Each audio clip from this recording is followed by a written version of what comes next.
All right, welcome to the Sae Bae cast number 155 with JoeWatermelon and Scottvc. Joe and Scott, Yep. or I should call you guys the Joe Scottermelon cast. That's what I was joking around about. It's so stupid, but it rolls off the tongue so nicely, you know. So, How's it going? Yeah, how you boys both doing? I'm doing well. Doing well. Good. Doing Okay, so great. let's just, for those that may not know, let's hear Joe talk, and then we'll hear Scott talk, and then they'll know the difference. Also, I placed you guys on the thumbnail in the opposite, just because it just worked so much better with the dog right in the middle. So, but yeah, that JoeWatermelon has the watermelon beanie on, and Scott is the guy with the nice tuxedo. So, Joe, let's get I guess like a little brief introduction as well, and then we'll hear from Scott. So, Joe, how you doing today? Sure. Doing great. Yeah, I'm JoeWatermelon. Hopefully you've seen some clips here and there.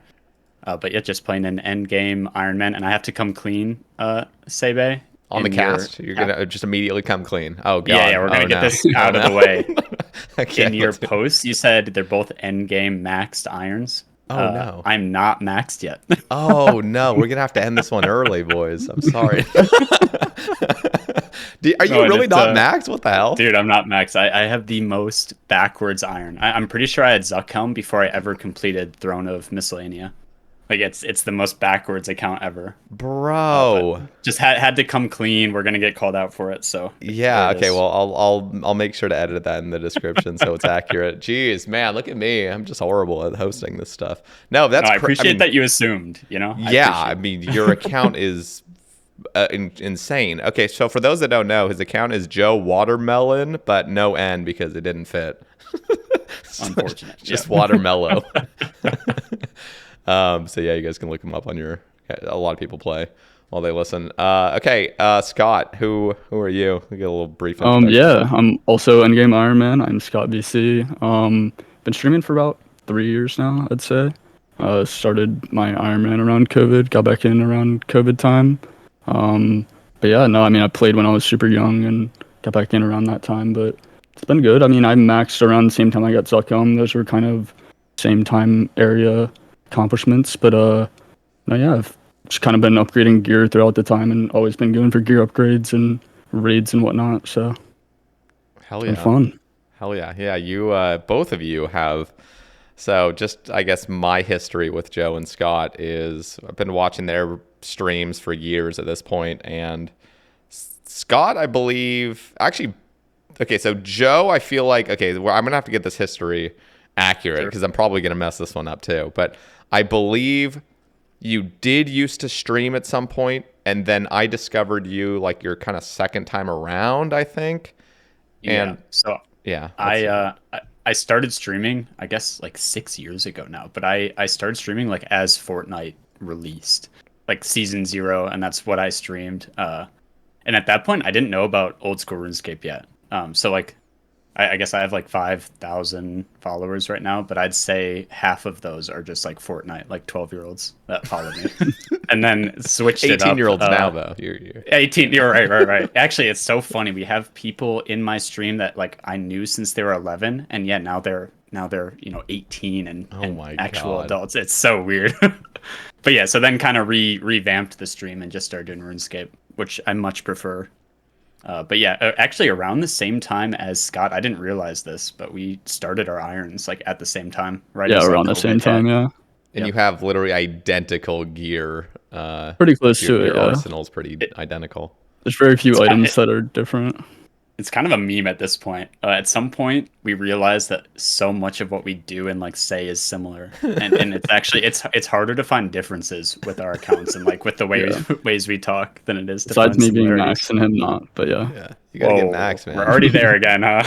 Hey, I've been motivating him. I've been a big motivation for him to be maxed. We're at Redwoods right now.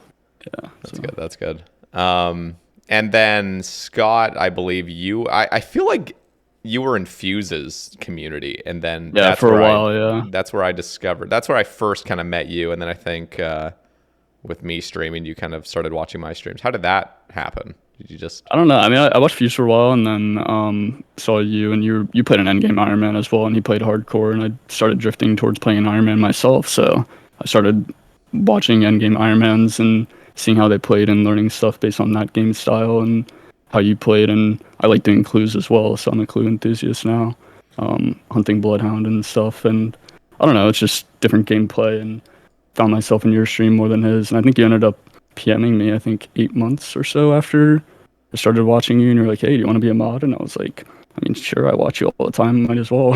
Hell yeah. But, And yeah, then you started streaming? Is that what happened afterward? No, I think I was streaming before that. Okay. I started streaming because of Fuse's community, actually. Started streaming because of some of them started playing Iron, and they were like, yeah, why not just stream your progress? And I was like, yeah, why not? So yeah, I started doing it then. When I first met you, I mean, you had, in my eyes, it looked like a mid-game Iron Man. Just like, I mean, up until like 14 months ago, I had a mid-game Iron Man in my eyes. I was going to say, yeah. My account turned around this past year. It was RNG flowed after the shadow. It was pretty nice. Bro, it was crazy. Can we just get let's get a little bit of history with your whole luck arc, basically, because, I mean, there's a clip of, I'm just going to explain this clip. You and JoeWatermelon are raiding. Joe has a fucking T-bow just pimped out. It was 2 T-bows at this point. Yeah. Well, at this point, he already had 2? At this point? Already had 2, yeah. Okay, so we already had 2 at this point. And then you see Scott in full crystal, just depressed man mode with a bofa and the purple. So a little background as well. Yeah, like I had done 1,200 solo raids by myself, and I had almost pretty much said I wasn't gonna do a team raid until I got a T-bow, just because I didn't want to see someone else get it in front of me. I was just like too invested into solos, and I just like I didn't want to have it happen. And then I met Joe, and I got my shadow at that point, and I had seen a mega rare, and I was like content with it. Took me so long to get my first, and then after I got that first, we started doing trio CMs, and I think it was only like 3 days into doing trio CMs, and Joe got a purple, and he goes, "Oh my god, purple!" And I didn't hide the chat, and I saw immediately it said T-bow, and I just didn't say a word, and I walked right out of the raid, got my loot, and I was thinking in my head, I'm like, I'm not doing another trio for the rest of my life. Like, and then ended up 3 days later, the next purple we saw was in my name, and I got my T-bow, and it pretty much changed my account. It worked out pretty crazy. We maintain. Yeah. Go ahead. No, I was just gonna say that clip is just so funny because you just see Joe like third T-bow, like that's so cool, and you just see Scott literally walking, like not even he's just walking out of the raid. Walks out the door. out. We maintain that he got his T-bow then so soon after that because of how humble he like took that. Even in his head, he was probably fucking pissed. I was fuming in my head. He kept doing raids that day, and I kept doing them. He just kept doing them. It was fine. It was fun, and then he got it like a day later. 2 or 3 days, but it was crazy. But no, when I started watching Scott, he was full crystal at TOA. And I think you didn't go quite as dry as I did for Shadow, but you were dry for the other ones. 44 purples for Shadow, 55 for T-bow, and 35 for Scythe. Oh, dry for all megas. It was fun, but that's the thing. It was a good journey. I mean, 120 mil range XP before I got my T-bow, and same with Scythe for strength, but I know it starts to feel different after depending on how dry you go, but I swear there's something about going dry for items while you stream that really brings people in. You can go live, and not only do you have this goal of this is what I'm gonna do on stream, like now we're at the point in our accounts it's like fuck, I'm gonna go for like Arcane or Satyr for Ellie, and that's like month-long goals that you don't see any progress on. But yeah, it just kind of brings the community together if you're looking for these specific things. It definitely does. I mean, I know for Scott, you probably had multiple of those. For me, it was definitely the Inquisitor's Mace. That was the big one. I remember watching that grind. Yeah. I thought you were a psychopath for doing that. Total solos, dude. Total psychopath. I cannot imagine that. No, I mean, I can't imagine it at this point. Like when the CAs came out, I was saying this, you had to do a few like normal solo nightmare kills. You had to do like one for like the speed run, like sub 16 or something like that. Right. And bro, doing one of those made me want to pull my hair out because Fasani's had already been out for a significant amount of time, and I was already done with that. So I just discounted that place entirely in my head. And going back there, even with a sleepy tablet, keep in mind there was no such thing as sleepy tablet. There was no such thing as it. So it's just like you're literally like we calced it. Like me and Lake. Okay, so Lake did slightly more than me. And he calced that the amount of time, and I was just right under him. He spent a week running to Nightmare. A That's week disgusting. in-game time, a week, like 7 full fucking days of running to Nightmare. And I was very close to that. I was probably like just under 6 days. I love hearing other games. People be like, dude, I put in so much time to this game, like Apex. People be like, oh man, I put in like 18 hours in a week. And then RuneScape, it's like, dude, I walked to a boss for an entire week. Yeah, no, it's actually crazy the difference between games, but it's all mindset ultimately. I mean, this is also what Hey Jace kind of talks about when like people come into a stream and like, holy crap, like you got 200 mil in all skills, like I can't even get to level 70 in this skill. I'm just so burnt, like I'm so burnt out. But ultimately, and we can see it even across just one player. Like if you just look at one player and how they see certain grinds, like for example, when we kill Corp, we literally have in our head, like subconsciously, we're just expecting this to take a significant amount of time. But as soon as you're in leagues, you're getting pissed off if you don't see a purple every raid. You're just like burning out after every raid, basically. And it's like, it's all mindset. And so in Jace's experience, it was like, he already knew, he planned mentally that he's going for 200 mil. So it's just the whole grind becomes so much more simple when you internalize that. And just like not focusing on the outcome as much as just realizing you're playing a game to have a good time and trying to like enjoy it while it happens. I think you kind of changed your mind on that, Scott. Because before it was like, I'm dry on 3 mega rares. I'm only doing solos until I can. And then we started just sending team raids, and it was a great time. I think it was my shadow. I mean, it obviously sucked going dry for all 3, but I think it was the shadow that kind of made me realize that I was like, okay, I can do team content now. Right. It was just that first one. I had to get over that hump, but yeah, at a point I realized that if I had to see someone else get one, but take your T-bow. yeah, just had to happen. But no, I mean, it was good the way it played out, and it definitely made me enjoy team raids, so it was good. Yeah, they finally so Chambers. Well, let me ask you guys first. Like, what is your favorite raid? Chambers, Tob, or Toa? Toa. I get asked this all the time. I love how different they are. That's my first thing. I know people hate on TOA all the time. Like none of them are the same in any way, and it completely depends what kind of mood I'm in. I've been doing a lot of solo CMs lately, and like half of it, if not more, is resetting Tecton. But it's really fun when you get going. But like team content, if you want just only boss rooms, Tob is amazing, and it's so optimized that there's like these little things you can tweak to like save a tick, and that becomes meta in your runs because every room is the same every time. And then TOA, Scott and I do so many duo 500s together, and those are fun they're kind of in the middle of Chambers and Tob, in my opinion. Yeah, they definitely all have a different aspect of like how you play them, but I'm a big fan of Toa myself. I mean, I think it's after Shadow that it really becomes enjoyable, I will say. And for us, the grind without Shadow. It was Shadow last for both of us. Shadow last, but I mean, Akka sucks beforehand, and then Akka becomes the best room. It's just how it happens. But yeah, I mean, TOAs became my favorite raid just over time, just doing the 500s. I feel like there's a lot of things you can perfect in that raid and just become very. I mean, I guess a lot of people see it as being very flick intensive and like prayer costs, like have to worry about your prayer all the time. But I think that's just part of the raid at the end of the day, and becomes more enjoyable less you use it. I hear the term DPS check a lot. Like, oh, I don't like this raid because of DPS checks. And that does not come into play. Especially that you can skip the Akka, floor thing if you do lose that DPS check. I don't know. My theory with TOA is when people find it a bad raid or boring, it's because they've like settled for a low invocation that they can clear without trying hard at all. And no other raid is really like that. You're always at like at least a base level of difficulty. Especially top, it's always going to be at least this hard. But TOA, people will be like, all right, I'm just going to grind 200s, and damn, this is boring. I feel like once you get comfy with certain invocations, just keep like raising it. If your problem is actually keeping interested, then you should just keep raising it until you're slightly challenged. Maybe not like wiping half your runs, but give you something to work on. Well, sometimes that actually is the way, is to start wiping. Right.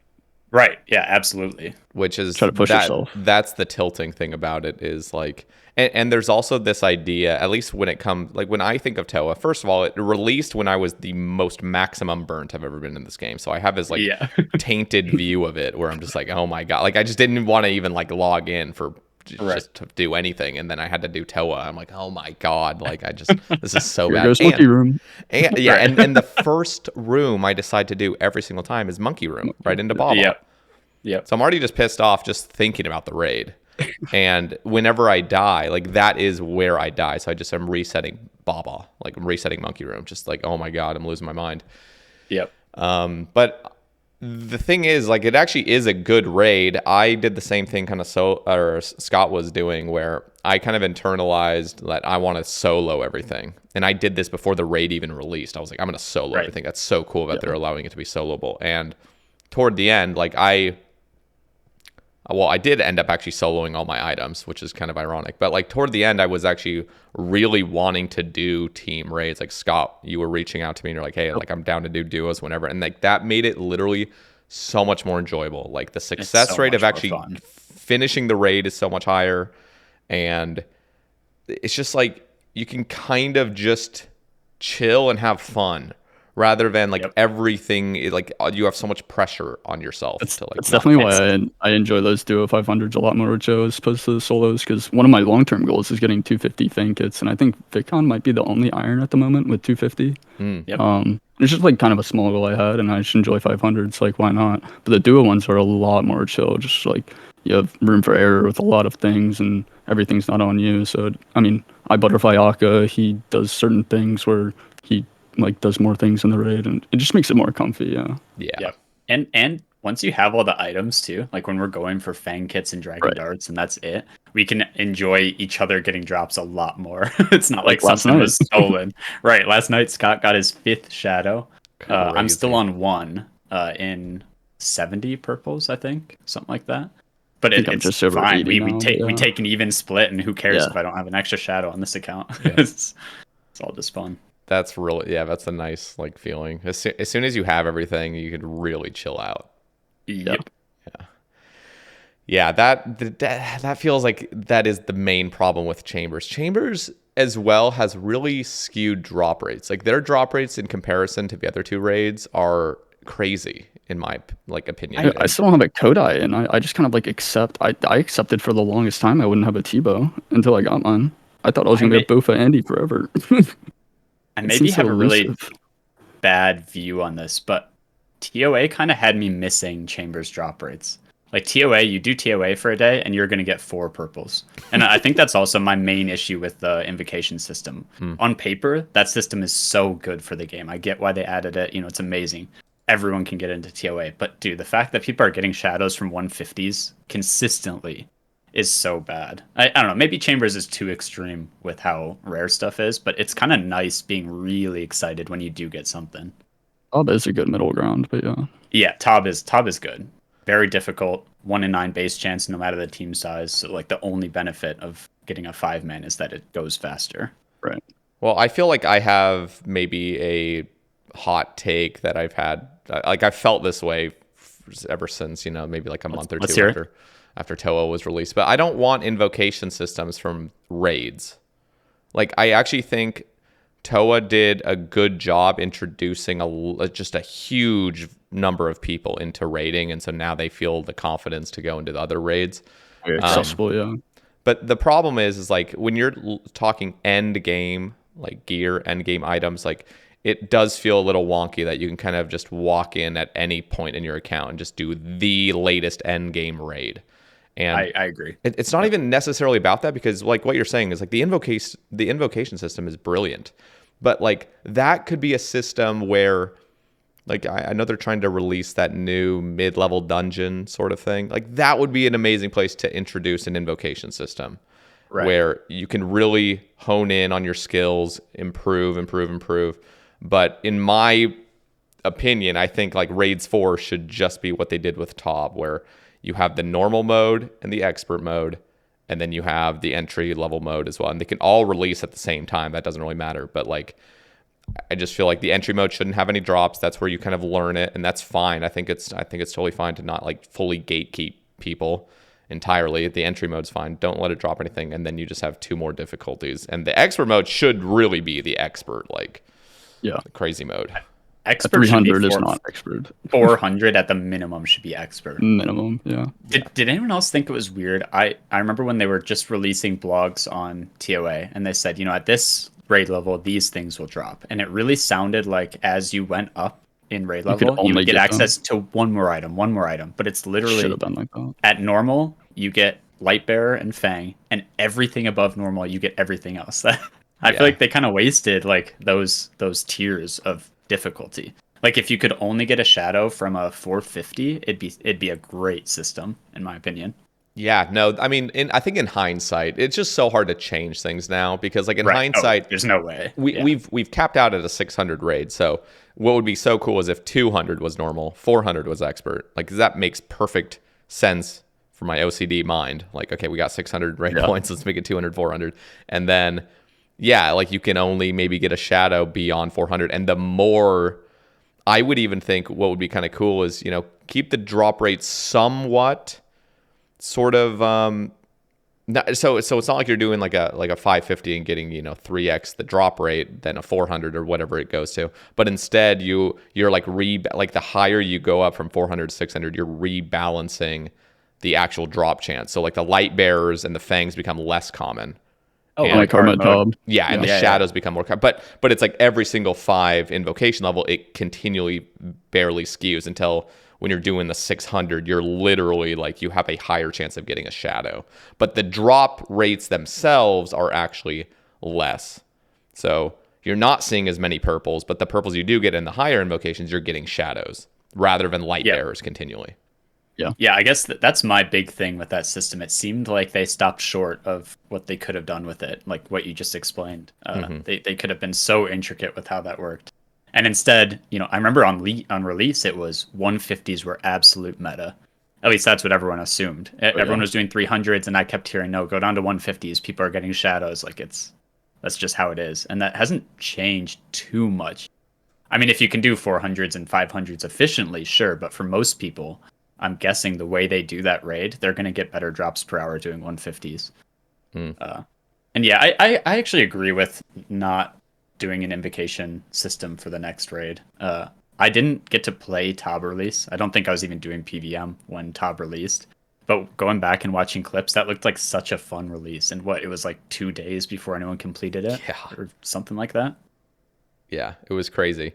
And Jagex knows that's not as popular when it comes to player numbers, like player engagement. But that's why it's important, I think, nowadays. I think it is appropriate and important to introduce the entry mode on release. Yep. So, and maybe, catering releases so that everyone can play them. For some content, sure, I get why they have to do that and they should do that. But it's something I always praised Jagex for in terms of old school RuneScape is you have this, aspirational content like Inferno, like Tob, that no matter where you're at in the account, you can always say, here's a better, bigger thing that I can, look forward to trying and learning one day. Like Fortnite, I mean, they added literal bots into their battle royale. That's supposed to be PvP. You're playing against other people, and they added these bots so people could feel good about getting a kill. And at a certain point, it devalues everything if everyone can do every piece of content in the game. Bro, I'd be very happy with a hard raid for the next one. Dude, I just need to. There's probably a few listeners that know what I'm talking about, but I remember years and years ago in college, they released PUBG Mobile, and I just thought that when you play PUBG Mobile, you're playing against players. Bro, the first few games, it's literally all bots, and they act like players. And so the first game I did, I was like, oh damn, everybody sucks. I'm doing pretty good. And then you notice okay, this game just got instantly as soon as you realize that there might be one other team that's humans, and then you have 96 other players that are just bots that kill each other, and then you only end up really killing 7 bots, and then at the final end, that's where all the excitement is, because you just have 2 actual real teams going head to head. But like, bro, it's so bad, and they do it for like, oh, you feel good about yourself, you can play this. Like, fucking it's stop. this short-term reward, and as soon as you realize that there's no value to doing it, to getting kills, it takes all the fun out of it. It's so bad. As bad as it sucks, it's hate to say it, but it sounds like LMS right now. But No, that's it literally is LMS. It's so bad. But yeah, AHK PUBG bots. Yeah, no, that is the exact epitome of LMS. You just have to go through the bot waves, like, okay, like hurry up, and then at the very end you finally play a player, and then it's like, okay, that was, fun at the very, very end, but like the rest of it's just painful. Yeah. I liked LMS too when it was mostly real players playing. It's genuinely pretty fun. I never PvP'd back in the day. I feel like everyone's backstory with RuneScape was PvP because at a certain point there wasn't any more PvM to do. And that was never me. But LMS is a really fun way to try and get better. At least with like tri-birding. I still can't venge PK to save my life. Yeah, no, I mean, I was entirely clueless before like all those updates came out to LMS where I finally like dipped my toes in. Back when it was, so initially LMS was like super advanced. I mean, I remember like SparkMac would run them and you only start out with like 10 prayer points. You have to like one tick flick everything just to not die. It was crazy. And then they finally just gave you unlimited run, unlimited prayer, all that. But yeah, like I did not know how to PK at all. I was looking like a total noob, but just getting out there and experiencing it, like I've gotten pretty proficient, at least in regards to LMS PKing, where I don't have to worry about prayer or smiting or anything. Yeah. Right. So yeah, totally. It gets so much more fun, dude. Like I used to have the craziest LMS addictions too. Like I would just randomly have a week where that's all I wanted to do. If you start your day with that, that's all you're going to do for the next 4 hours. It's this weird like addiction where you get out of that lobby and you click into it again without even thinking. You have to. And I don't know if you ever like just take a moment to breathe and you just feel like your face is like hot. Like my face would get hot because I'm just like so engaged, and I'm like, I get pissed off if I die or the RNG's not going my way, and then I feel like a Giga Chad once it's going my way, and I'm like, there's so many emotions going on. Yeah, I think overall it's pretty fun, minus the bots. Yeah. No, for sure. LMS was a great addition to the game, and I think one of the concerns, I never really had this concern. I think I've just been out of the early game Ironman for just so many years, almost 7 years at this point.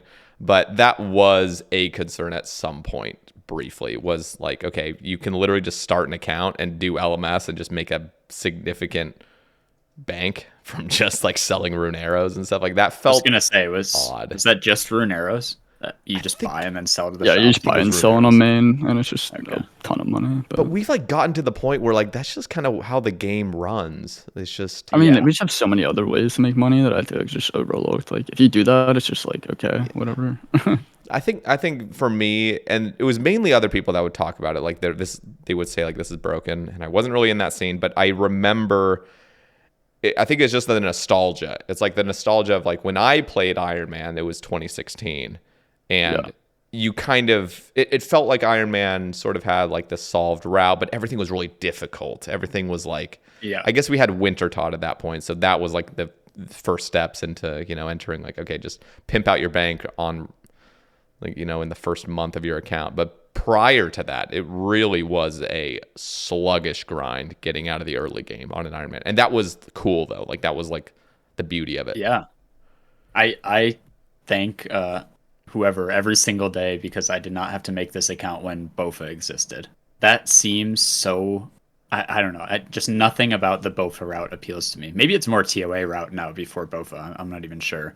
Mm-hmm. But yeah, I like, by the time Blowpipe got nerfed, I had gotten my T-Bow 1 day before Blowpipe got nerfed.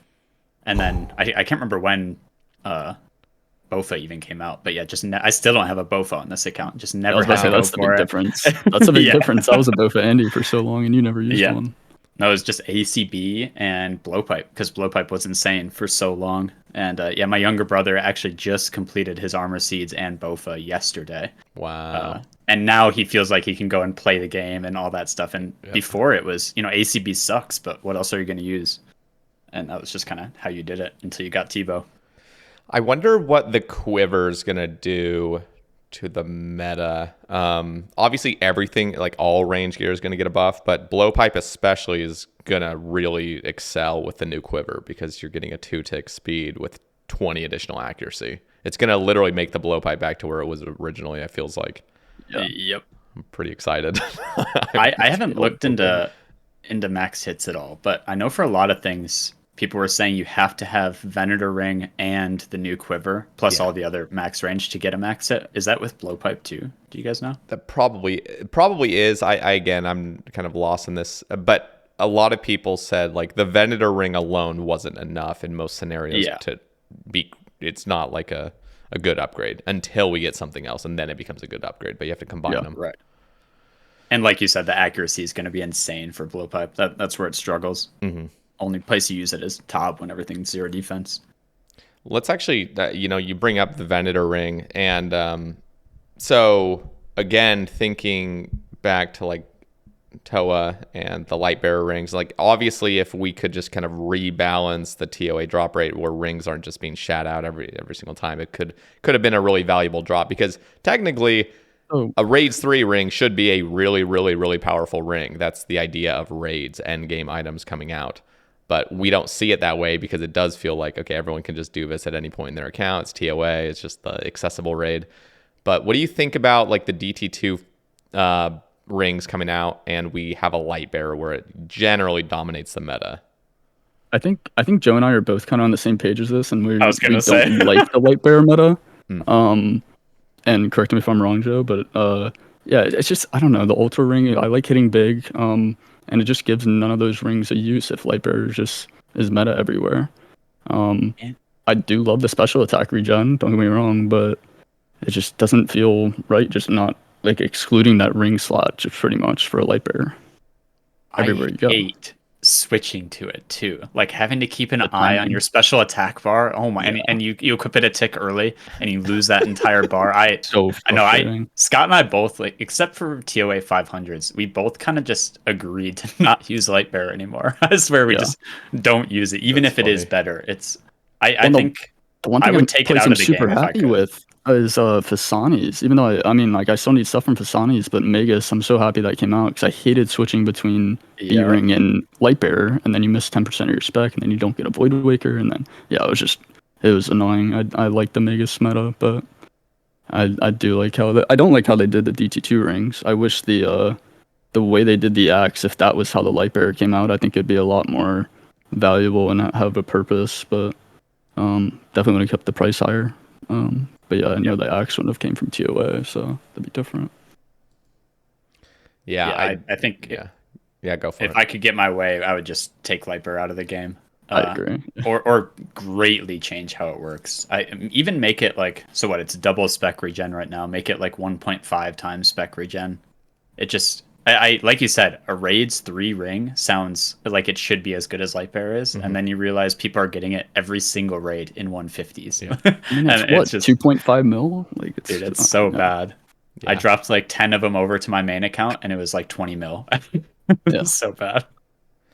Yeah, and so this mainly sounds like a problem with just TOA. Like if it just in a different reality where we could have seen TOA as like 3 different levels: entry mode, normal, and expert, and there's no invocation system, and it was a very, very challenging raid, and the ring was made a little bit more rare, then it's like, oh my god, I got the ring, like, let's fucking go, this is crazy. Like, this is such a great upgrade. But like, yeah, for so many people, it was like week 1 of TOA, okay, I already have 5 Lightbearers, like, what is going on?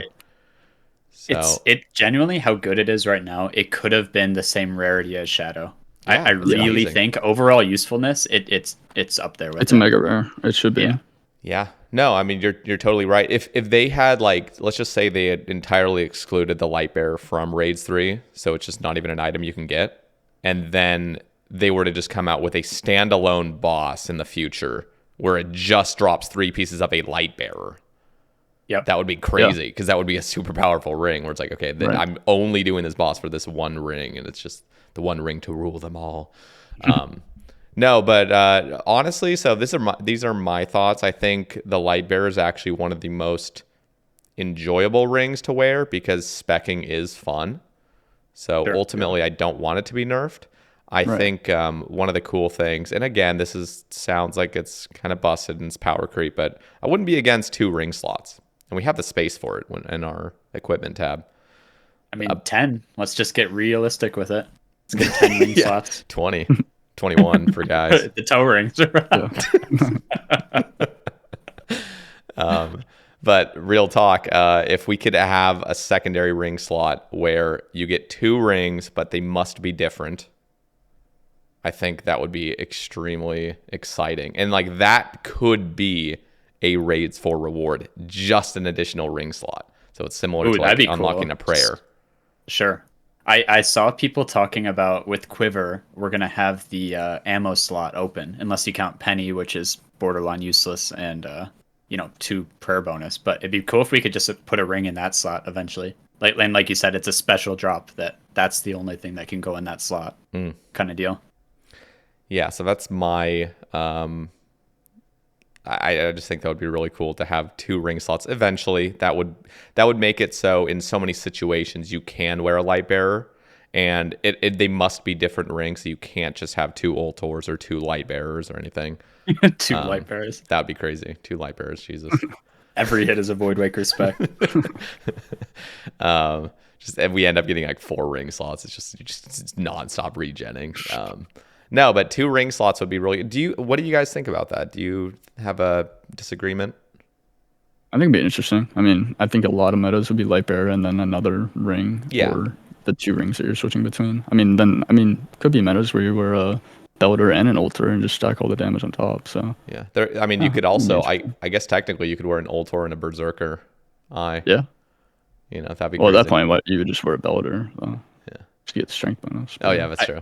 But I think if I had my way, I would still take the Men in Black pencil, take the Lightbearer out of the game, and just make everyone forget it existed. I really like the other rings more. Yeah, I do like using them. Yeah, no, that's a good point. It would actually almost be cooler if, I don't know, maybe like there was actually like okay, so imagine this. Imagine the Lightbearer was never a ring, it was a blessing, and that comes from like the new raid or something. So now you have a blessing slot. That's like you're just nonstop going to be using this because there's no other thing in the blessing slot that even is good. But it would only really be for meleeing because you need your arrows and stuff. Well, I don't know. I'm going a little bit crazy now at this point, just thinking of every single possible idea. But like, I agree though that slot needs more use. And once we have Quiver, our arrows are going to be in the Quiver, right? Right. Is that how it works? So I thought that's how it worked, and you could have multiple ammo. I remember hearing people with Team CMs talking about how ZCB is like a 1-item switch for a spec now because the bolts would just be in the Quiver. I'm not totally sure. That's just what I picked up from hearing other people talk about it. I think you're going to be able to hold bolts and arrows in the same spot. More things in that slot would be amazing. Yeah, I just wish that the Quiver could almost already hold like 3 ammo. Just because Muspa, you're still going to have to do a bolt switch for the Sapphires. Oh, God, yeah. I've been doing that recently, too. Yeah, Muspa's fun, man. I love it. I love the new ring meta with it. Duke Telly, yeah. So good, dude. Because Muspa used to be super annoying having to teleport to the troll place. Yeah. The run Funny story. I was actually out west skiing when Muspa came out, and I just didn't touch RuneScape at all while I was out there. Mm-hmm. And I met up with a friend who I actually met via RuneScape. His name was I Ski in game, so I'm gonna start talking to him. And it turns out he worked at Breck. He got us free tickets, so we're up on the chairlift with him. And I knew this boss had come out, but I didn't know anything about it. And he was like telling me about the Grumbler and how the Grumbler is so much fun, and I had no idea what he was. I kind of just went along with it, and how his buddy got the Grumbler pet, and I knew this boss was called Phantom Muspa. I was like, dude, what the fuck are you talking about? and we got back, and I think it was like an It's Will thing, wasn't it? He like called it the Grumbler a couple times, and that's just like what everyone called it. It took me a little bit to realize it was the same boss. It's so funny because I could just imagine you're just trying to be polite and you're like, yeah, you have no fucking idea what RuneScape is, do you? No idea. Well, when you're on the chairlift, it's not like you can get out of a conversation. you got 10 minutes. Like, smile and wave. So sounds fun. Are you confused? Yeah. Funny. Yeah, that whole boss, I know it had, because I was burnt at the time when it was released as well, so I didn't really play it initially. But the drop table was even more busted than it is now. Yep, and I missed out.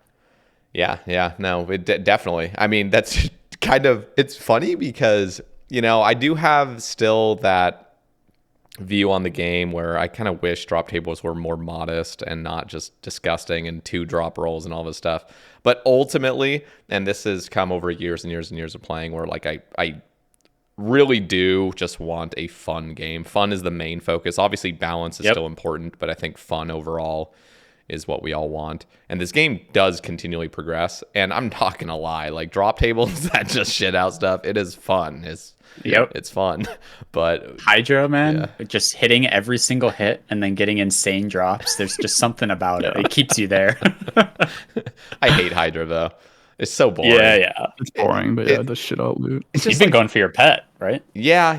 I realize because I'm only 1 dusk piece away from finishing dusk. I'm like, I really can't be skipping these. I would skip every single Hydra task because I just couldn't be asked to do it. I'm just like, nope.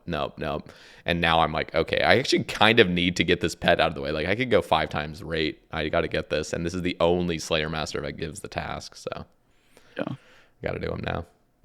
But it's just like this fucking Hydra is just walking so slow like a slug, and it just attacks every 6 ticks. I'm like, bro, like this is so boring. Like this is so boring. At least they added an animation to it now. That's what I was gonna say. Don't count. Okay, can I just tell you this about the animations? This is the same thing with CG. It's like, can the animation that it switched styles be like a tick or 2 earlier? Like, oh yeah, you know what I mean? Like I swear to God, they purposely did it so that it's like you just have like that kind of 2-tick window to switch it really quickly. Generally, mainly just a 1-tick window to switch it, because by the time you've actually noticed that it switched head phase without you anticipating it, you're like, oh shit! Like click my prayer really quickly. I just feel like they could have done it earlier. It's weird though, because CG, isn't there a noise, the tick, or I don't know, an attack before it's gonna switch, and then there's the animation when it switches? No? Oh, I don't know. I don't know if there's a noise. It does this little like low grumble, and it's been really confusing me because the sound will happen, like the first sound. I'll switch prayer. It'll do the animation, and I'll forget if I switched prayer already or not. I don't know why there's 2 of them. And I thought I was going crazy, but yeah, apparently they added that sometime after. And I agree. Just the one beforehand is way better, but having 2 of them makes 0 sense. I don't know. I don't know if they just wanted it to be easier because every new player is starting at CG or what. Now, what have they done with demonics? Have they? I was about to say demonic. I did demonics in leagues, and it was so much better. They have a text over their head when they when they change style.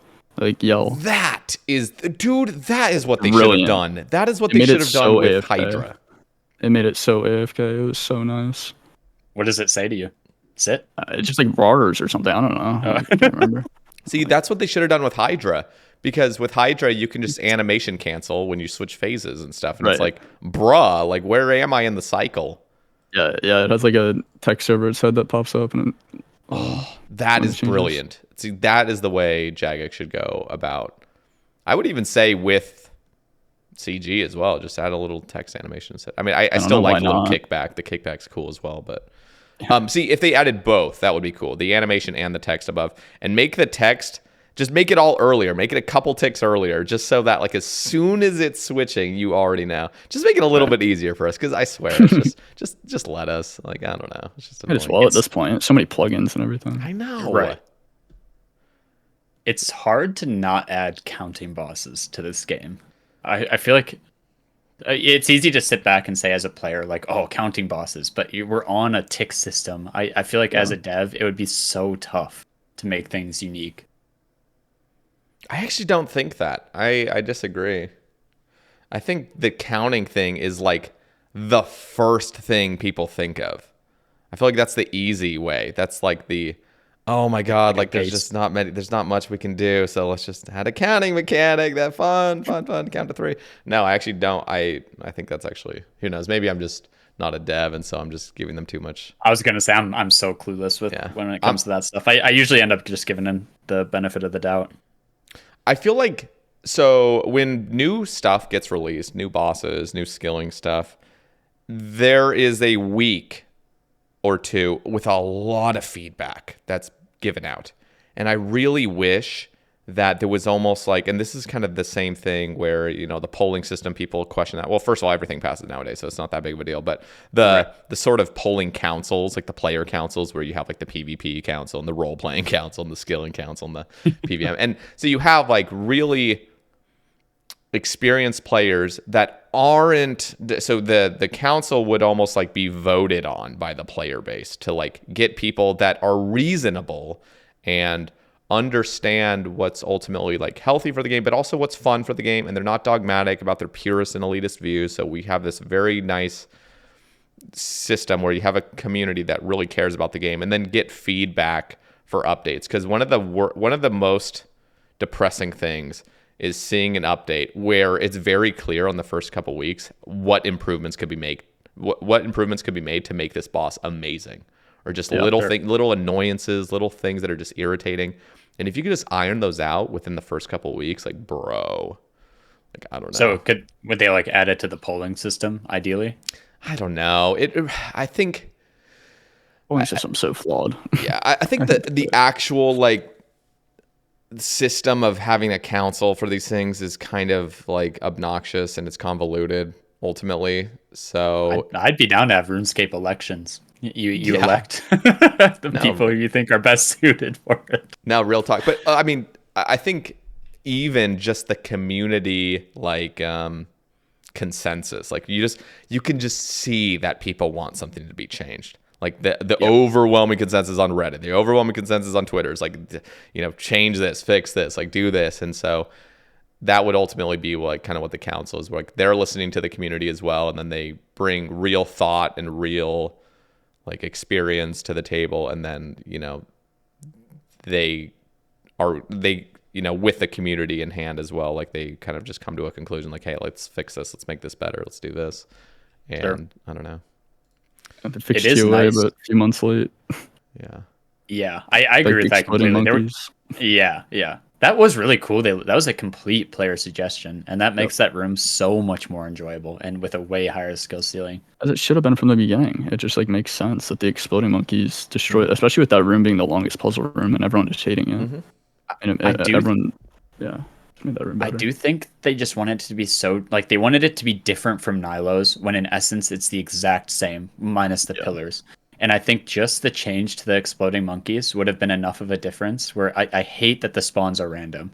You get 10 cursed baboons or you get 10 volatiles, and it's so weird that it can change that much. Mm-hmm. And I think just with the exploding monkeys, that would have been enough of a change where people aren't just saying, oh, Nilo is version 2. Right. Yeah, no, I mean, things that make sense, you know, because initially, and I made it very clear when they were proposing the monkeys exploding, I was really worried that they were not going to make him fully die. I thought they were like, oh, let's deal 10 damage. 20 damage. That'd be I would have been so annoyed. I'm like, please, for the love of God, do not even worry about balance here. Just just make him explode everything. Just do it. Like, just don't try to go the middle ground way. Just make it OP. I mean, we're happy when we get a sub 3 in a duo 500, just a sub 3 monkey puzzle room. It should not be that long. That's the one thing I agree with. I feel like that's everyone's go-to when they say they don't like TOA. Monkey room is the first thing they talk about, and I agree. And Baba, the red Xing, I like red Xing, but shouldn't have to red X to complete a 500. She can hit like a 40 through prayer in like a 550, 600, something like that. And that should not be a thing. You should not be relying on that RNG to complete a room. Yeah. No, I mean, I actually don't mind the red X meta. I haven't done it much because I haven't really done the 500 stuff, but it feels cool. It feels like you could actually do the room normally, get the extra DPS somewhat, and then you could just go to red X whenever you want, sort of like when you're running out. Like if you want to be like super efficient, I guess. It's a little more tricky too than people make it seem. I remember this one guy was talking about how it's cheating, how we shouldn't be using this method. It's cheating.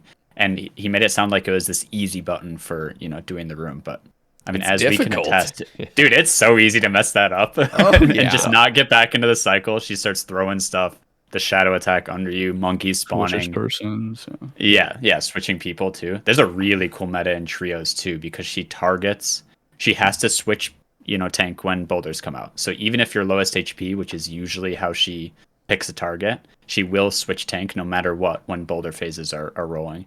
So you have to keep one person lower HP, and then you let her switch tank right before the boulder phase happens if you want to guarantee it to the same person every single phase. So like when I'm helping friends get their first 500, I'll be red Xing every single phase, and we'll just let her switch right before we proc boulders. Yep. And I mean, there's a lot that goes into that. It's not just this easy button. No, it's not an easy button at all. And I've never when that's the only argument they have, like, that's cheating. Like, okay, yeah. Dude, yeah. People have a really weird mindset with that. Like, tick manipulation is cheating. And Jagex went and added Red X back to the game when they, quote unquote, accidentally got rid of it. That was like 2 days, right? You couldn't Red X anything, and they added it back. Yeah, no, that was good. Yeah, I actually kind of forget that they actually did that. That was interesting. In an ideal world, it's a clunky mechanic to have things path randomly when you're underneath them, but it's been in the game since release. It's not just something they can go and change. No one would be okay with that. No, they wouldn't. It wouldn't be okay. Yeah, I have, like, you're right. The clunkiness with this game, tick manipulation, prayer flicking, all this stuff has ultimately been in the game for so long, and it's enjoyable ultimately. Like, there's a high skill ceiling with all this stuff, and it's actually cool that you can have one prayer point and be able to, finish off a room because you're talented enough to, prayer flick correctly and accurately. So yeah, if they got rid of that stuff, because I also actually somewhat have a little bit of empathy for those players that are like super kind of casual players, and they just wish the game was more like, just click the tree, just click the fishing spot, and like let's make it so there's no such thing as prayer flicking, so that supplies are used. Like, I actually do kind of sympathize with that mindset a tiny bit, although the downsides of it are so severe that like it just would kill the game. And yeah, like, it makes it so it truly is just an hour game at that point. Like, everything is just AFK, it's just all idle. But I mean, we definitely have seen an increase of people that actually want a more idle game, especially when it comes to skilling. I think, yeah, with like forestry coming out, skilling mini games, people are against that when it first comes into their brains, just because that's kind of anti RuneScape, at least what we remember from it. I kind of love that it feels like over half of this game is a complete accident how it works out. like chambers, prayer flicking, all that stuff just happened to be amazing, and like with a pretty high skill ceiling too. Red Xing, all that stuff was just players found this out, and the devs said, "Oh, I guess that's in the game." We had no idea. Chambers wasn't supposed to be soloed. I know. It's crazy, dude. I remember watching. I don't know if you guys ever watched Howkey on Twitch, bruh. When that guy was soloing raids, this is before I even knew anything about PVM. Like, just watching him, it's just so beautiful to watch. Just like, this guy has mastered this. It was in the early days on his Ironman, just doing some solo raids, and I'm just like, bro, this game is awesome. Like, this game is so cool. The fact that these things are possible if you're talented enough. Watching Latius do the Zammy flicking, shield flicking, all this stuff perfectly, I was like. And when you're a noob and you're watching these giga gamers just game out of control, it inspires you, dude. It's like, there is so much more to this game than I thought. Like, holy shit. And I think that was part of it when I was going for my mega rares. Like, I was like, dude, I want to get them so I can do this other content. And I was like, part of that motivation, because people ask me, like, how do you keep doing this raid after like going so dry on this mega rare? It's like, well, you need to get the item for something, and you have motivation for it. You just want to get it. So, I mean, that was the same way with Mace. When you say people asked you, do you mean Previn asked you? Exactly. Oh, Previn. Yeah. Okay, I want to bring this up just because we're sort of on the topic. What do you guys think about a Gnome Cube? I'm for it. I saw your video, and I'm for it because I personally am one that did the Celestial Branch mining just because it's easier and less click intensive. Can I get a brief description of what you mean? Yeah. So go ahead. Ultimately, I'll start from the beginning. There was a skill that was proposed before sailing was decided on. And some I think it was 2 different guys on Reddit made this skill proposal called Mastery. And it was basically sort of like an artisan type skill, but it was more appropriate, like the way they went about it. And one of the rewards was a Gnome Cube. And what the description of it was basically an item that starts a 3-tick skilling timer. So it would be the equivalent of clicking a knife in a log. Oh, cool. But it's just one click, and you also can't mess it up. So it won't just randomly turn into a mahogany Battle stock. stuff. Yeah. Right. Yeah, whatever it would be. So it's just an item and it would be a reward. And so I really just clung on to that idea. I thought it was amazing because ultimately we do have this meta where in the game, it's almost decided by the community that like there are high APM skilling methods and there are low APM. And the high APM methods really should be the like more XP per hour. Like, if you're clicking more, you should be getting this.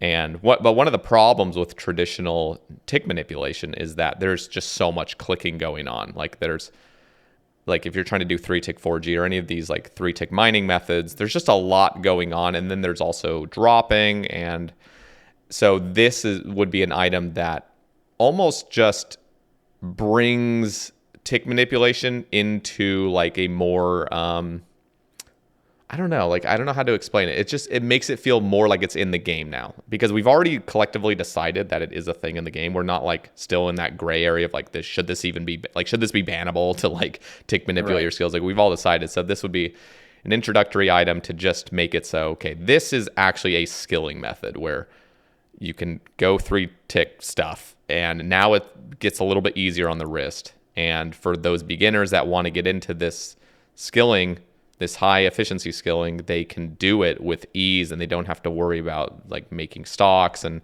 there's just less clicking involved. And ultimately in my head, and this is my view of it, I think tick manipulation skilling is really enjoyable, but not because there's a lot of clicking. It's because there's rhythm and flow to it. And you're in this, you get into this nice flow state. So I like 3-tick barb. It's nice. Yeah. And I think it's... Yeah, go for it. Go ahead. I think it's pretty amazing that you could genuinely get pretty good at PVM by doing those high APM skilling methods. At the end of the day, it's the exact same, maybe with less, click accuracy. But yeah, like 3-tick barb fishing and dropping a fish in between cycles. I mean, not too much of what we do in PVM is harder than that. And yeah, like you said, it's just getting into that rhythm and starting to, even if you don't realize you're understanding what a tick is, you really do start to internalize what it is. And that timing just becomes second nature. But yeah, I love that idea. I think it's really hard to add skilling items as rewards that aren't just incredibly OP or never used. I think that's a good mix of, it's not going to make any method faster. It's just going to make it so we don't have to replace 3 Logitech G502 mice. Yeah, and getting a 99. And some of the arguments against it is like, well, this is supposed to be like, this was never intentional, so let's keep it like this for forever, like where it's always knife log, it's always this. We've already come out with unpulled Soulreaper Spark, which is a 1-click. And when you do Soulreaper skilling, it's so chill. Yep. Like, first of all, it's already easier because it's just actually a 4-tick cycle instead of a 3-tick cycle. But you've drastically reduced the amount of clicks, but you still get that rhythm and the flow. And so ultimately, the Gnome Cube would just be a Soulreaper Spark that's 3 ticks, and you can't mess it up. And honestly, in my opinion, this isn't even where it would stop. I think ultimately, when we see high efficiency skilling, in my opinion, what's actually fun about it and what's engaging and what's good to keep around in the game is the rhythm and the flow. Like, that's what makes an enjoyable method. That's the same reason why people enjoy 4-to-1 Ulm. That's the same reason people enjoy Verzik and Zarpus and these rhythmic things where you're going in every 5 ticks, going in every 4 ticks. And it's very simple. Like, everything, like you said, Joe, can be compared to like skilling and PVM. It's like, it's all clicking at the end of the day. So I think, and the other problem with not having a Gnome Cube, so the Gnome Cube would almost be like just getting players involved more, and for those people that already are involved in tick manipulation, just easier on the wrist. And you're keeping everything that's great about tick manipulation. So like when people are like, well, you're just going to ruin tick manipulation because, you know, it's supposed to be knife log. It's like, no. The extra clicking is not what's actually worthy of staying around. I feel like rhythm is still there in the skill, which is the whole point.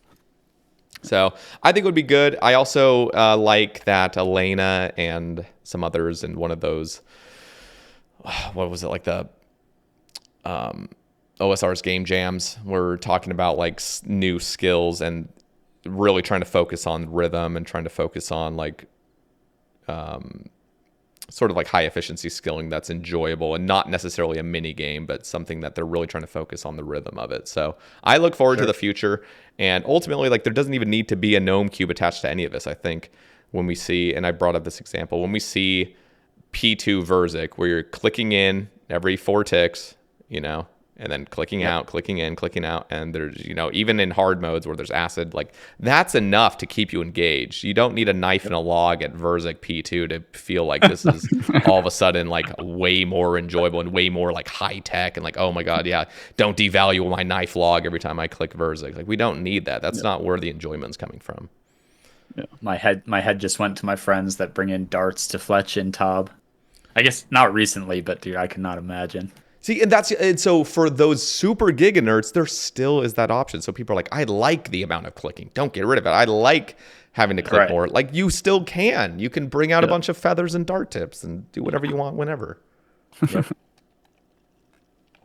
Anyway, I talk about it a lot. I bring it up on a variety of casts just because I still am a big proponent of it.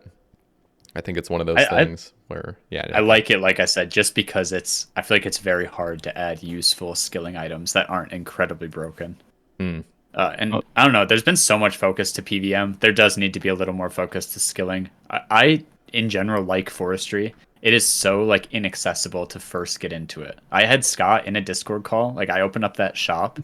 I guess they're making that better though. But still, I opened up that shop and there's like 30 different things, and I had no idea. It's not none of it is hard. Yeah. It's just so many names, and it's just not a great update for people to feel like skillers got this update for them. Yeah, well, that's where like when I went to max, I wasn't much of a skiller myself, and I'm still not. But I enjoyed 3-tick barb, but I couldn't do it for more than like 2 hours without my wrist just being in pain. Yeah, that is an actual thing. And the people that are heavily against, like people that meme on the Gnome Cube or anything else, generally it's super, super high level skillers that have already done like 200 mils and stuff. They don't want their achievements to be devalued, which is fair. They wouldn't devalue it, honestly. I mean, it would because your wrist wouldn't be as fried afterward. But I kind of hate that argument. Like, oh, because I went through this, if you guys don't have to, it's not fair. I hate that argument. Like when combat achievements where you had to kill like 1/5 of what we had to kill for KC tasks. And everyone was like, oh, I already did this, so you should have to do it too. I hate that argument. I think that's so weak. And that doesn't like, you're not like trying for a good game at that point. You're just kind of, I don't know, being greedy. It's a weak argument when the actual outcome of what you're trying to change is a net positive. Because there would be a difference of just like, well, just make the Tebow a 1 in 10. Like you had it hard, but we don't all have to have. But there's a balance to be had of like, okay, like that would just ruin the game. Like that would ruin the integrity of these items. And so as long as what they're proposing actually makes sense rationally, then yes, that argument is always very weak. Yep. But again, I still think there is a little bit of value. I'm sympathetic toward people that do achievements on this game and then it gets incredibly devalued. Like, sure. You can absolutely be sympathetic, but if it's objectively just this absolutely correct change to the game, I think you have to take a step back if you're one of those people. Totally. Like I had all those KC tasks done for combat achievements, and they made it better. So my younger brother cannot spend 10 hours killing Hydra. Which is anyone can vouch for that at Seder with Fasani's release. Yep. I was going to say, any Iron who Greenlog Nightmare, dude. Yeah. I'm totally for Fasani's. I'm totally for even increasing the drop rates further. And I'm the one person that should be against it. Like, I had to do this the hard way. Everyone else fucking should. No, it's just for the better of the, like, just for the goodness of the game, please make this appropriate. It's still not good where it's at. The most sympathy I've ever had were the Irons that got Jar of Darkness or the collection log people. Like, absolutely, that was the correct call to make it more common. But oh my god, can you imagine how bad you must feel then? You got this insanely rare drop and it's just devalued overnight. Yeah, a tough one. Yeah, no, I mean, I'm sympathetic toward that. I have 0 evil chicken still. And I am sympathetic immensely toward those irons that did religious birdhouse runs and were 3 of 4 or even some very rare super lucky motherfuckers that completed evil chicken. And then they just fully devalue it with a forestry update. Yep. Like, dude, there are people that have really nice accounts that worked for this shit and got lucky, and now you're just gonna take that all away. Like, there is something to be said. Like, evil chicken has no use in the game. It's purely collection. You did not need to break this sort of grind. I have the same fear with the Dragonstone armor. I bring that up as like a similar example. Like, if they were to randomly just shit out crystal keys all of a sudden to just some random boss, like, here's a crystal key every 5 minutes, just because we want to, because people really want this collection log. Like, stop it. This is an irrelevant grind that's just for niche grind. It's niche, and it's a collection log, not a completion log. So can we stop with the random devaluations just to? Well, I think in their head they were just thinking, oh, this is going to pump up our forestry analytics numbers, so when we sell this game, we can see if there's more players playing this update. See, our updates are great. Look at us, guys. Our updates are phenomenal. Forestry. Was that a pulled part of forestry? The actual god? Yeah. I was going to say, was that like a known thing before it came to the game? I don't think so. Maybe I'm out of I didn't really keep up, but I highly doubt. Like, maybe they did it, but like, I don't actually know. But they knew that there was world hopping. And they knew, like, oh my god, I don't know, it's just irritating. Now, with forestry, we're not going to be able to teleport into events. Do you guys think that Ents are going to stay the same? At the very least, that's the one event you can teleport to. I don't think so. I think that's just going to go with it. And I think so. Then this 2 months or however long forestry's been on, you abused it a lot longer. If you abused it, you got evil chicken, and now people aren't going to be able to. But again, so this is my so I get pissed off at all this, but ultimately I'm like, dude, evil chicken is not gonna be what's gatekeeping you from completing the collection log. Right. No, I think I asked you about that because I was about to do more bird eggs as well, and you were like, dude, there's no point. Like, well, especially there's no point on an Ironman because you have you got to do bird runs for life. So why are you gonna just get evil chicken? And are you just gonna? Because now your bird runs feel like shit because you're not actually getting that passive like luck that could happen. Exactly. So Ironman especially, don't feel bad if you didn't get your evil chicken and you're gonna clog in the future because I'm still 0 of 4 and I have no worries. I'm gonna keep doing my birdhouses and we'll get it one day. There's not going to be a single person that gets full third age before they get evil chicken. So no worries there. Yeah, exactly. So I'm not going to lie, though. There's a lot of people nowadays that are super, super clog focused. And it makes me worried for the future of like these rare grinds because people now expect this thing to be completed and they demand that everything gets changed to be appropriate drop rates, even the things that are just completely pointless to get. So third age, I am imagining like it's not there yet because people still hold on to value of it, but there definitely are people that are like, maybe third age rare should just be erased from the collection log. So now we can have a completed log. And I just think that's like the stupidest thing to do. I'd be so upset if they did that. It's just so stupid because like, why? It's a collection log, not a completion log. No one's going to finish it in their lifetime. I mean, having goals too is why this game keeps moving. It's you have these long-term goals that you can go for, and it you enjoy the time along the way. But I think the simple answer is if they made a Completionist Cape to just not have it include third age, that would be fine. But absolutely keep it in the collection log. Keep people striving for this. Well, I don't once even in a lifetime drop. I don't think Completionist Cape should have anything to do with collection logs, honestly. Sure. Yeah, but it's just one of those things where, and again, we've also we're gate kept from ever having like a clue scroll expansion that just gives out new rewards because people would just scream at the top of their lungs if they had green logged the medium log. Now we're adding 5 new cosmetics to it because now you basically have to just redo it. So I am sympathetic with that. Like I am. We have to be like careful when we're adding new things, but that is one of the worst parts about collection log adding that is people now have this attachment to it where you can't add things now to previous logs because people are now greening them. And you're just going to fuck over a bunch of people because they expect to complete these logs. And I just feel like in my personal opinion, I wish that Jagex would just be very clear. Just like, bruh, we do not expect this to be a completion log because we're going to keep updating this game and like, I don't know, like you just got to understand that you playing this game ultimately, like you're being inefficient just by playing this game because things are going to continually be added. So the most efficient thing to do would just be log out and wait 20 years and just work a high-paying job so you can buy microtransactions in 20 years when they release them, you know? Yep. It's going back to what we talked about too with adding bots, just to like have this short-term feeling like you're doing great. It's as soon as they would make Third Age common, you lose all interest in it. Bad. Right. I actually do believe that somebody could complete the collection log as is right now. Sure. And it would probably take another 10, 20 years. But the people that are grinding, like if they went super, super, super hard on Masters, I mean, Marnie already has like 9 or 10 unique pieces of Third Age, and a lot of them are the higher tiers. Right. So it is possible, but you got to keep in mind. Imagine going 5x rate on one of those items. It would be, it's like you're there forever. Like and then they just come out with a clue scroll expansion where, oh my god, second age armor, boys, we're sending it out. Here you go. Second age.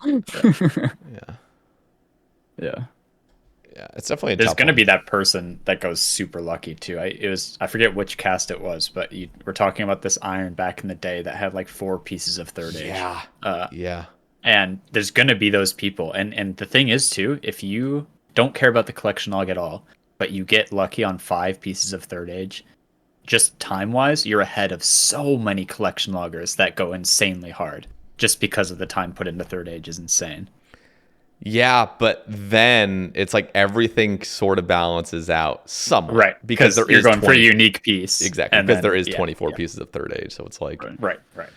I think his name actually was like, it was like Iron Warhead or something. It was something like that. And yeah, he had 4 pieces of Third Age melee armor in 2015 on an Iron Man. And one of them was a dupe. So he had 3 of the 4 classic set. No. And he had only done like 200 or 300 hards. I remember asking Casey whenever he was in the lead for collection log, I'd be like, hey, number 1. And he would never take it like that. He's like, I might be number 1, but I have less Third Age pieces than, this and this and this. Yep. Dude, the way it is. Casey, I mean, he got fucked over because he did so many of his masters before mimics were a thing. Yep. And before collection log was a thing, he had gotten a piece of Third Age. I mean, he's just insanely unlucky just overall with clues and all that. Obviously, over 6,000 without a bloodhound was just insane. But and then he like burnt out of clues basically. Like he wasn't even doing his clues for a season because he just didn't want. He just was so demotivated about them and the amount of time he had already lost. But yeah, if you're gonna clog long term, you have to love clues. Like you have to. That actually goes back to what we were saying about going dry for something as a streamer, because that was how I got attached to Casey's stream, was having him having that bloodhound goal and being so dry for it. That was when I started watching, and it's addicting. You want to be there for when someone gets the drop. Yep. Although I do think he went past the point of he definitely got up to diminishing returns. He was probably so done with it. Well, because he would also burn out as well, so it wasn't just a continuous thing. Yep. Yeah. No, I mean, bro, and that's the other thing. There's only currently 1 Iron Man that has all pets. That's Badman. There was 2 previous. I believe it was. Who was it? Jai-Hi and what was his name? The other one. Got hacked. Shit, what was his name? It's I can like imagine it. I'm gonna remember it in like 10 minutes. Yeah. So there was 2 previous irons. One of them de-ironed, and Jai-Hi hasn't logged in. Apparently, he hasn't done any DT2 stuff, so he's burnt. And Badman got 30 pets in a year.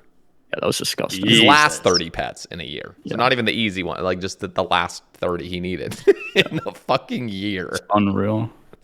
to be fair, to give him more credit, he did have, some pretty dry years prior to that. So it wasn't just like he was. But yeah, he had some bad dry streaks as well. His Corp one was bad too, wasn't it? His Corp is really bad. Like 8,000 or something. 8,500 or something. Yeah. So Rank 10. But bro, his last 30 in a year. But no, seriously, and he got lucky on his Bloodhound. So it's like if you were to go 8x rated Bloodhound, you're just never getting all pets on an Iron. It's just how it is. Yep. Same thing with like Olm. If you go 8x rate on Olmlet, like have fun. Yep. That's Scott and I are both trying for Olmlet right now. Yeah. Just at 66 purples, I think, without it. And I'm just like, yeah. It's kind of a cool thing. It's kind of a cool pet to go dry on if you're not like in that competition race of like trying to get all pets, because it is just fun content and you just keep doing it. Definitely one of my long-term goals, but having a reason to do raids. I think at a certain point on an Iron, like where we're at, you have to just accept that you're going to do this raid to have fun and for no other reason, and like maybe to make money for your main. Exactly. Yeah. Like sure, Dragon Darts and kits, 60k a raid. All right, what are you guys' thoughts on the 2K CM cape being just granted to all chambers, KC? I think that goes back to the thing where it devalues the people that already have it, but then again, I think it should be a thing. I think it should be consistent across the board. I think it's been too long, personally. On release, absolutely should have been the case. It's been too long now, in my opinion. Really? See, I think so. I don't think it is. And the people that say, it devalues some people that went for 2K. First of all, they still did chambers, and most people actually think CMs are the fun chambers to do. I agree with they that. are. So it's not like you're just torturing yourself nonstop. Like you still have to do 2,000 chambers, and most people when they're going for the 2K cape are gonna do a bunch of CMs anyway. And the other thing is in regards to the devaluement, I just bring up Dead Wilson because he's the one that's like really trying to get this passed to make it so like chambers counted, because he did 2,000 chambers before there was even such a thing as CMs. So he's technically the one that got fucked over. So like if we're gonna really get as well, I think he just did. I don't know. GZ to him. But like if we're really gonna trace the time back, like technically he was the one that got fucked over because he couldn't even do CMs because it wasn't a thing. So what are we gonna do? We're gonna devalue those that did the CMs, or we're gonna devalue those that didn't even have the option to do it. Like what the fuck, man? So and in my opinion, I just think for the standardization, the kind of streamlining of things, it should just be granted to all of them. Because the other two. Exactly. I would have been fine with chambers just being what CMs are. Just always every single room. Again, now that probably doesn't appeal to most people, but having like a more linear raid, I like a little bit more. Yeah, I think I lean more towards static nature of things ultimately than dynamic. It's so weird when you talk chambers PBs. It's like, okay, but what layout did you get that on? It's so a mess. It's a mess. Right. And like there's a new fastest one now with Vasa Shamans, something. Yeah, there's like 100 mans that are possible, so you just like there's just a bajillion different records you could hold. It's just it's kind of a mess. You don't love seeing your PB for 16 to 34 players. Yeah. It is interesting though, because like what do you think about the Coliseum? Do you think that's going to be more of a dynamic thing or a static sort of wave base where every wave you go in is going to kind of be the same mobs in the same positions, or do you think it's going to be more like dynamic? And what would you actually prefer? I'm thinking it's going to be static, but I think I'd prefer it to be like Inferno where it's static and then you just keep going on as you progress. I think that's kind of what I thought about it when I read the blog. I don't know. I think that'd just have a better layout as opposed to everything being the same as like Monkey Room, as we were talking about. Like I hate everything being not static. Well, Inferno technically, yes, it is static in a way, but it is dynamic because things spawn in different locations. Yeah, but it is the same mobs every way. Same mobs. That's what I mean, right? Yeah. I would much rather have it static to the extent that Inferno is. I love the 2 seconds you have to solve a wave in Inferno is the perfect skill ceiling, in my opinion. And sure, you can get really unlucky with spawns, but it doesn't feel as bad as Monkey Room, where you get these, cursed baboons instead of volatiles, and it's minus 20 seconds, no matter what. Yeah. That kind of RNG really annoys me. I don't think that's what it's going to be. I think they're going to, because they mentioned we're gonna have rewards for every like tier you complete, so new players can get into it. And I hate that line of thinking for something that's supposed to be this insanely hard end game. You know, it's everyone, as soon as they get their fire cape, they think either, oh, I'm never going to be able to get Infernal, or that's my goal to get Infernal. And it's such a good feeling when you do. And I don't think the invocation style works with something like Colosseum, in my opinion. Yeah. But they were talking about making it different, not really invocations, but like you get like power ups and debuffs, which I don't know. I'd have to see it. I'd have to see it to know if I have a proper opinion on it. I'm against debuffs. I am too. Because some of the TOA invocations are like that, like 100% spec bar. Which, by the way, just on a side note, I think people shoot themselves in the foot when they go for their first 500 and they turn overly draining on. I think that is people need to learn double trouble and get rid of that. But anyways, I think it's just kind of annoying. It's just, you know, Lightbearer is fun because you get more specs, and then they make this invocation where you get less, and it's just not really that fun. Yeah, no, that's like exactly how I think. So I don't think debuffs is the way to go about it. I think it just all just be power-ups. Can you just imagine there was an anti-overload for Chambers? Like, you're going to get more points if you use the anti-overload. So you go drain your stats to 70. Now it's a harder raid. Like, what the fuck, dude? That's like, just not fun. Everyone likes hitting big. That's the whole point. Exactly. Half attack speed. Oh my god. Can you imagine that was an invocation on TOA? Like, here, just attack twice as slow. I think when they add all this stuff to it, it becomes way harder to balance. Inferno, I feel like they just threw shit on the wall and said, we're going to make this really hard, and still someone's going to get it eventually. And they did. And now it's kind of a standard thing. We all do Inferno, there's guides.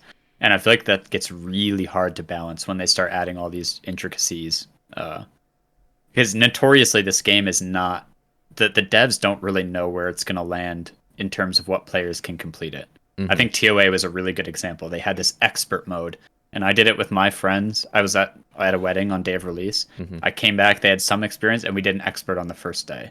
Mm-hmm. And we were proud of it, and then a week goes by, and you're like, that was absolutely nothing. And I don't know. I feel like it's easier to just make things really hard, not worry about buffs, debuffs, and just hope that players find a way to do it, because they probably will. Yep. I agree. And the buffs that they should add should be very simple. So... Yep.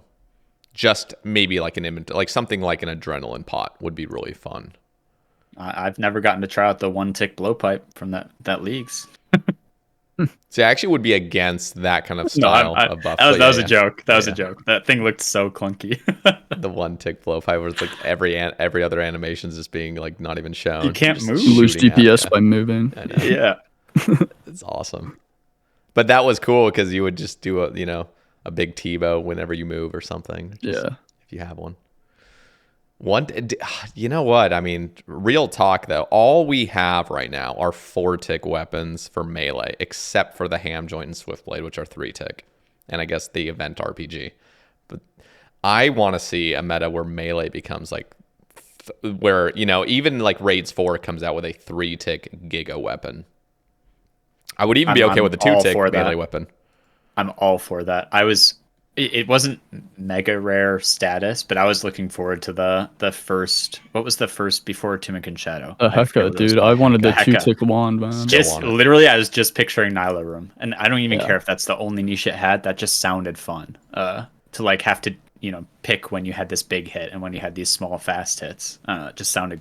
I love niche stuff like that as long as there are a couple uses. See, I actually would have preferred the Heka to just nonstop be 2-tick.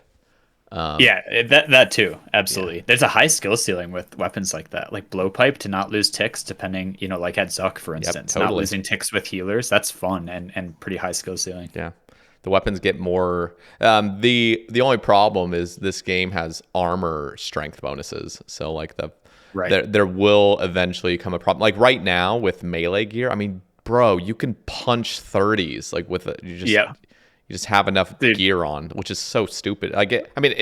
We play this game, and that's just how the game is run, so it's fine. But like, if you think about it, just put on a bunch of metal, and now all of a sudden you're just hitting like you're just way down. If anything, it'd be the opposite. I know. No, Scott and I were doing a duo 500 last night, and It was Akka Final Phase, and you switch from your claws to, your Fang and Defender, and I clicked Defender, must have dragged Fang, and I punched Akka for like a 25. Yeah, that's funny.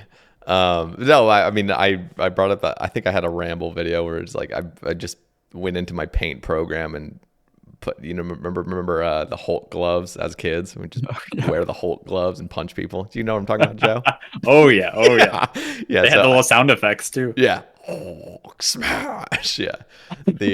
So I just like went on Google and just found those and I painted them red and I was like abyssal gloves or whatever I called them, abyssal knuckles, whatever they were. And I just think that would be so much fun to have a 2-tick melee weapon where you're just punching and you have to be in melee range. It actually has potentially negative defensive bonuses, so there really is a trade-off because you're just literally punching shit.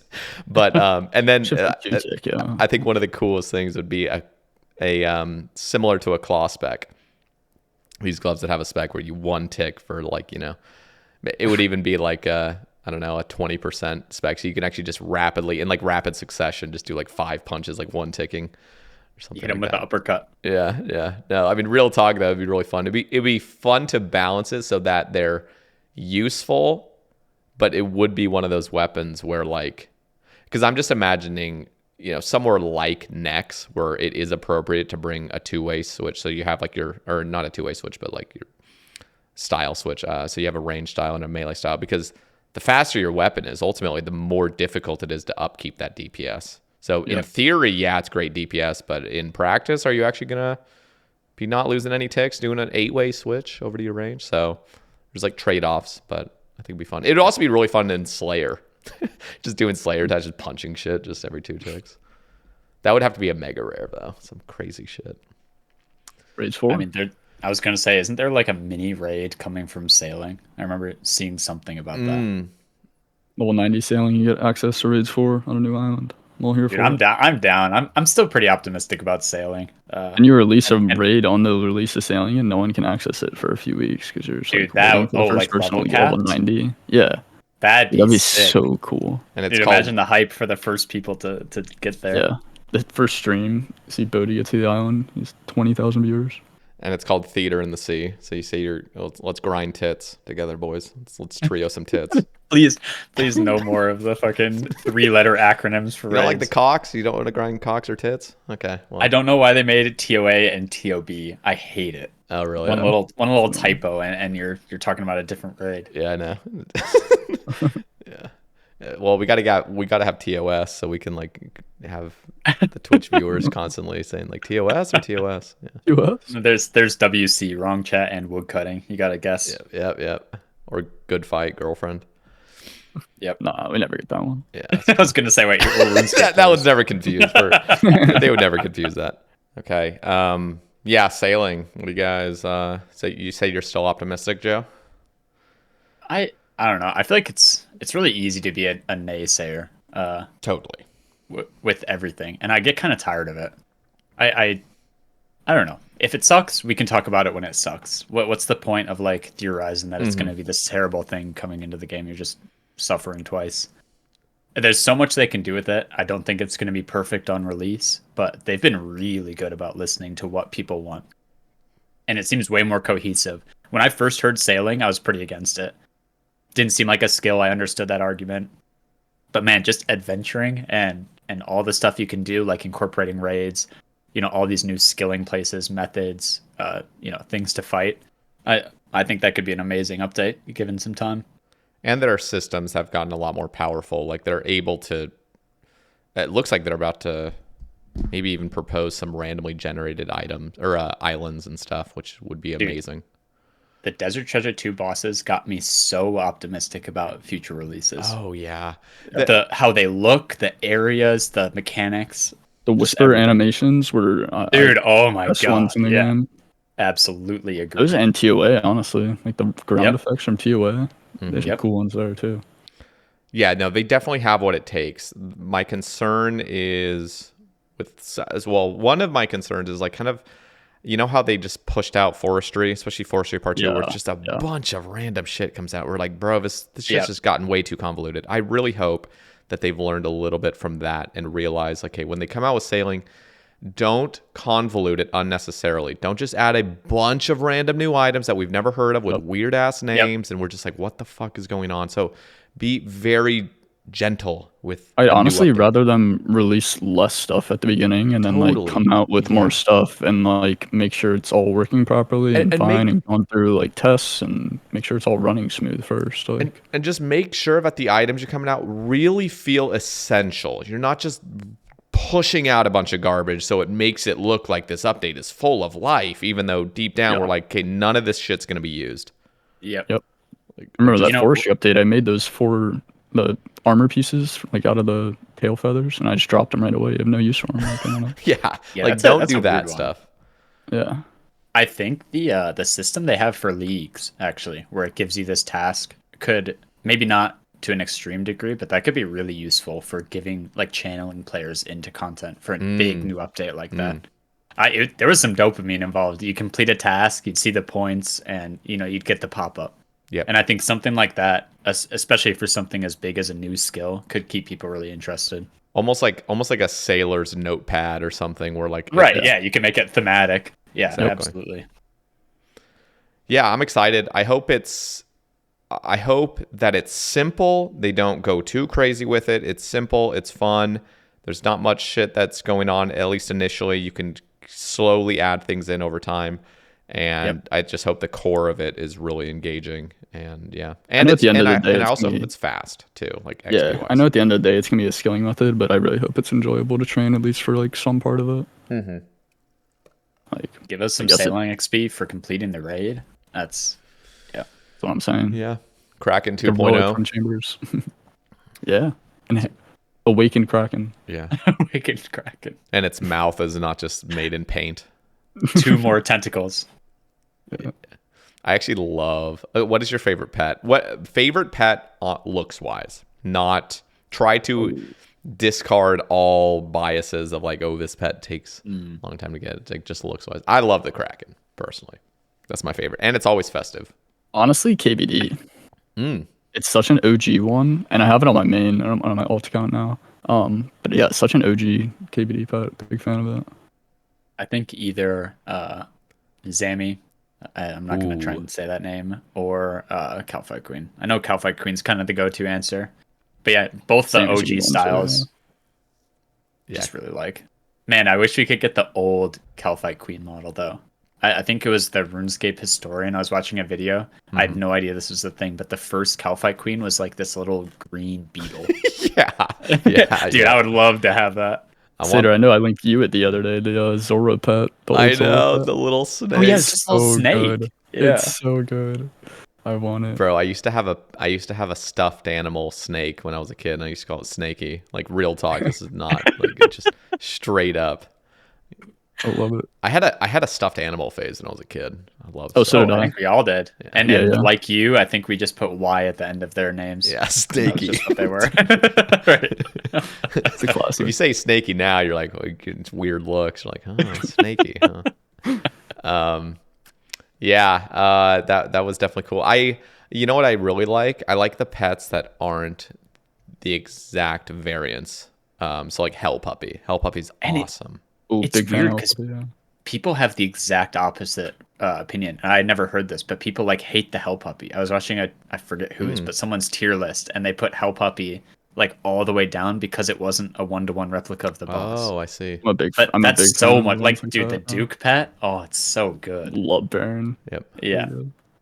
I want that pet. I'm actually excited now that I have the belt. Like I have to totally. Dude, wait for that scythe update though. That's true. Make it even better. Yeah. Potentially Soulreaper Axe update too. That might get better. Yeah. That's one of the ones where we just hope we go dry on because the dragon arrows you get there, man. Oh my god. You don't get that many though. Like long. No, you get a lot. Really? 1 out of 100 for 250 if a perfect kill. Yeah. Okay, so if you win on 5 arrows, 2K. It's like. I mean, that's still, in my opinion, that's still low, but that's obviously for a boss, like this is the highest. It's not a raid, right? Bro, when are we going to come out with bone dragons?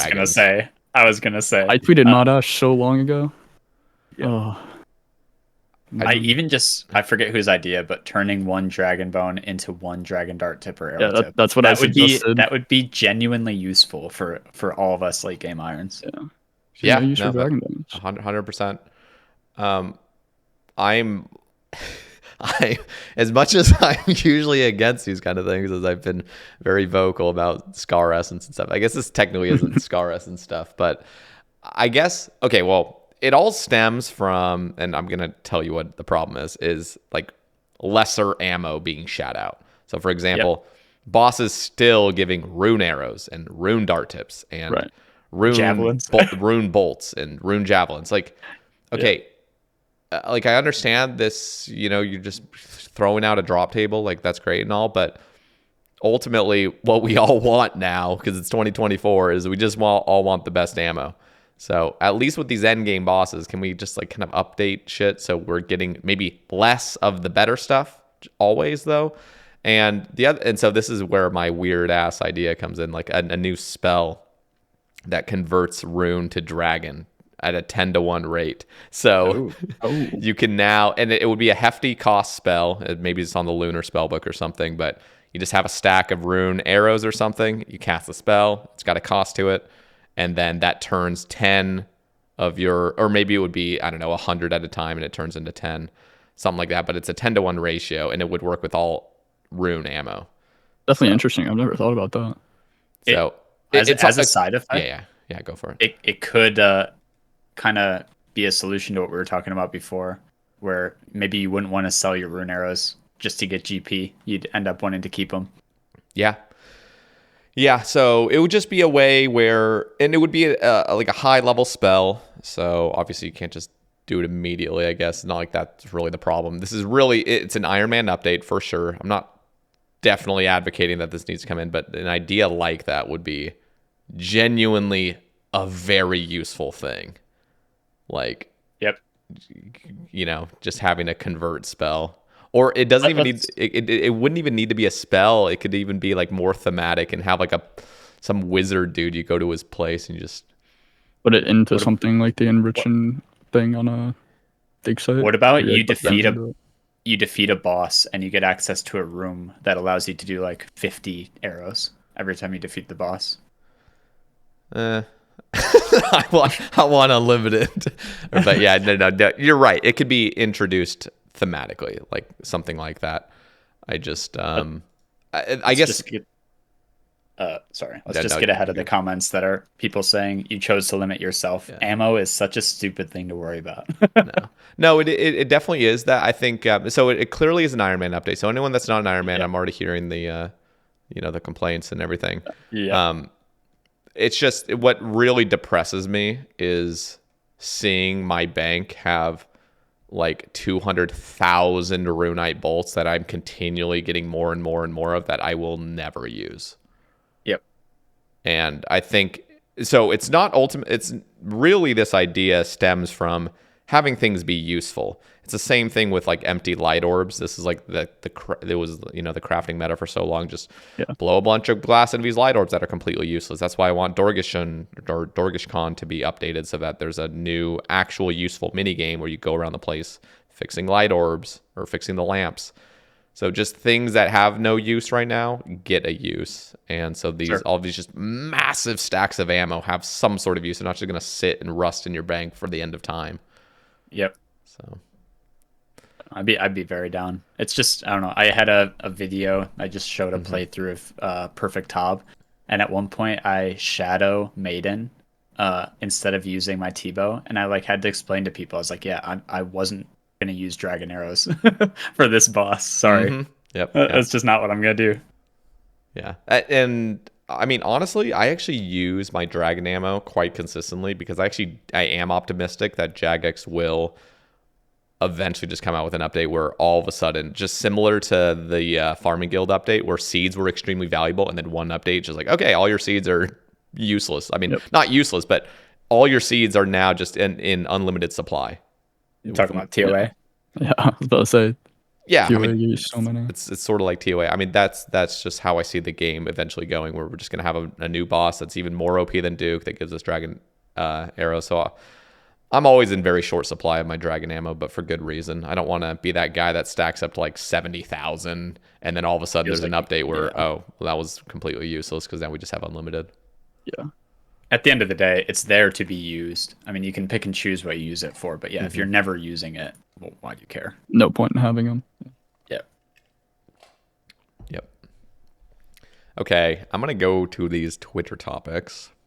Sounds good. And first one comes from Maru. Question from Purity and myself, directed for Scott. When you went for the big three, Tebow, Shadow, Scythe, and going dry on all three, did you ever consider quitting due to burnout? How did you stay motivated? And any suggestions to others also going dry on similar grinds or goals? I don't think quitting was ever part of the option. Having goals in this game is part of what makes me never burn out. I mean, I think one of the things is always having items and gear upgrades you want to go for, and for me in that case, it was the Tebow and Shadow and Scythe. And I mean, as long as you still have goals for wanting to go for them, I still wanted to play the game. I was having fun playing the game, and as long as you're having fun doing it, I can't see burning out even being an option. I mean, at the end of the day, like, yeah, it sucks going dry for all of them, but then at the end of the day, when I got the Tebow, I had 20,000 dragon arrows now to use, and I had 250,000 souls, and I had all this stuff that, like, now it makes my account so much better to play, because I don't have to, like, worry about as many secondaries and stuff like that. But yeah, in the moment, it was definitely pretty bad. But, you know, alt has GP, and streaming it definitely made it better. And it builds character. People to talk to. Yeah, definitely builds character. Going 120. Scott remained humble. He got his humble phase. That was how I knew Scott was like, this guy does not have a single mega rare, and we have like the same amount of playtime. That was when I started watching him. That was just his thing. He get attached to it. Yeah. Yeah, and I was so into solo raids for the longest time, and then I think I did like 1,200 solo raids with like a Sang, Bofa, and a Lance, and didn't get a Tebow, and then TOA came out, and I hard camped TOA, and was pretty much, I saw how good that Shadow was in Chambers, and I was like, okay, I'm not going back to Chambers until I get it. There was just no point. But yeah, I kind of like set my goals on one thing and then just hard go for it, but it's always how I've been on this account to get gear upgrades, I feel like. Yeah. And one of the silver linings is definitely like you appreciate your Tebow. I don't appreciate my Tebow at all. I take it for granted entirely. Yeah, we talk about that. Yeah, which one, right? Well, and that's the same with my Ellie. Like, I mean, I just got my Ellie, like, right over drop rate, and it's like, I mean, under drop rate, and I don't appreciate it. And it's just like, yeah, when you get yours, it's going to be completely different. Yeah. Speaking of, pretty easy to see why you invited us on, by the way, Sae Bae. 2 irons that have Ellies. Yeah, what the fuck? We're not giving up our sources. Sorry. Yeah. You guys are totally spoon-fed when it comes to that. Scott deserves it. I don't know about Joe. Joe already had 3 Tebows and he I deserve it because I'm a nice guy. Yeah, that must be it. Yeah. I was watching Star Trek with my girlfriend off stream, and I think I was at like 500 Corp, so very, very dry. And and yeah, got it. I just started yelling, and yeah, it's a nice item. You'll love it. Maybe. I mean, maybe I'll get it. Like if I get it, I'll like. You will. We've been using your method. If that's not good karma coming it's actually towards not you, my method. I copied it from somebody else, and I just made but a YouTube video of it. So now it's all mine, just like the Gnome Cube. It's my idea now because I made a video on it. It's all his. Yeah. No, straight up though, that method's amazing. I mean, now going for an Ellie, if you're looking for an Ellie specifically, not green logging Corp, but just going for the Ellie, it's only 400 hours only. But like that grind used to be almost 1,000 back when the Corp meta used to be 4 to 5 kills an hour, and even prior to that, when with Curtis's era, I mean, it was I was gonna say what Curtis did. Oh my god, so bad. Yeah, it was brutal. I mean, not only that, but go for it. You factor in the food you have to cook for that method, the Curtis's method. He had 70 million cooking or something, dude. It's just And this was way back where there wasn't he definitely did a lot of Zulrah. He had a lot of like free sharks from there because he did a lot of pre-nerf Zulrah and stuff. So there's a few minor advantages, but no, for the most part, his 6,000 corp was the most brutal shit of all time. People do see him as like going like the first guy that kind of like went dry on corps. Like he didn't actually even go dry. That's the crazy thing in corp completion times. So yeah, but nowadays it's about 400 hours if you have max gear. And as soon as they just allow full Inquisitors to give us a guaranteed Warhammer, that shit's actually going to increase. It should. Yep. It should. It totally should. There's no reason it shouldn't. It doesn't even make it completely overpowered. It doesn't. So, it makes it perfectly balanced. I made a mistake. Speaking of full Inquisitors, I actually recently finished it. And overall, I was not dry for these things. But it had been 700 Vasanis since I had seen a drop on the ground. Oof. And I get this helmet. And I post on Twitter, I said, finally, full Inquisitors.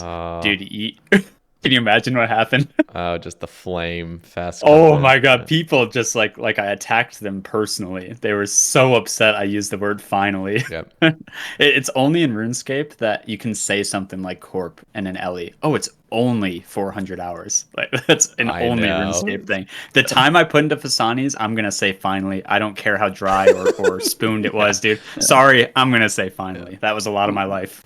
No, I mean even my log right now looks great. Like, well, especially when people don't think about all the solos I did. If you're just looking at it as like, oh, you did like 5 mans or something, it looks phenomenal. But deep down, I mean, I went dry for a mace specifically, but you know, my log looks pretty damn average, pretty good actually for the most part, which is really disturbing because in my head, it's just like this was the worst fucking thing of all time, and it felt like endless. So, because I've spent like 1,200 hours at Nightmare total. Yeah, legitimately 1,200 hours. You did the Phoenix necklaces too, right? Yeah, I would just the way to do solo one Nightmare. tick flick that shit and be camped at 20 HP the whole kill. Insane. Yeah, that shit was nuts. I mean, the craziest part too, like I remember when I first was doing Nightmare on stream, it was brutal because I was dying. So, and this is not even like when I say 1,200 hours, like that's calculating just the kills and the running time there. That's not even including the amount of fucking deaths I had. Yeah. Where I'm 15 minutes into the kill, die, have to run back again, and start another kill, and just I'm like literally fighting my demons in my head as I'm doing it, just freaking the fuck out mentally. That shit was brutal. Do you think if you didn't have your stream, do you think you would ever have gone for a grind like that? Dude, the thing is like I just at that time, first of all, I was so motivated. And I really, really, really wanted to just grind clues, but I couldn't grind. Well, I couldn't grind clues because I wasn't going to be able to upkeep my scythe. The blood runes weren't really the issue. It was just like I in order to do what I wanted to do with like Sarachnis Sarachnis, I would have had to do like 8,000 Tob just for the vials of blood to do my massive goal. But of course, you know, this is it was ultimately sort of like for show, like, okay, like this is, you know, obviously the ultimate goal sort of, but ultimately I knew deep down, like, okay, updates are going to come out and Sarachnis is not going to be the best in slot forever. But it was still fun to kind of like, that's how we motivate ourselves. Yeah. Right. Like you get this item so you can do this thing, even if it's not, like I didn't even touch chambers the first time I learned it on my main until I had, Warhammer, and a couple other items. And I had a buddy that was like, dude, you can do chambers right now. It's fine. But that's just how it should work, to be honest. I think that goes back to what you were asked, Scott, where like, how do you keep yourself motivated? And it's having those long-term things to look forward to.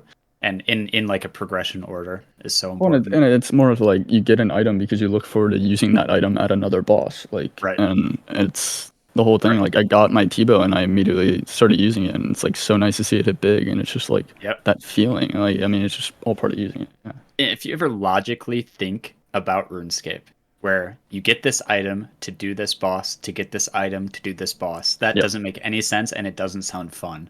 But when you're playing it and you have those goals, it's fun. I don't know how to explain it, but it just is. I mean, it's just like life. You can just put the same thing toward life. Like all you're doing is grinding for the next thing, to do the next thing, to do the next thing. It's like I'm not trying to get depressed an hour through the podcast. You don't want the deep conversation? Yeah.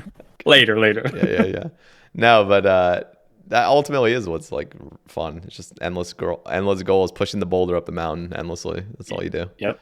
So, but yeah, the nightmare grind was definitely brutal. Taught me a lot, and I mean, I was never expecting to go dry. In my head, mentally, I was like, okay, I'll probably get lucky on a mace, you know, just 1,200 nightmare kills. I can handle that. And then all of a sudden, we're at like 3,100, and then Fasani's comes out at like 3,300 or whatever. I still remember that day of Fasani's release, and you did what, an 18-hour stream? Yep. And I came in the kill, you got the mace. I came in like halfway through the kill. That was and the I was first like, clip I saw of Fasani's. I saw it drop, and I was like, oh my god, that's what he needed. I was like, I was freaking out. I'm not gonna lie to you, like, I was excited about the update. The update was everything I wanted. It was just, and I got lucky on the sleepy tablet. So it's just, I was already rank 1 overall for Fasani's by, you know, a decent margin, maybe like 10 or 20 kills. And I just remember, like, it was like 17 hours in, and I'm like, I just remember thinking to myself, I'm like, this is cool because I'm pulling numbers on my stream. I was at like 500 viewers, like, just because I was that nightmare guy. Yeah.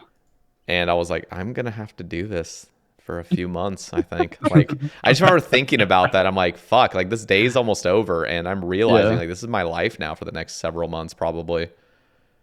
And then I just fucking get it. And it's like at the point, you know, where you're grinding a boss and you don't even remember why you're grinding the boss. You just do it out of habit. That's when drops happen, by the way. Yeah, that is when they happen. Because I didn't even understand what I was looking at on the ground when it popped up.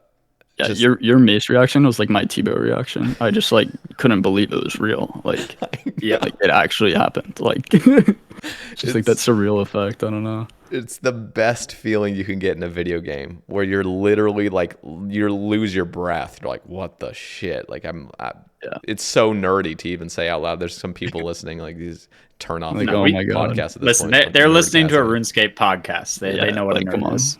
Yeah. I mean, that is really the beauty of Ironman, especially. Like, we have it a little bit with mains now, because there's such thing as a collection log. But bro, like, Ironman hits so different. Yep. And that's why I've had people ask me about, like, look, okay, you've completed everything in the game, you gonna go play a main or like de-iron? I'm like, dude, never in a million years would I de-iron. Nope. Like, in all regard, like, I have an 8 bill bank on my main just from stuff I've dropped over from this account. Like, and that's like including stuff from like just dupes of stuff. And it's just like, I can't see GP-scape being fun to me as at this point in the game. Like, I'd rather just pet hunting collection log. Yeah, speedruns, it's fun, but like, I can do that on this account as well. Like, but maybe I do that on an ult. Maybe I train up an ult to do that if I want to. But yeah, I can't ever see myself de-ironing this account. I would never. I would hate myself in a week. Oh yeah, absolutely agree. Yep, I'm Iron Man for life. Iron Man for life. Can we just, now that we're all agreed on that, can we just come together for Previn quick and tell him he will get his shadow and he should not de-iron? This is for you, bro. This is for you. Yeah, that's the other thing. I always have to remember, because like us three, we really do think alike. We have that same, like, we have the Iron Man spirit drilled into us. But ultimately, I'm never going to be like, you know, if people want to de-iron for good reason and they've really thought about it for months, like, I'm just going to be like, you know what, we just don't think the same. So, like, I'll do whatever you want ultimately. But, and I'm actually happy for people that do it and enjoy themselves, but they have to know what they're getting themselves into. Right, like, right. And that's the thing. But I've seen way too many of my iron friends that play late game irons, and they de-iron, and then a week later I never see them on again. Yeah, and it's the fantasy. It's happened way too many times. It's the fantasy in your head of like, oh, I could just have. I can buy all my potions. I could buy I could have all the end game gear. I could get my blood torva really quick within the next week. I could get all these things, and then you're like, wait, why am I playing this game again? Like, what? Like, what am I doing exactly? Yeah, like, you start doing some raids for money, and you're like, huh, like, interesting. Right. I mean, again, like, if you're into the game for speed running, like, because Scotty was a beast Iron Man, and I was gonna bring him up. Yeah, I was gonna say the people that de-ironed and still play the game religiously are the people that are way more skilled than me. Like, way more skilled. That could make speedrunning just happen. He's got what? Inferno world record, one of the Chambers records. Just, guys, insane. And those are the people I know that actually ended up having a good time. But dude, I don't know about you guys. I don't even think about the the supply gathering anymore. It's No, almost like a it's second welcome nature. thing. You Yeah. end stream and you're like, all right, let's just chill and go, get our redwoods for birdhouses. I don't know. Yeah. Yeah, no, I actually I deeply enjoy that aspect of the game. There's some grinds that are super aids that need to be looked at. For example, thieving elves and Trust. thieving Vyres. Yes. Yep. That needs to be updated. But and I, do you know what? Well, I'm they just- talked about it, and I'm happy they talked about it. I should come soon. yeah, Yeah. I'm hoping that they actually make some good positive It changes needs to be thieving. changed. At 99 thieving, you should not be failing that much and just taking constant damage. Just And change what failing even means. Like, this is a whole nother conversation I don't really want to go down because there's just so much yeah, to think about. But that stuff needs to be changed. But yeah, ultimately I love Iron Man because I actually do like all aspects of the game. I actually deeply enjoy skilling. I wish I enjoy parts of skilling, but yes. I mean, yeah, the skilling that's actually enjoyable. Like, and I was thinking about this. One of the I think, I don't know if fallacy is the right word, but we've fallen into this trap where we think like the highest end of skilling shouldn't even be profitable. You should like lose money, like granite. Like, bro, like You should make money. when the hell are we gonna have granite blocks being chiseled into granite dust so we can put it on our cannonballs? Like, that makes it just makes absolute perfect sense. And it's untradeable, so it wouldn't even actually make it a GP. Yeah. Yeah. We need untradeable skilling stuff because as soon as Hydra and Zulrah came out, skilling became a non-thing for mains unless they're trying to max. It really did. It's such a good point with granite cannonballs because nobody's going back to GGs, especially after you get pet or finish log. Like, you're just not going to do it anymore. Dude, I got that pet in leagues. I was so Bro. upset. Bro, gnome cubing granite or even doing like the 4-tick 3G granite and just like sitting there and just chiseling the dude, imagine chiseling the granite also started a 3-tick action. So you're just doing that. So you're in the cycle as well while chiseling down. I don't know how that would work exactly because technically starting the action wouldn't allow it to chisel, but That'd be interesting. bro, that would be so cool because then my almost 500,000 cannonballs would be slightly more OP. Also, can we fix Corp's cannonball immunity that only allows it to do 25% damage? Why is that? Yeah, it's pretty bad. Keep it back to 50. Like, sheesh. The other thing is I was doing Corp with that method, and when I first started, I'd forget to empty my cannon after the kill, and as I was telling away, it would hit Corp when it spawned, and it would register as another player hitting it. It's and I would have to, so go annoying. pick up my and you cannon, can't enter the door. Hop worlds, it's so bad. Wait, no. It doesn't actually No, you don't need to register. hop worlds. Yeah, you don't need to. It'll say that it's a new player, but you'll still get the Yeah. drop. Oh, is that the case? Yeah. Yeah. But Okay, what's 'cause It the just one thinks it's time- fitting someone else. The one time I got logged, and I if you get completed the logged- Corp Oh kill. yeah, if you get log or if you log out, I thought that was the registers. same. Okay, well, Nope. you learned something new. The problem with that, they need to update it because I've walked in on 2 people's corp kills. Luckily, I didn't actually interrupt it, but you get that notification. Like, I get that notification because I never let my cannon stop. So almost every kill I enter back, if I take too long, I have to go through like, yes, it's me, motherfucker. But then there was actually a guy in the corp cave because I started and I just see that message and on autopilot, I'm like, it's me, dude. Like, let me in. And it was somebody else. I'm like, fuck. Like, you got to get rid of that. This is bad. Boy who cried wolf. Yeah, that's pretty bad. Yeah.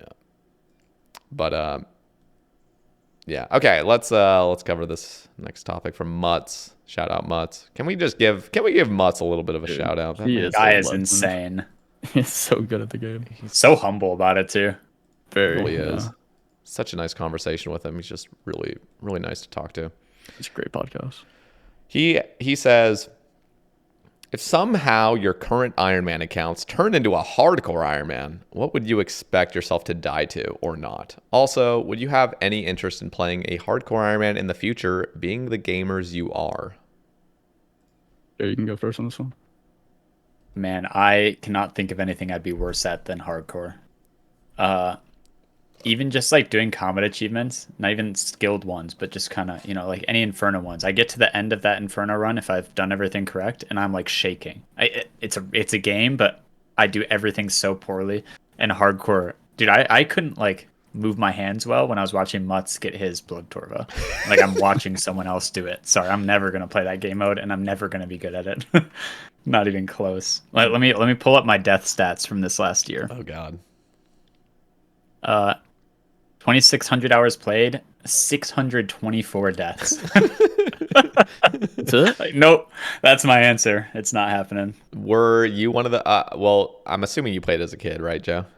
Yep, absolutely. Were you one of those kids that would like enter the wilderness and just be like chronically shaking? Just like, So 'cause my that was younger me. brother and I, we got 15 minutes on the computer a day each. 15. Holy, I got an hour let- and I thought that was bad. Yeah, we got an hour. I, Yeah. I swear that's why I'm like so incredibly addicted to video games now. Because like as soon as I could choose for myself, I was like, "Fuck yeah, dude! I'm not doing anything but video games today."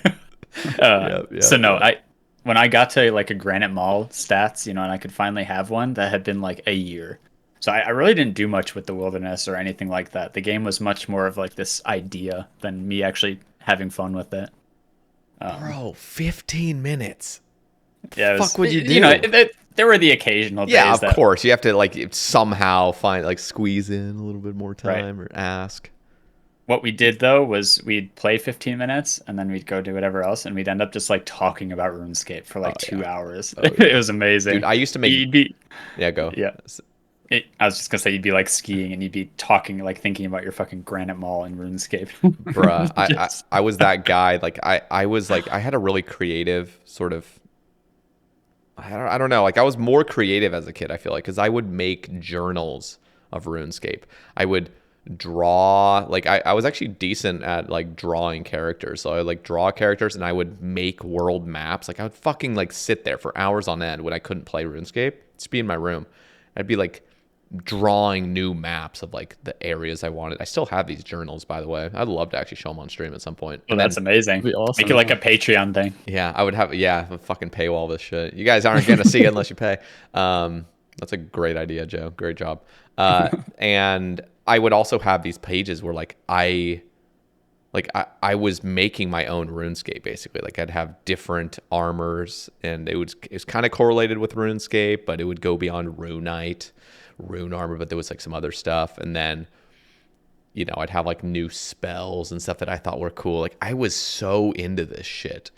Yeah. And I just remember thinking like, oh man, when I grow up, like I don't know how the hell you even get into making video game stuff, but I want to make a RuneScape that's like my way of RuneScape. Like how, yeah, I was hell addicted. Having 1 hour though, like you're totally right. When you're restricted your whole childhood, when you finally get that freedom, it's like I'm splurging. It's the same with how people eat too. I swear, you grow up eating really strict diets and never having like snack food, and you become an adult, and that's like all you buy for 2 years. Yeah, fast food. That was my older brother. Just instantly moves out, makes a bunch of money during like, door-to-door sales, and just everything he eats is now fast food.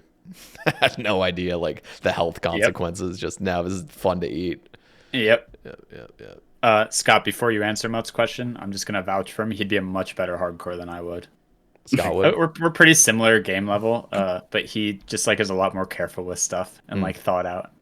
Wait. So you didn't answer the first question. If your current account is a hardcore, where do you expect yourself to die?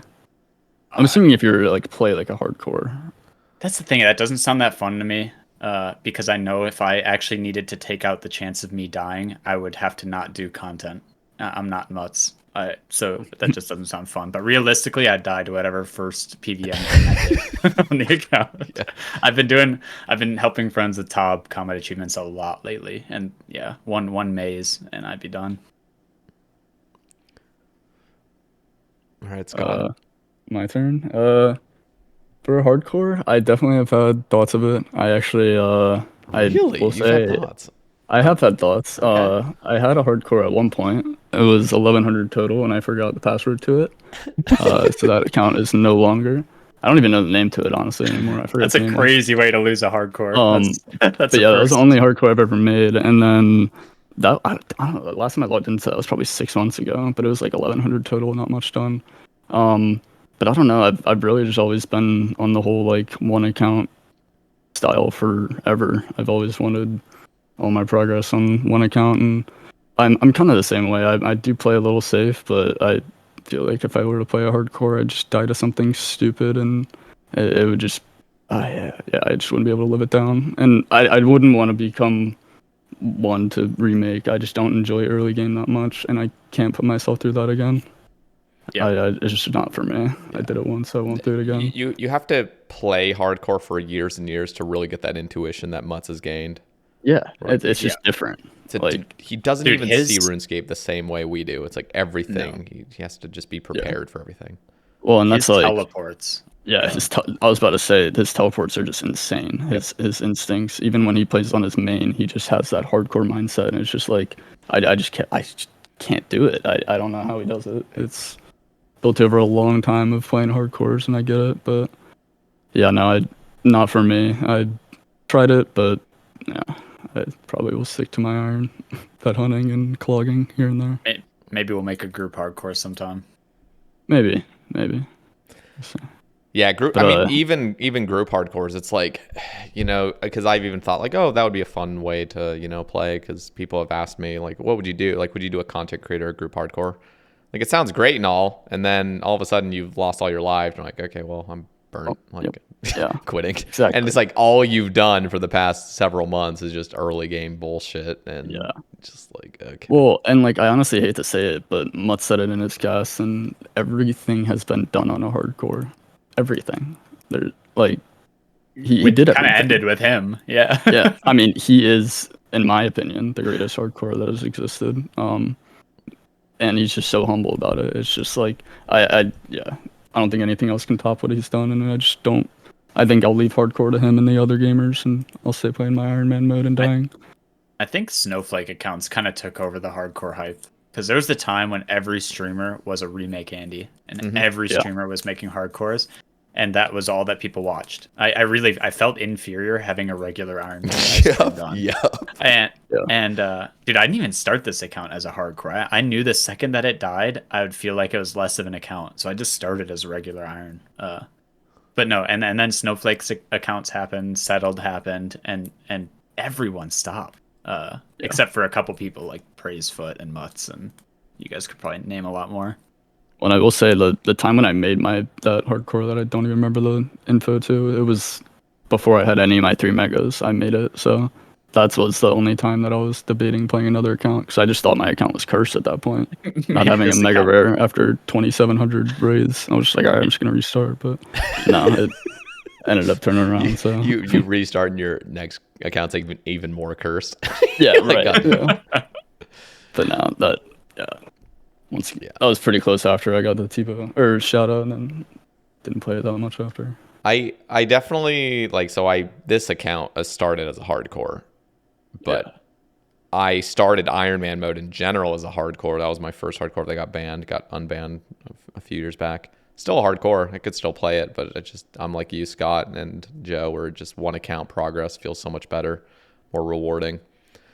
And and like Joe said, he had 600 deaths this year. I had 745, I think it was. Jesus, you guys are so shit at the game. I take back what I said before, Scott. Sorry. I just do. I mean, throughout raids and other things. I can die. I might as well. Exactly. No, I die all the time. I love it. I love being. Well, that was also including I trained with Wody Prayer, so I was also dying out there as well. And Voidwaker grind, but yeah. And I love Death Scoffer because dying means literally nothing. Yep. Except for a little inconvenience. So I'll chance everything. I'll just continually chance myself, and I actually enjoy playing that way. Yeah. Like at Seragnus, I'll be at 10 HP. I'll just keep trying to proc redemptions, even though I'm chancing myself repeatedly. And I'm like, I would do that on a hardcore, and then I'd be like, oh wait. yeah, I would. Yeah.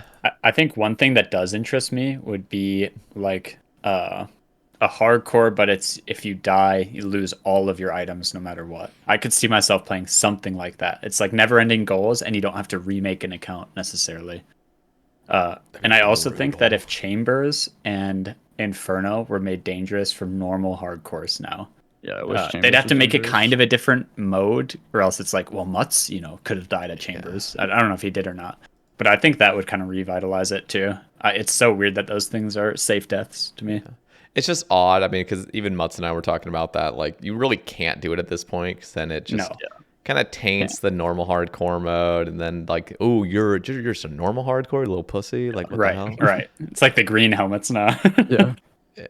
Dude, did you see that fucking guy that got a third age bow? Third age bow. Oh my god. So did you have him prove that? Because I saw the Reddit post, and my first thought was, no, he didn't. This is just like bait. He had one lucky Impling caught, and it was on his collection log, and he had 0 master clues done. I saw that, but I think the original post was just a screenshot of like it in his inventory. No, and then I saw your tweet, Sater, and it was more proof. No, this guy, like the screenshot is him in the chat box, says new collection log, third age bow. The collection log pop up, the third age bow in his inventory. Everything looks totally pure. And then in his, the craziest thing is that he has 0 elites, 0 masters done, third age bow. I'm like, bruh, like that is, somebody calculated, it was like 1 in like almost 700,000 chance to have this happen. And that's like a legitimate chance. It's not some like skewed shit where like you get it back to back and you just pump up the numbers, you know, whatever. But it's like legitimately it would take 700,000 account creations to finally get a. I think the way they calculated it was a piece of third age. I don't even know if it was specifically third age, but I think it was like one of the kind of mega rare, like like the more like the non-hard clue third age. I don't actually know how they calculated, but something like it would feel the same if you got a third age longsword, for example, or third age pickaxe. So they're calculating that all in. But so cool that it's a useful item too. And let me just pull this up for the YouTube's end. But like the Power Ranger outfit that he has on is fucking unreal. Like, look at it. I don't know if you guys are on Twitter right now. I've seen it, yeah. But like the group Ironman armor looks actually badass as shit. It actually does. It matches perfectly with a third age bow.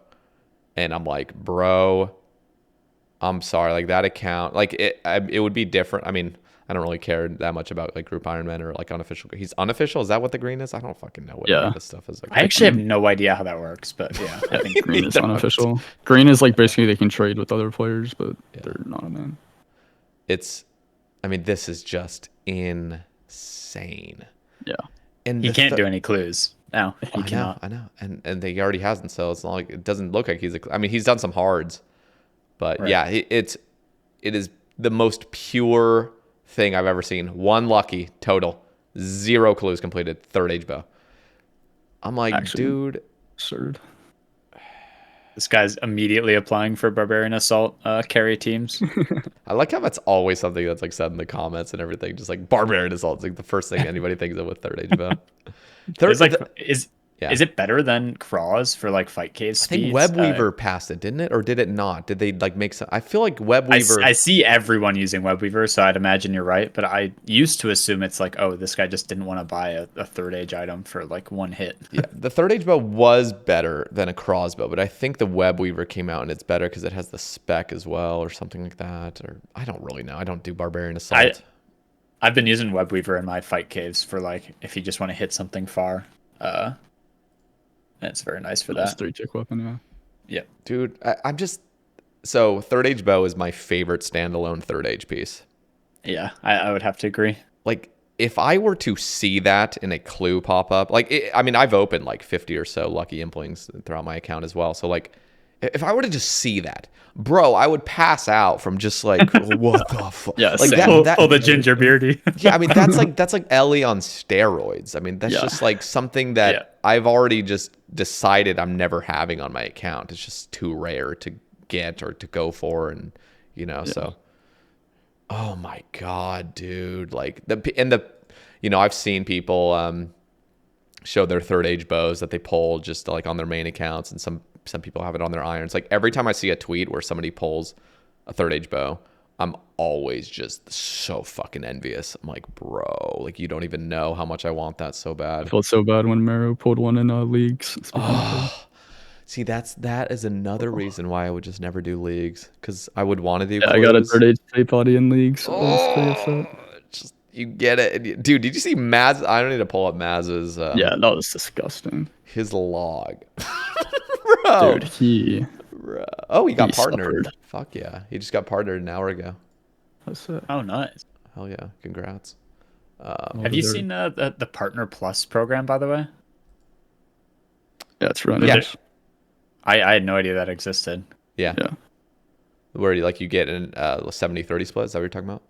Yeah. Did that just happen because Kick happened, or has that been a thing for a while? I think some competition and also just probably just to up their PR and they can do it, I guess. Like, they should do it. Right. Bro, this is his log. So, actually, is there a better picture of this? Dude. Oh my god. Yeah, I guess this is the best picture we have of it. Maz completed all gilded on leagues. He got every single fucking gilded piece in a bunch of third age. Like, almost completed the melee set, like all this shit on like leagues. I'm like, bro, the fake dopamine, like the dopamine of like having that filled out log, but no, I don't know. Like, it looks sexy, but then you also have to know like this is all fake. It's all fake. It's deleted in a few days. Yeah, it's so sad. I have to say, I had a much better time playing this leagues than I thought I would. This was my first one that I had played, and I always had that opinion that I'm never going to feel motivated to get something that's going to be gone. But it's a fun time until you start thinking about it too much. And then we just went back to the main game and had a good time. Yeah, it was my first time playing leagues, and I enjoyed it. Yeah, it's just the thoughts that creep up. You're like, this is all pointless. And I get those thoughts instantly. It's really sad. Yeah. Like, I wish I could just last a little bit longer, but you know, it translates to real life. It just can't last long, man. Yeah. But I kind of wish I could do it, especially as a content creator. You want to like milk those things, but absolutely. corndogmurphy has 6 questions. So first one is, I guess the first one's not a question. Tell me about that dog in the picture. That's her dog. Corndogmurphy's my girlfriend. We met actually COVID. Just to go into this kind of answers both questions, because one of her questions is how did me and her meet, right? Mm-hmm. So COVID hit, and I actually moved into a nursing home where my grandparents were living because they were having a bunch of issues, and you know, at that time it was like no contact with anyone. You know, we don't know what this thing is, how bad it is, and they were both really compromised anyways. So I moved in to be like a stay-at-home nurse, and that's actually when the Iron started and like my RuneScape streaming kind of started. But before that, I had been streaming RuneScape or Fortnite, and I'd had a friend that also streamed a lot less viewers than I. He barely got over 1 viewer, and he got a peak ninja raid. Like, I'm talking 300,000 viewer ninja raid. It was like one of the 2 random raids Ninja's ever done. He talks about how much he hates them and stuff. He was scrolling down a list to 1 viewer people, raided my friend. Ali had been in his stream, in Ninja's stream. So then my friend gets raided. Ali's lurking in there. My friend raids me, that same stream. And that's how Ali follows the stream. And I think it was like, dude, it was like 2 years after when I broke my shoulder blade like clean off, and I posted about it, and she commented, and so we started talking that way. But we traced it all back to Ninja. And let me tell you, when we get married, I'm inviting Ninja to the wedding. He's coming. He's gonna ego you. It's like, who the hell? That's all right. But yeah, so we met that way, and then she was great. We were talking on Discord like every night during COVID, and ended up meeting up, got together. But this is her dog, Tilly. And I have to say, I hated small dogs before this dog. They always seemed like half the brain capacity of bigger dogs. Sorry if I'm offending anyone. And like you could just like, yeah. And I've come around completely. She's amazing. She goes, we do a canoe trip every year on the Wisconsin River, where we just like camp out for 3 nights on a sandbar and take psychedelics. And she always comes with. She stays in the canoe. Just like wanders around the sandbar, but always comes back to us. She like dug up potatoes under the sand one year. She's amazing. She's a fun dog. We're going to be selling some beanies that Ali is crocheting to pay for. She has a heart condition that's getting worse. So we're going to be fun, like a GoFundMe, but you get a beanie out of it. Ooh, very cool. But yeah, so that's Tilly. That's the dog. Wow. Okay, well, that answers the third question. How'd Joe and his girlfriend meet? She puts herself in the third person. How did Joe and Scott meet?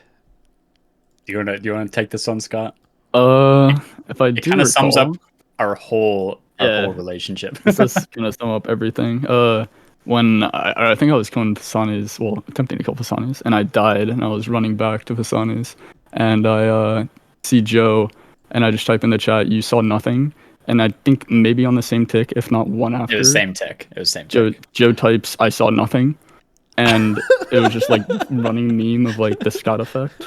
Yeah, we ended up naming it. Yeah, it ended up becoming a Scott thing, effect. Scott effect. So like him and I just like even in game and like IRL, we'll just like say things or do things alike in game, and it's just like it always happens. We always just do the same thing. Just kind of weird. It's borderline creepy, and it Yeah, makes it makes doing duos hard because like TOA, right? You'll have the Kefri room, let's say, and you have the melee up and the ranger up, and the ranger's 1 HP, and we have to kill the melee still.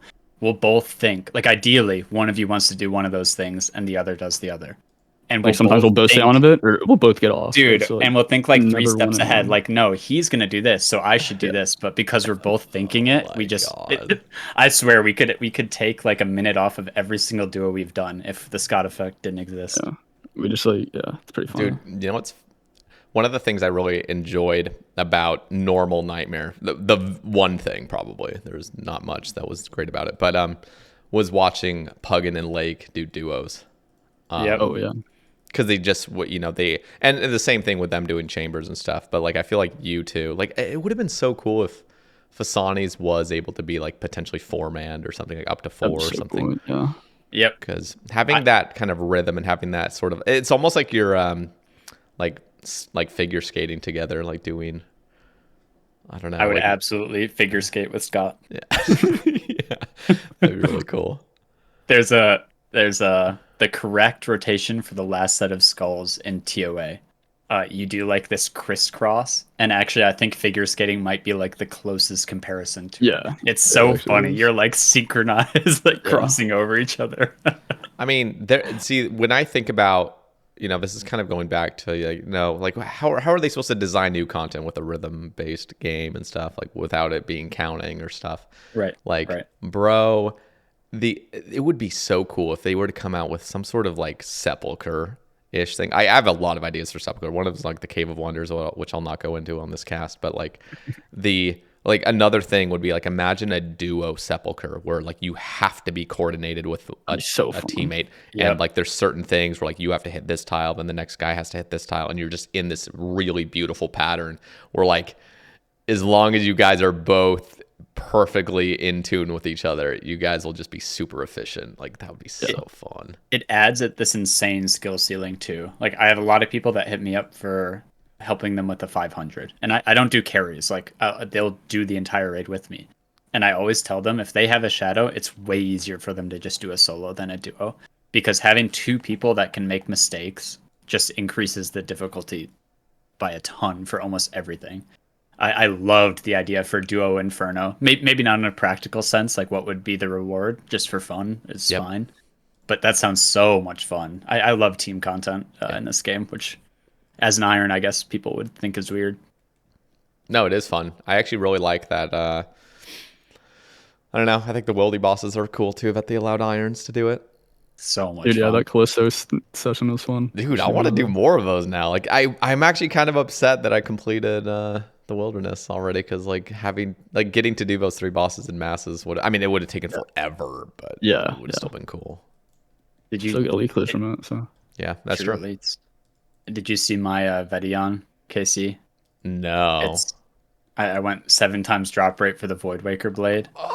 And at the beginning of the grind, I pissed off the wrong clan. Literal, like racists and stuff. They spent, it was over a month. They spent over a month stream sniping. Like, I'm talking, I would get on, I'd do my birdhouse run. They'd be at the birdhouses already. Like, just ready. Stream sniped me the entire day. They doxed me, doxed my girlfriend, spammed the Twitch accounts with profanity to follow all that stuff. And I went 7 times rate on top of that. It was the most miserable month. Fucking A. Dude, you're crazy for not just having given up and just waited it out. Like, it was close. It was very close. You know what actually ended up happening? You know the PKing clan fools? I mean, not really, but I can imagine. Them, yeah. They won Deadman finals and stuff before. Like they were a rival. Bunch of Finnish guys, just like rowdy but very, very nice guys. They PK'd me, and this was like 3 weeks into being stream sniped every single day, and they PK'd me twice in the same day, so I called them stream snipers. And the guy came in and he's like, "Hey, listen, sorry that's happening. We're not stream snipers." And for the next like week and a half, they just protected me. Like did the service thing. I wasn't paying them anything. They just stood there, and the stream snipers couldn't touch me. And that's when I ended up getting it. So it's kind of cool how it all worked out. Met a bunch of dope guys, like super supportive of the stream and everything. See, the PKing scene can go really crazy, and it's because, you know, the people that are really toxic have full, like they basically have full access to being as toxic as they want, because the wilderness is the way it is. When I did my grind, it was like the first week of leagues, like at least for my Void Waker grind. I've done a lot of wilderness content over the years, but for that, I was like, dude, whenever I see anybody, the first thing I'm going to ask is like, how much for off? Because I just don't want to deal with it.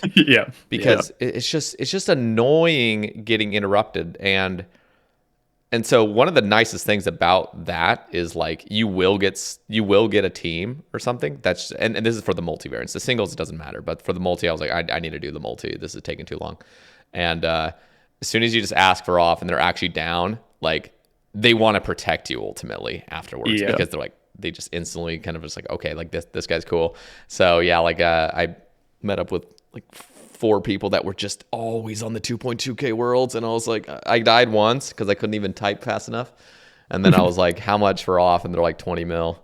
I'm like, that's it? Like, fuck yeah. Okay, like here's a dupe. Like here, just fucking have it. Here's like an extra 5 mil or whatever. Yeah. And they're just like frothing over it. And they're just like, if you see any other PKers, let us know. So I just get like a double whammy, but basically like now protection on top of avoidance.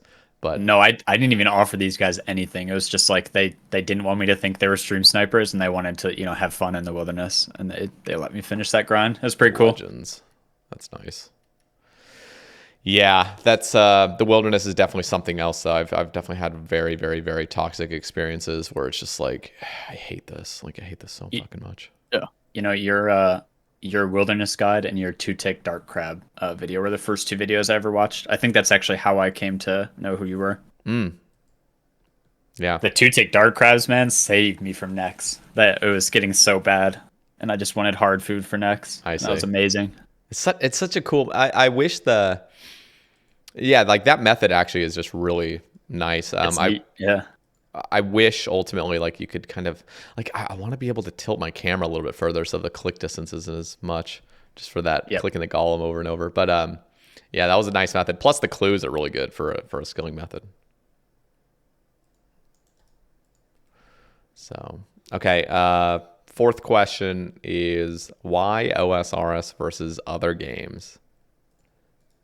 I guess I kind of briefly talked about it, but I think it's part of the reason I'm optimistic about future content and just like the Jagex devs that we interact with on a day-to-day basis. I can't speak for the higher up company. I don't think any of us can.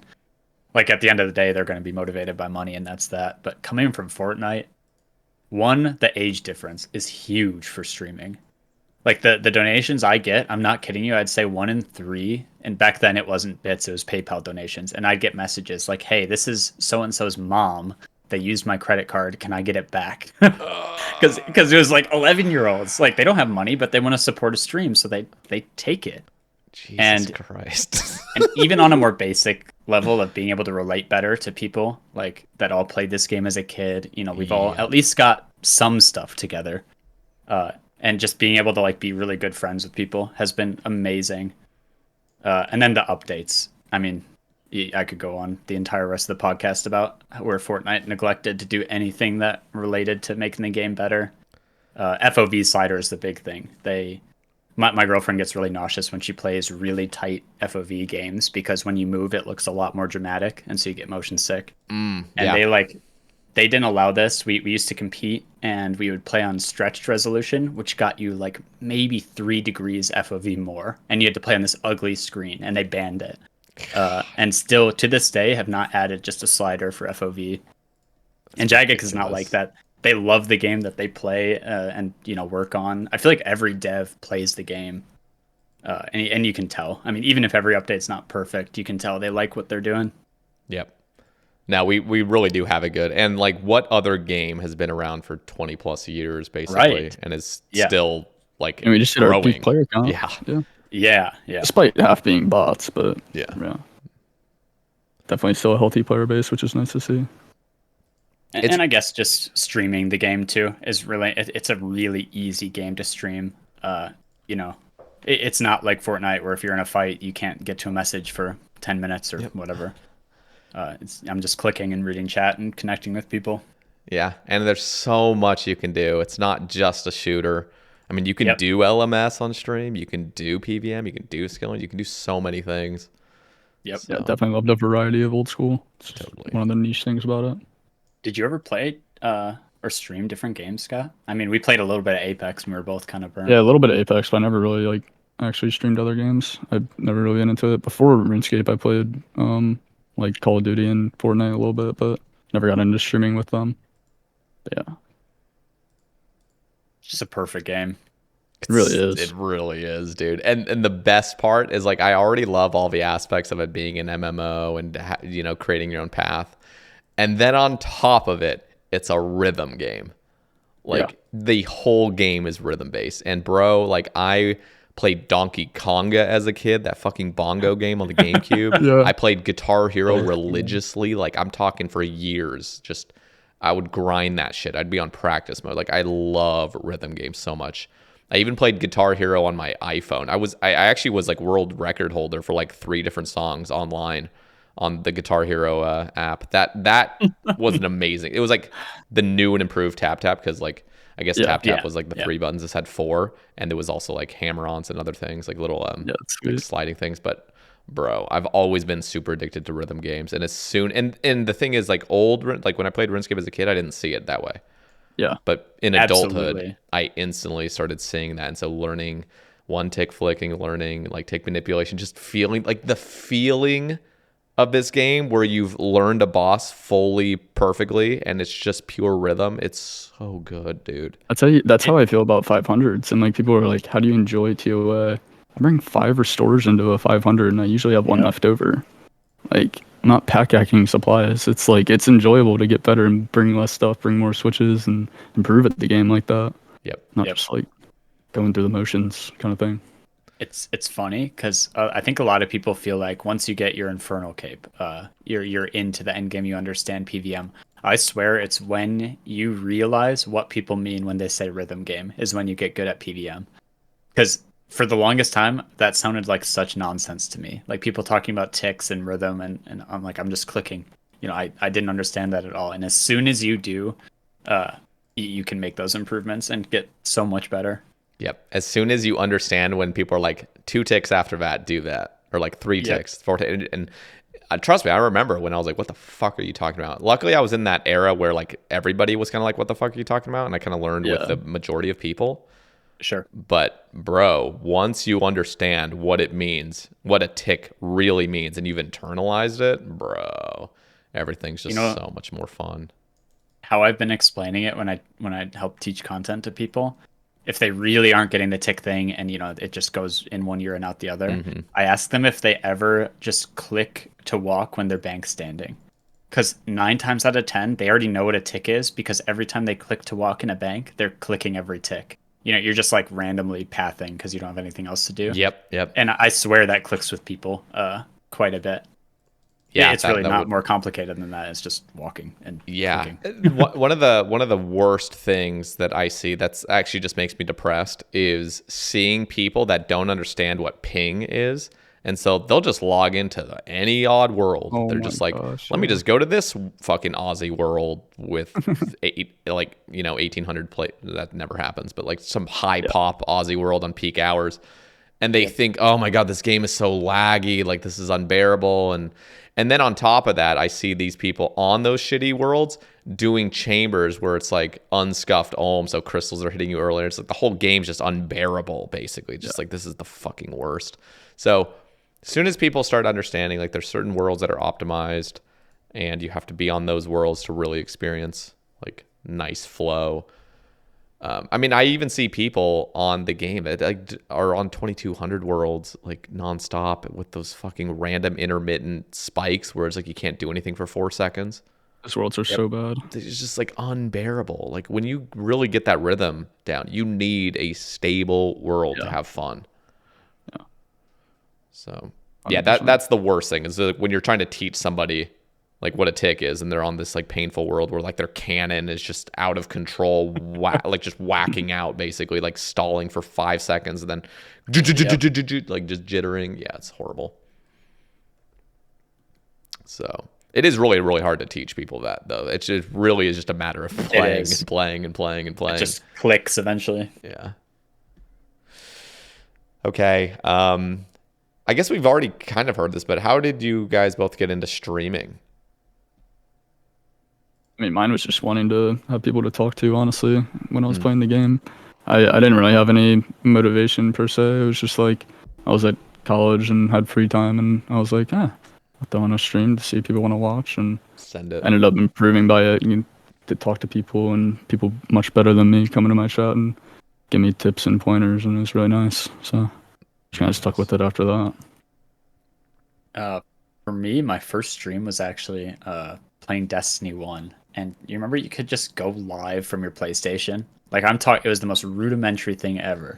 Most people didn't even have webcams, but you could just click a go live button and it would do it all from your PS4. And I did it because once in a while, one of my buddies wasn't in a raid with us or wasn't in Trials of Osiris, and he'd just want to watch. And so I'd go live for him. I think I built up maybe 30 followers just from that. And then just a quick shout out. I have one of my first online friends, Baby Nikki. She's a pretty big Apex streamer now. She's dating Sweet Dreams.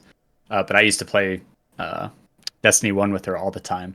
And right as Destiny 1 kind of faded away, she stopped streaming completely. And I started kind of trying to do it legitimately with Fortnite. And man, I was that stereotypical hey, can you host me? And I hate that now. But back in the day, I didn't know there was a stigma on it, whatever. She was just a friend and she wasn't streaming.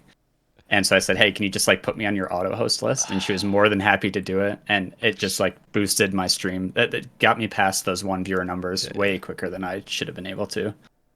She is so kind for that. That's what I'm saying. She could have just stopped being friends with me at that point. You were that guy asking for a host. I was. Straight up out of the blue. Thing is, yeah, I don't know. I get people in my chat occasionally that'll come in, and it's very, very clear that they're trying to make it known that they stream as well. Hey, I'm going live after I watch you do your fun thing. Yeah. Or they'll just be like, man, I just ended my stream, and this is what kind of happened, and you kind of have to do it. I don't actually blame anybody for doing it because it just shows that you have that drive to be a content creator.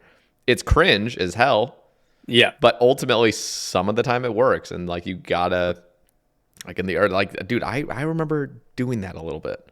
It's 5 years ago. I think everyone does at some point, and then you hit that point where you're like, wow, I should not do this at all. Yeah, you do hit a point where it's you really start judging yourself, and you're like, I was very cringe. That was really bad. Yeah. But ultimately, there was you did gain something from it, and it wasn't the end of the world for you. Nobody ever remembers that I used to do that, but very occasionally. I mean, when I my first couple weeks of streaming, bro, I was in Iron Clan, I think. Iron Clan 1750. It was the more elitist players, that 1750 totem right. higher.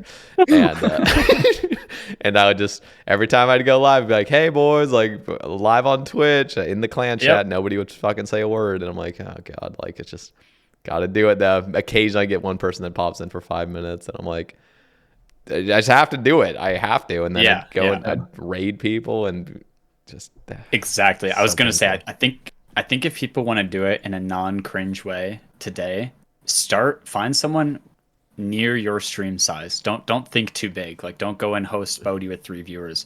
But find someone you enjoy watching and just raid their stream every single time they're on. Don't do it because you expect it, but if you like their content, then I don't know, you'll have stuff in common with them, you'll have stuff in common with their viewers. Yeah. And hopefully I don't really think of Scott as a friend, I'm just using him for viewers, and it's working out pretty well. Yeah. Yeah. No, I do the same thing. But no, it's just, set your sights on it, and don't be obvious with self-promoting. Don't think about yourself. Just try and build a community. It is important. Yeah, and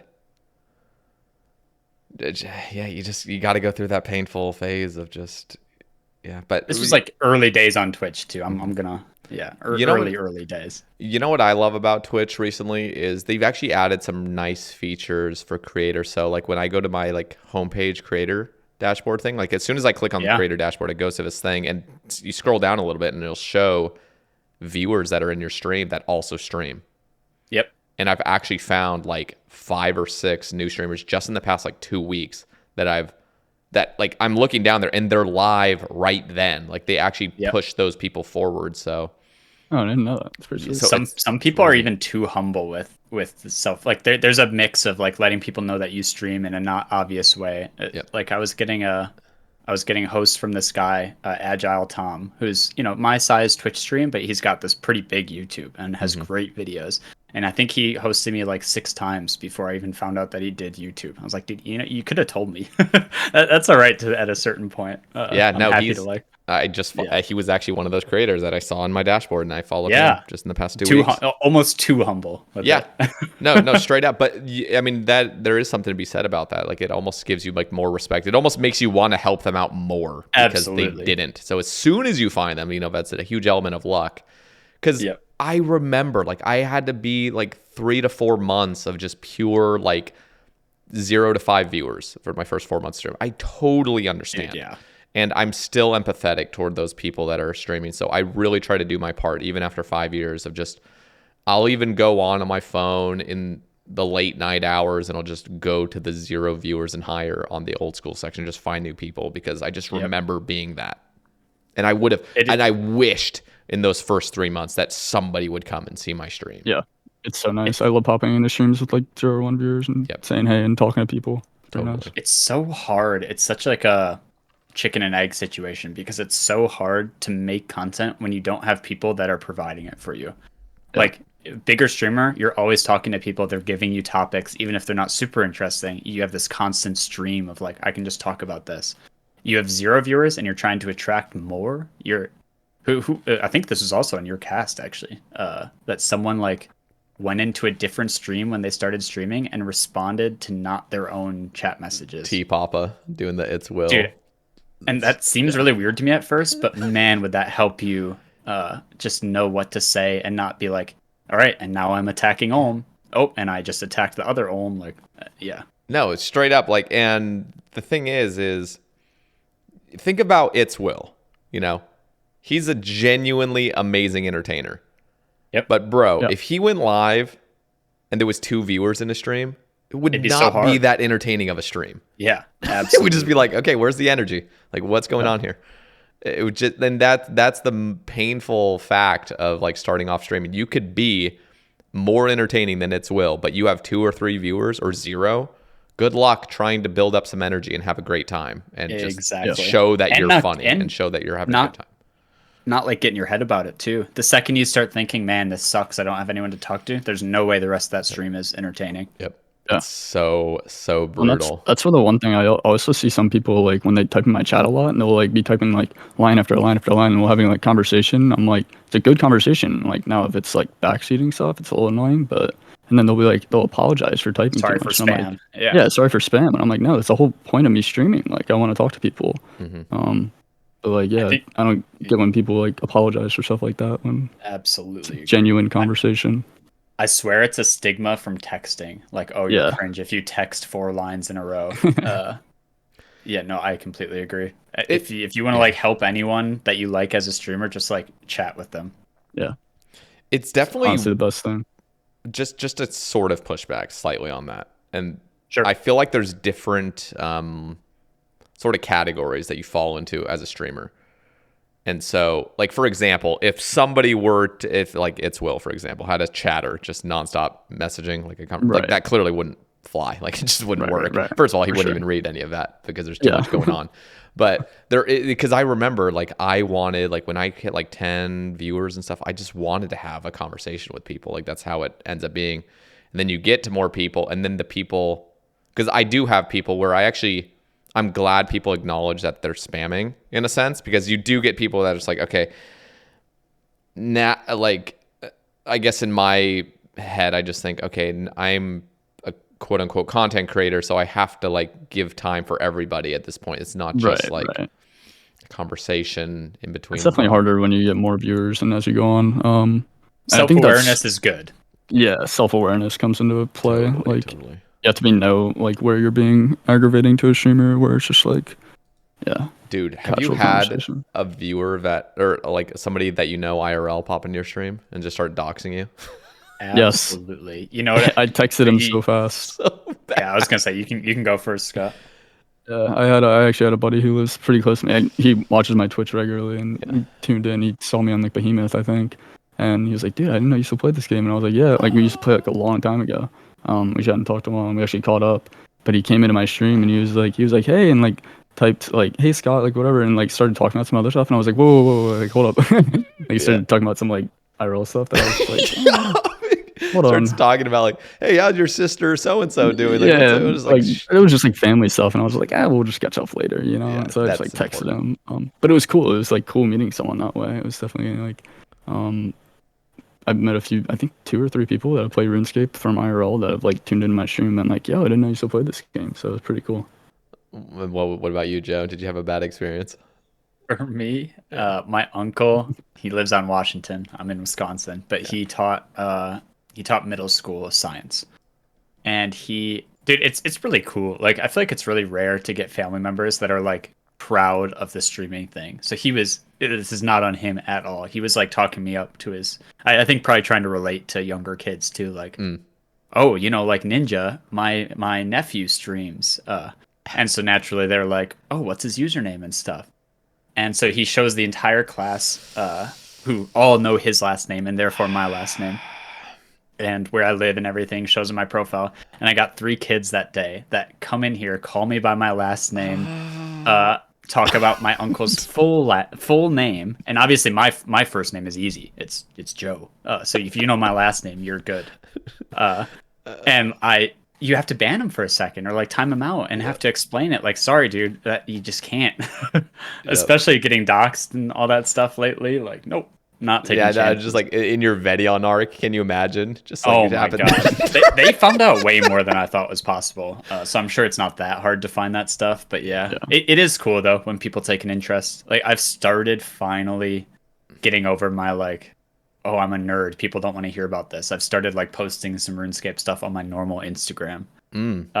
It took me a while to get out of that, but it is cool when you find out people you haven't talked to in forever actually have the same interests, especially RuneScape, man. Yeah. Everyone we went to like elementary school with has a really decent chance of at least knowing what this game is, if not still playing it. Yeah. So yeah, it's cool, but be careful. Yeah, the doxing thing. I mean, I was not even using Facebook when I first started anyway, but I had to delete that. I had to fully deactivate it. I'm like, there's no way. Because my Facebook, like I had when I was like 12. And there was everything on there from when I'm like 12 to however goddamn long. So it's just like, no, we're deleting this. And I also had to I had to dox myself, like as in like pretend like I'm the one that's trying to, find out information about myself, like search me and like delete college projects and stuff I'd worked on. Cause like I was a communications major, so I had to make like WordPress fucking things. Just search my name and just seeing like college projects that I had, and I'm like, delete that. Like had to like remember the usernames, like try to like break into my WordPress account. So I don't fucking remember any of this info, and I didn't care at that time. Like back in the day, just put your full ass address, number on your Facebook, just every single family member you have, every single high school, and like just everything. Social security number. Yeah, literally, it's just what you did. You would add random people on Facebook, and this wasn't like a follow. This was like they get your birthday, they get where you live, people just add you. That was just widely accepted. Yeah, the early days, dude. And as a kid, like, bro, I don't even want to imagine the cringiest shit I would post on my Facebook. God, I'm one of those people. I can't look back 6 months and not cringe at myself. I can't imagine that far back. Bro. Okay, so the last thing, I just remember I briefly reactivated my Facebook. This is probably like 2 years ago. And I just checked out my Facebook Messenger. And there are conversations from when I am 12. Bro, I went back there and I was just literally talking to my friend. And I'm inviting him to my 13th birthday. And I swear to God, like, I'm like, who the fuck was I? Like, nothing about this is familiar at all. In fact, I'm just like, absolutely, like, this kid needs to be punched in the face, basically. Like, this, like, who is this? And I'm looking back at like all these conversations, and I am literally tense. Like, I'm like actually tensing up because I'm just like, what the shit? Like, this is so weird, dude. Speaking of this, so you know how we, I don't know, like thinking back to that, it reminds me of how bizarre life is and how bizarre like our narrative of ourself is as well. Because for sure. I'm just thinking of myself, and it just feels like a linear path up to where I am, you know? And it's like, oh, I've always been the same person. And I look back at that, I'm like, dude, I'm no one. I don't recognize anything about myself as a kid, like hardly. Can you imagine if we had like 100% memory capacity? Like, I think that's half the reason our brains work the way they do, and like block stuff out. If you could remember everything about who you were, oof. Oh my God. I don't think I'd want that. In our defense, we were kind of guinea pigs of still are texting. Oh, in a lot of different ways, but like online texting, all that stuff. Like, I'm very glad I didn't grow up now, like with all the technology. God, dude, thank God. Even just the Fortnite, Fortnite, like going outside and stuff. Like, dude, the Fortnite kids in my stream that don't have a single consequence for anything they say or do. We had a good mix, I think, of knowing that like the real world was there, and then the internet was like a way to access it. But now it's all meshed. No, I mean, Modern Warfare 2 lobbies made us. Yeah. Built us at who we are today. Oh, for sure. No, but real talk, like I do not envy at all growing up and right now. Like that would be very brutal. Because even right now, I mean, I'm a little bit, I'm definitely one of those people that like I value progress, and I understand how much better we have it than obviously 50 years ago and stuff. Yeah. But I'm like, bro, I am still like, I isolate myself. Like it's so easy to. You have online space. It's like if I were living 30 years ago, it's just like there's no such thing as just sitting at your place on your computer. Like there's you just be with people all the time, and that like immensely helps with your overall like, you know, social connections and happiness and just like all these other things. Like because you're just with people. It's just like human connections makes life better. So those kids that grow up and never experience, because at least I got a really good like experience of growing up and being around people, college, all that. It's only like recently in the past like 5 years I've chosen to basically like just, you know, be alone, play games, and I love it. But ultimately, like I still know there's a downside to that. And absolutely, the people that just don't ever see that, don't ever get to experience it, because every single thing they do is an online experience, is terrifying. Yeah. So my nephew is 2 years old right now, and I have to say the way my older brother and sister-in-law are raising him is amazing up to this point. His screen time is like non-existent right now. Just to like try and keep that from him as long as possible. I mean, hell, I didn't get a Razer smartphone, or not a smartphone, just a Razer phone until 8th grade, I think, because I think mine was 7th. Yeah, like everyone had them and stuff. I didn't understand it, phone. but yeah. Dude, Razers are the cool phone. Probably like $20 to Yeah, my mom had a Razer. But I think it's so hard to like balance that now as parents and as kids. It's tough just with all the access to technology too. Exactly. You just have so much access to it. And it's hard to interact with our world without it.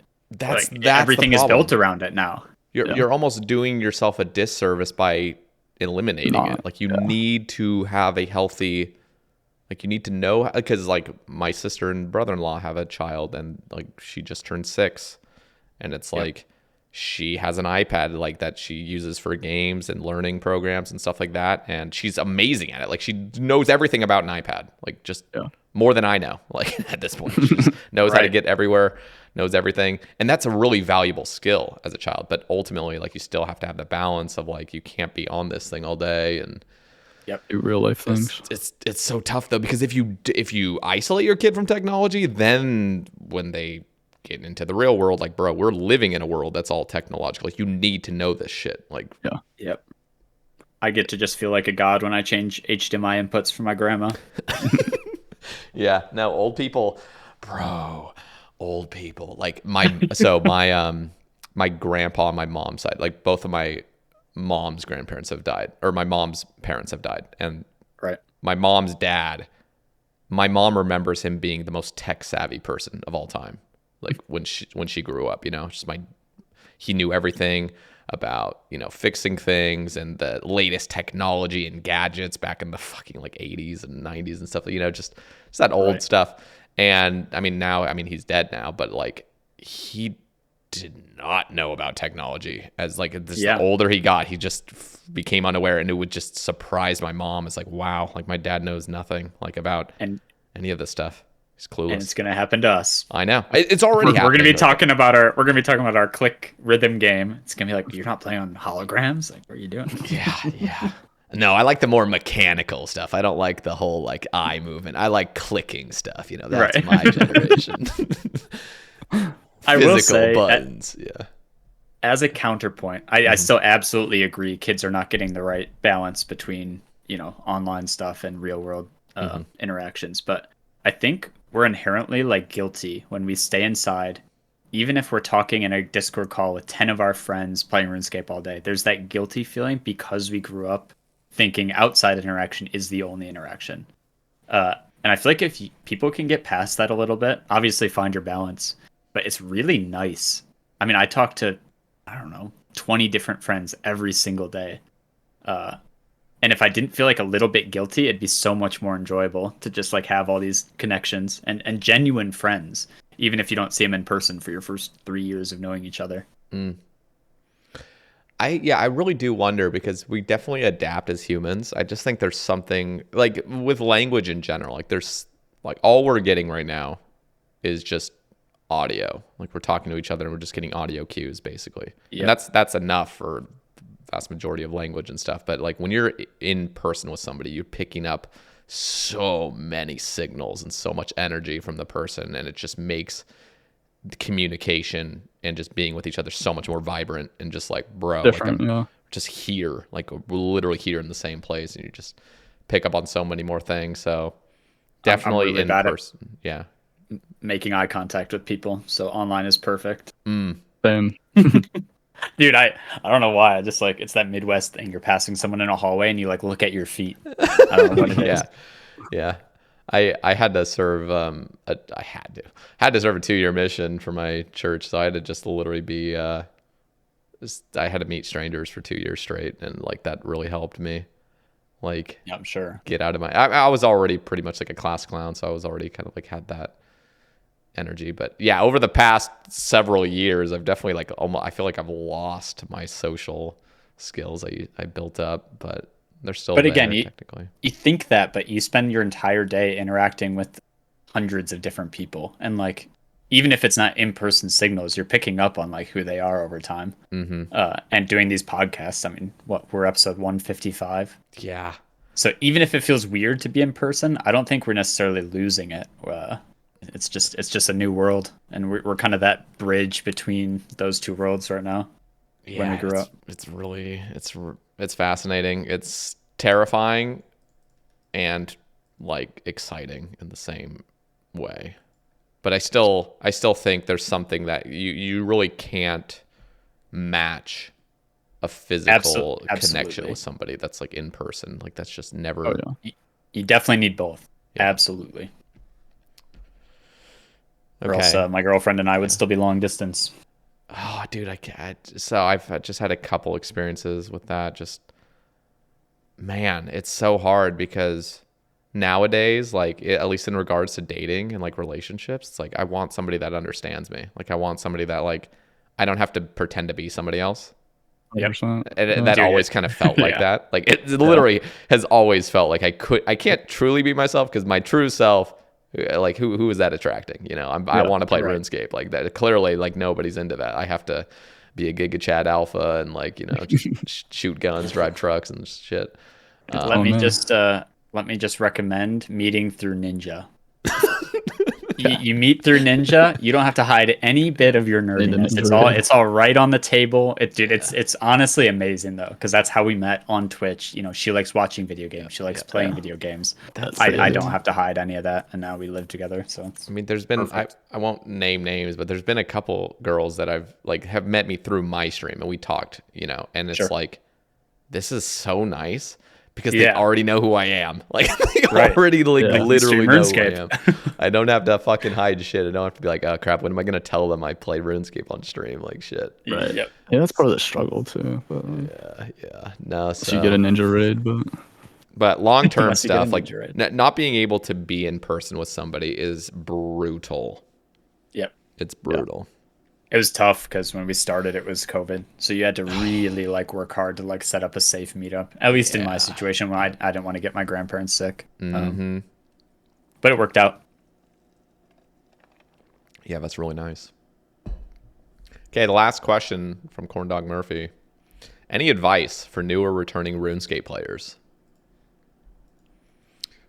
Join a clan, I guess would be solid. Yeah, solid advice. Join a clan, go for Barrows clubs, do quests early. That's it. Yeah, Questscape is good. Don't Questscape follow as a first my goal. path. Yeah. But Questscape also, as a first big goal is really nice. It just unlocks you so many areas and gets your quests at a good base level, and just know how your brain works too. Like for me and Scott, I think we're very, very similar in that we can just hammer this one thing until it's done, and not get burnt out. But some people, they'll think, oh, this guide said I have to go for Questscape. I'm going to go for Questscape, and then they burn out because they don't even try anything else, and they're getting bored. Yeah, so if you know you're that person, just branch out a little bit. Yeah, I don't know about you. I didn't follow a guide for my Ironman. I looked at the OSRS guide. I forget what version it was, and I remember reading a few lines, and then it said, get 99 thieving. And I was like, no, I'm not doing this. I closed the guide, and I'm like, okay, I'm just going to play my iron, get Barrows Gloves, see what I want to do after that. And ended up working out, and I enjoyed it. So I probably followed a little bit more of a guide than you did. Alfie had this paste bin for a PVM rush hardcore, and even though I was an iron, I wanted to get to PVM quickly. I did my first solo chambers with a Syrachnus cudgel, and no Warhammer or anything. But yeah, no, my early game was all super. Just I did Barrows early game, got Mori hard diaries, and then just did Slayer like a normal account. Yeah. But yeah, I mean, guides are good. You'll have people that argue that it's ruining the game mode because everything is so optimized. At least one path is. But if you need that structure, go for it. The structure is nice, but I would definitely just say play the way you'd like. Enjoy it. Early game is fun. Early game and mid game. Yeah. Early game and mid game in your first time is really fun. So returning players, if you're playing an Ironman especially, I was the same with you, Scott. I didn't follow any guides. I just did whatever the fuck I wanted to, and I had a great time. The dopamine from every little upgrade as an Ironman, I think that's what got me hooked on, honestly. Yeah. You just breeze over that. Your first dragon skim, your first rune skim even, you're just like, dude, I got a rune skim, no way. It's just that feeling, you get an unlock and just earned it yourself. It's so good. Something different about it. Ancient Staff at one point is your, depending on when you get it, is your best in slot melee weapon. And it's so exciting getting it, just bashing things with it. Yeah, it's a good time. Yeah, it just depends on how you play. Questing I never enjoyed, but ultimately I always recommend Questscape because Quest Helper now makes it a lot better. Oh, I can't even imagine. Oh, actually I can imagine because I did my first ever Quest Helper quest the other day. Oh yeah, the other day, yeah. I was absolutely stupid. Literally just click blue boxes. It makes every quest half the time. It was so nice. So yeah, getting a Questscape nowadays would be a breeze. Yeah. Plus, you learn some PVM stuff. Seren is not an easy fight. Nope. Desert Treasure 2, definitely not easy. Brutal. So you can those pick up bosses a lot of stuff. Pretty tough too. Yeah. Very nice. I think that sums it up. Know what you're playing for, though, I think is the biggest thing. For me, I had the main. I love doing chambers. I was like, I cannot wait to get to this point where I'm grinding for my own T-bow on my iron. And just get you going. Slice of Mayo asks 1v1 battle to the death. Loser deletes their iron. Who's winning? What? 1v1 IRL battle to the death? Delete your iron. You've deleted yourself IRL. What the hell? Or what is this? 1v1 battle in PvP? In PvP, Joe's probably winning. I don't know. Better PvP. What about LMS? Yeah, Same Joe's gear. winning. Really? Joe's winning. I think yeah. I've just done it more. Okay. Yeah. When not it comes to much of a PVM, PvP. we're like the same. Like legitimately, we're like basically the same. Our Yeah. PVs are similar. I think if he did it more, we'd be even. I think IRL Scott is definitely more athletic than me. I think I have like reach on you. Probably. Am I'm I a only little taller? 5'10", but yeah. I'm 6 foot, so I'm a little bit, but I still think you win. Wait, you're 6 foot, so you're actually 5'11". I was gonna say I'm 6 foot, and I probably am 5'11", not for the reason that people lie about it, but for the reason that I play RuneScape and I have a gamer's hunchback neck. That's why I'm 5'11" instead of 6 foot. It is interesting. 6 foot's an interesting one because it's the one thing where it's so. If you actually are 6 foot, you can just say you're 6 foot, and it's way easier. But ultimately, most guys give themselves an extra inch. Well, until you hit like 6'3", 6'4", then it's like you almost want to give yourself like a negative inch. Yeah. No, like I'm actually 6 foot. My younger brother is 6'2". My older brother is 5'11". I see. Yeah, I'm 'Cause I'm- 5'2". Both my brothers were taller than me. It's human. Yeah, I'm just under 5'11". But Yeah, but and my two brothers are taller than me as well, just by like an inch, like inch and a Yeah. half.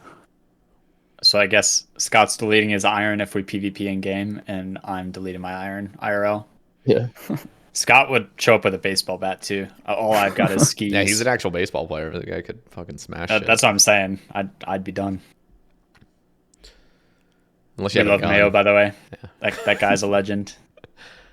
Unless you have a gun. All right, we're talking about this now. Okay, Kona. Always have a gun. All right. Top 3 most memorable RuneScape moments. I'm gonna go first, actually. Go on. Top Do 3: mace, crossbow, and I think scythe. In that order. Nah, probably crossbow first, actually. No, actually, probably mace. It's hard because crossbow was like that was like the first huge like relief of all time. Yeah. It was like 3 months of pure rev degeneracy. Finally got it. Just was over. It just ended right there. It felt so good. Mace was, I think it's just simply because mace was the second time. I just feel like the crossbow might actually get a little bit of an advantage, but I would probably say they're like neck and neck. Scythe was amazing. I wasn't streaming for it, but I don't know. Third Age is also, god damn it. Yeah, I don't know. It's tough, but I'm just thinking of drops wise. Those are my probably top 3. What about you? Yeah. For me, probably Tivo number 1, probably Shadow number 2, and Infernal Cape number 3. I still remember my first Infernal Cape like it was yesterday. Fuck, I forgot about that. Damn it. I like still best top 3 feelings in the game. I was so happy when I got that. It was my first triples and first suck, and I think it was my 17th attempt. You're And I right. was Dude, no way. We're even similar on that. I got mine on 18th. very happy on that. It was. I mean, I felt the ground in joy. Same with Tebow, but it was. Getting an Sorry, Inferno. I'll I'm get gonna that. just delay Joe's answer and just say No, go for that Infernal Cape, bro. There's no better feeling. I just For an remember. item you know you're gonna get, like if you complete the KC, because obviously like Chambers is a drop and like Shadow's a drop. But yeah, Infernal Cape, dude, something about it just hits different. Because like Just know you've eaten it. I got my cape a year after it released. And on release, I vowed to myself I'd never even go there. Like, fuck that. That's just the most insane content of all time. Hell no. This place looks AIDS. Like, it's too impossible. I have to have best in slot gear anyway, so I'm not even going to try. And then getting that Tebow 20kc, I was like, oh my God. Like, I could actually maybe do this. And again, I was in the Iron Clan, like 1750 thing, when there was like one person with an Infernal Cape on their Iron. And they were worshipped. And I was like, bro, like, I wish I was worshipped. Like, how fucking badass would it be if I got my Infernal Cape on an Iron and just got to, like, slay with it? Like, I would fantasize in my head about, like, just doing a Slayer task and being able to wear an Infernal Cape and then having people be like, yo, nice cape. And then, you know, getting to flex that I'm an Iron Man, too. And they're like, what the fuck? And it actually happened several times afterward. But, like, bro, there is no better feeling than getting your Infernal Cape and just feeling like a literal living god. Yeah, you feel like a beast. Yeah. Yeah. It's so good. Actually. All right, what about you, That's Joe? gotten me. I was going to talk quickly. We all get that reaction now. If you have Blorva as an iron, you get that reaction. Like, Yeah, oh, oh nice my God. Blorva. Oh, iron. Maybe not as much anymore, but dude, Yeah. when we first got it, because it took so long to get those orbs, Mm-hmm. and I don't know, when I had to practice on my main, I didn't have anything. I had a fire cape, no gear, so it took me a while to even like. I went and got my Inferno on my main just to practice Awakened bosses. But yeah, even that was like pretty soon after it came out, and it was a good feeling. Yeah, you guys got it earlier. You both did. Yep. Yeah, it was fun grinding that out on release. Like even like, sorry to delay you again, but No, go for it. even that was one of the pieces of content that like obviously it wasn't accessible to irons right away, like Blorba. Yep. Like I mean, some of them like Puggin and Lake were trying it on release, like burning, like using their orbs right away. But it's like, dude, I'm waiting. Like I wasn't gonna do that right away, and that's one of those pieces of content where like I was kind of fine with it being just acceptable or accessible to mains and having them only do it and watching it on stream. Because remember, Adicon had like 20K viewers. Same with Sync. Like that was such a cool night. Like watching them do that all day, and compete to like worlds first. That was such a cool day. Yeah, that was sick. I remember I was at the Sync party when he got it, and Mod Nox was like turning into Jad and stuff. Yeah. It felt like one of those classic RuneScape moments that it was really cool. I missed with not being there for like top release and stuff. Mm-hmm. Yeah, very good really update. Cool. And also leads into what we were saying with the sailing raid. Like delayed stuff can be so sick. You have this constant, so cool. Dude, especially if you're trying to get like 90 in a new skill, that could take so long for some people. Not only that, but then to complete the raid, it'd be amazing to watch. As far as moments, Inferno Cape has to be one of those. It like you said, I promised myself I was not going to do it. I said, nope, Fire Cape is where we stop. I remember telling my friend that didn't really play much RuneScape how impossible Inferno was. I could just never do it. So that's got to be up there. I tanked 7 ranged hits at 30 HP off prayer to survive to get my cape. Holy Giga Gamer. No, it was not gaming. I got up to Zuck on my 10th attempt. I didn't get my cape until my 5th Zuck. I just kept it. It's what I was talking about earlier. 5th Zuck for me. Dude, I just kept, it's the nerves, it's the shaking. It's like I become half the player I am. Bro. When I'm like nervous about something. Bro, my first Zuck, I got past healers. I finished the healers. Hey, me too. And I stepped out of the fucking shield and I died. Yep. No. Exactly the same for 5 me. Post Zucks healers first.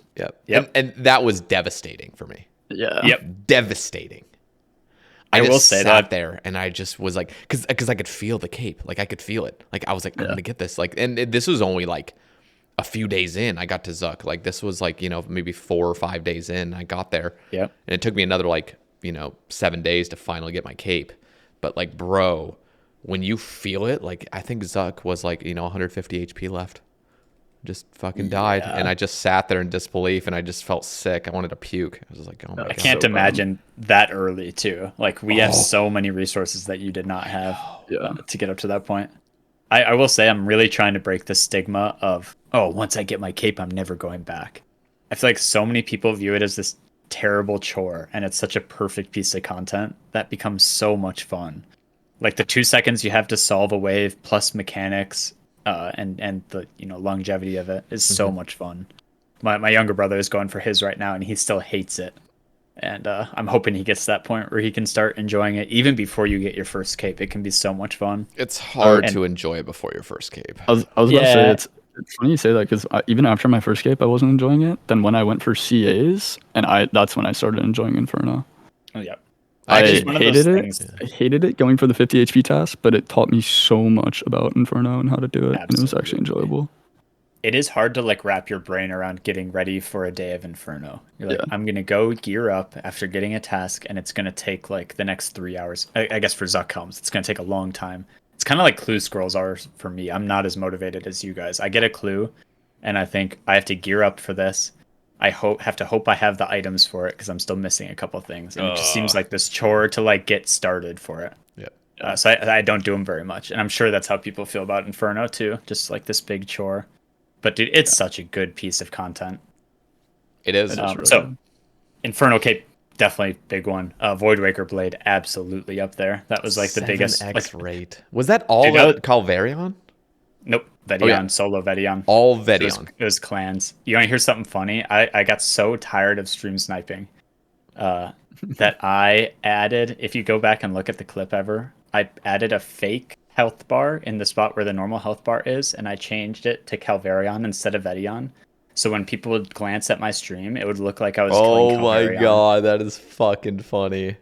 And then they caught on to it, so I just added a bunch of like just banners that said not Vedion on it. But then I'd think about it even more, and I'd go to Calvarion with the not Vedion things on. So they were like wasting their time hopping to look for me at Vedion.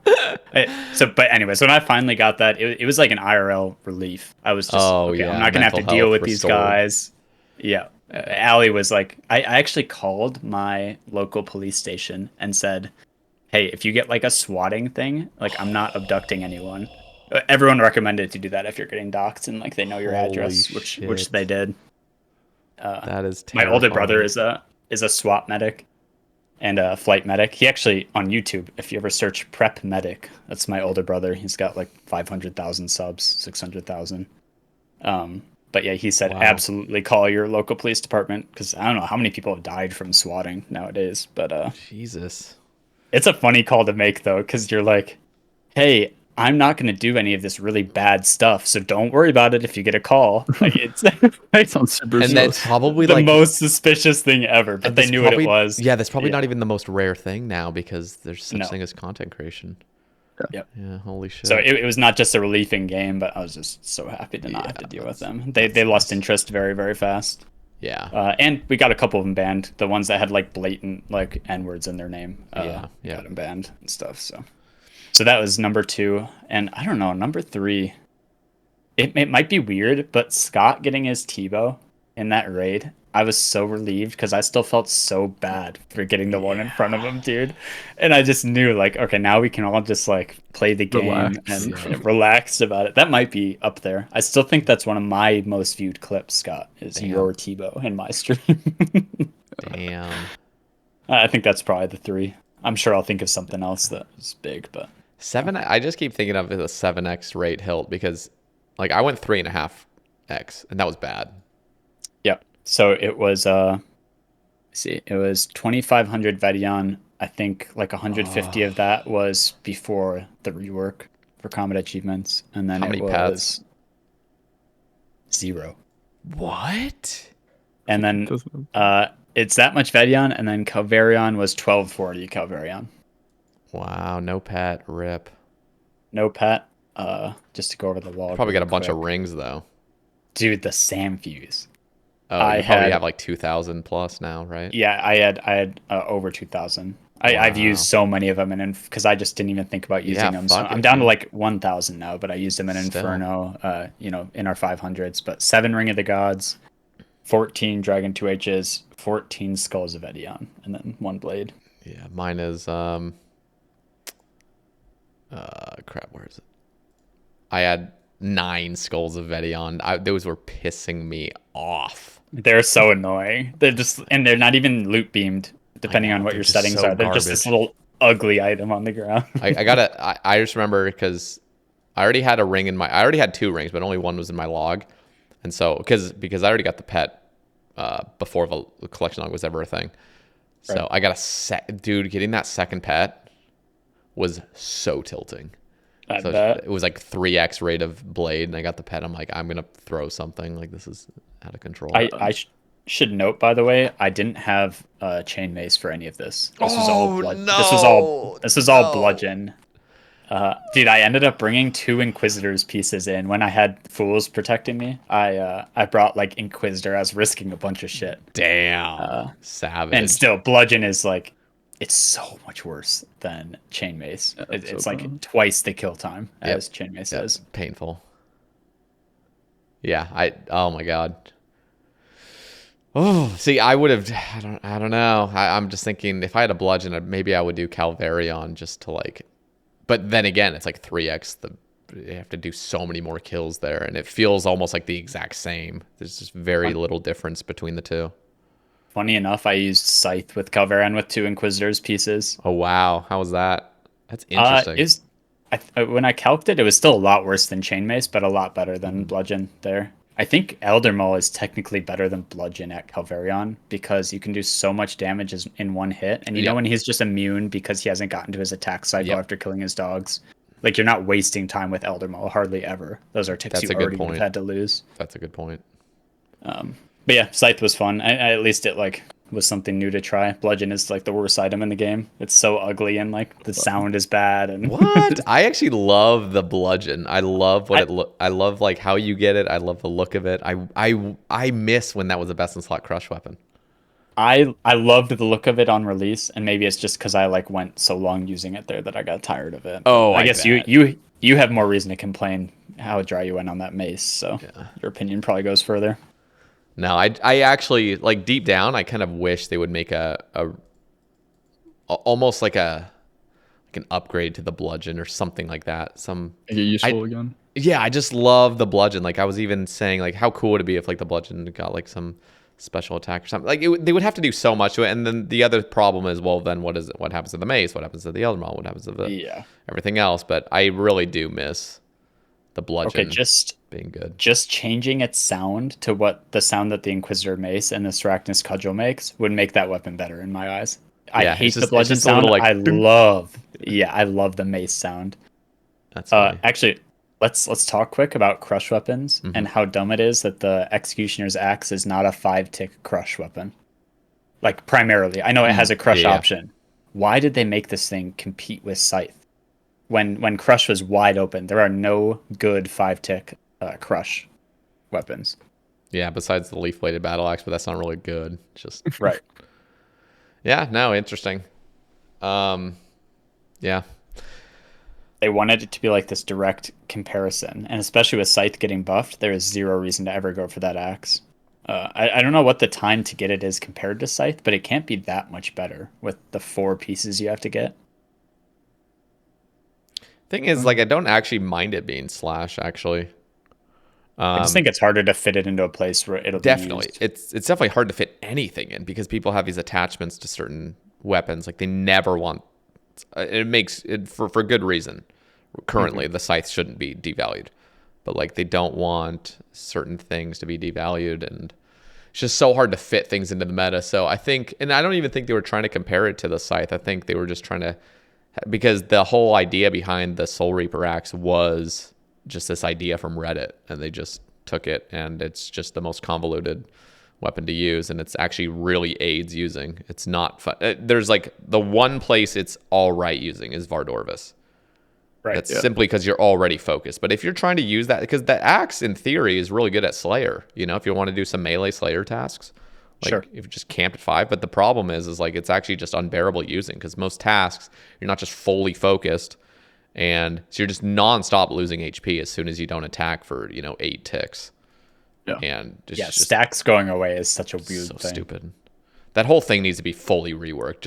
It's like just rework it entirely. Don't have it have anything that it has right now. I feel like just make some other niche. I like that it could potentially be best in slot versus 2x2 monsters. I like the niche that the scythe fills, where it's like all big monsters, 3x3 or larger, it annihilates them. Yeah, that's what it should really fill. The shadow is the off case of the mega rares, where it just annihilates everything. I think that's so stupid. But how about Axe with Blood Fury? When you proc a heal, it heals double what the normal Blood Fury does, and it uses half the charges. That'd be crazy. That'd be crazy. No, they could. I mean, it could even have something like, just imagine they fully reworked it, where like the Soulreaper Axe, its spec was just a big hit that guarantees a Blood Fury proc. So you can guarantee a heal when you spec with it. Obviously, you would still use Voidwaker specs and other things, but at least it has that niche. Is it still charged with, or you're saying take away the like? I'd just say get rid of that shit. Like I don't like that whole like stack. Absolutely. If they're gonna go down that second orb route, like I think there actually is some really cool niches to fill, especially in regards to skilling. I hate that the skilling specs are just raise your mining level by 3, and it's useless at 99. Like the whole thing's stupid. They could really do something amazing with a second orb that does have charges that you stack up, and then you send them, and for like mining and fishing, you can send it when you have a big charge, you just guarantee fish or guarantee ore or guarantee, multiple ores or something that keeps skilling a little bit more engaging. Yeah, sure. And they have the potential to involve that in PVM, but oh my God, like how they've done it is just bad. It's part of the reason why I'm still 3 out of 4 with it and I haven't finished it. It's like one of the items I still don't have on my account, and I just like can't be asked going back to Whisper for my final piece. I'm 3 out of 4 as well, and also need Whisper, the Scott effect. It's so crazy because I'm actually like done with DT2, and I started like hella late on that shit. Like I just Did you get Virtus then? You got all your Virtus? Okay, I guess zero. Oh, okay. Zero Virtus. Yeah, you have 0 Virtus. I know. That's why I was surprised when you said that. No. Honestly, I'd be more motivated to go for Virtus than Axe. It's pretty cool. It's actually have some like uses at obviously Slayer, but Top too. Bringing 1 piece of Virtus with the Odinist ward. Yeah, I've actually found a decent amount of uses for it, and I've been barraging jellies, which has been nice for hard clues. Yep, super nice for those. I got really lucky at DT2. I've heard some really some bad horror stories of people going like 4x rate of like an axe piece and stuff. Like all my vestiges and all my axe pieces were right under rate, just barely. That's so nice. I got everything nice. No Virtus at all, which is actually like the best thing that could happen because now I could just do any bosses I want and have that's Virtus true, chances. I guess. I still have the conspiracy theory though that each boss has a slightly bigger chance for 1 piece of Virtus. The conspiracy. I swear that. How could you even Levi- But the thing is, they're so rare already. Like, how could you even like possibly think that? I'm keeping it a theory, and I'm not trying to prove anything. All right. You know what my theory is? Duke. It's Duke his hat. Okay. It's Leviathan his body, and Whisper his robe skirt, and Vard doesn't drop anything, and everyone knows that. That is funny. You know what my biggest conspiracy theory is of this game? Yes. Corrupted Hunlef has this thing where you get it down really low HP and it just makes you hit zeros. Absolutely agree. It's not even like higher defense. Like maybe that's the case, but it's just literally it just forces you to do like 3 zeros at the end. 100% agree. I remember going for that CG time. I was so I'm not going crazy with that. Like everybody believes that. I feel like that's not even. From a realistic standpoint, it's because you're paying more attention to it, so you notice the zeros more. But why does no other boss feel like that? Why is it only the Hunlef that feels like that? There is something going on. I think it's because of how dumb it gets, how annoying it gets at the end, where you're like, I need to kill this before next tornadoes, or else it's going to be extra annoying. Dude, it is how I would view it. I still feel like that place just gains. I agree with you. It gains so much. There's something going on. I need to ask. I almost like want to ask a JMod because I don't know if anyone's asked that before. There's something going wrong there. There just has to be. I've done too many corrupted. I've only done 500, but like there very, very rarely will I just actually finish the boss. Like normally without hitting a 0. It's like 1 in 20 Hunlefs. But like the 19 out of 20, it's just like here's 3 zeros at the end. Right at the end. Just like what the hell, dude? I still have to get my my Bofa, so I'll let you know. Yeah, just pay it more attention to it. And it's not the attention thing. I don't think so because I understand what you're saying. Where like it almost feels. It's like when you're watching time. It feels like it's moving slower. Yeah. Exactly. But in this scenario, there's just too many other bosses where it would feel like the same thing should happen that Hunlef's is doing, but it doesn't. And I don't know. I think I've played this game too much to just. I can see slight discrepancies, and that's one of them. So you'll have to. I'll keep a RuneScape notepad. Yeah, Scott. What about you? Do you have any conspiracy theories? No, not really. I'm not that it come to mind, but I'll let you know. How about when you take a break and you come back and you're lucky. like more prone to getting a bigger drop? Absolutely. I can't relate. Yeah, you made a whole hardcore. Didn't work. I don't believe in that. One of the conspiracy, well, it's not even a conspiracy, but I just feel like what happens to me. Actually, there's a good question as well. I want to ask this next one, but something about like when I get a pet early. In my head, I'm like, I'm gonna get like 4 pets now. I'm just gonna get like 4 more pets until I get the thing I actually fucking want. It happens so often. Yeah. Like I got my first nightmare pet like 6 months into the grind. Within the next 12 days, I got 3 more pets. Yep. Yeah, I only have 13 pets on this account, but I've had 1, 2, 3, 4, 5, 6, 7, 8, 9, 10 dupe pets in only 13. I absolutely agree with that one. I have 32 unique pets and 28 duplicates. Jesus. That's bad. I can check. A lot of dupes as well, though. I had like 4 TOA pets, 2 Tob. Not too many dupes. It's like 5, 6 dupes and 22 pets. Like, Yeah. I got 2 Hunlifts, 4 Nightmares, 10 Srirachas, 2 Bloodhounds, 2 Vedions, 2 10 Venenatus, Srirachas. 2 It's Vorkies, insane. 3 fucking pet Dark Cores, 2 Callisto. Like, The 3 Dark Core and the 2 Bloodhound are crazy. it's so crazy. Can I say I really hope raids for pet is like omelet rare.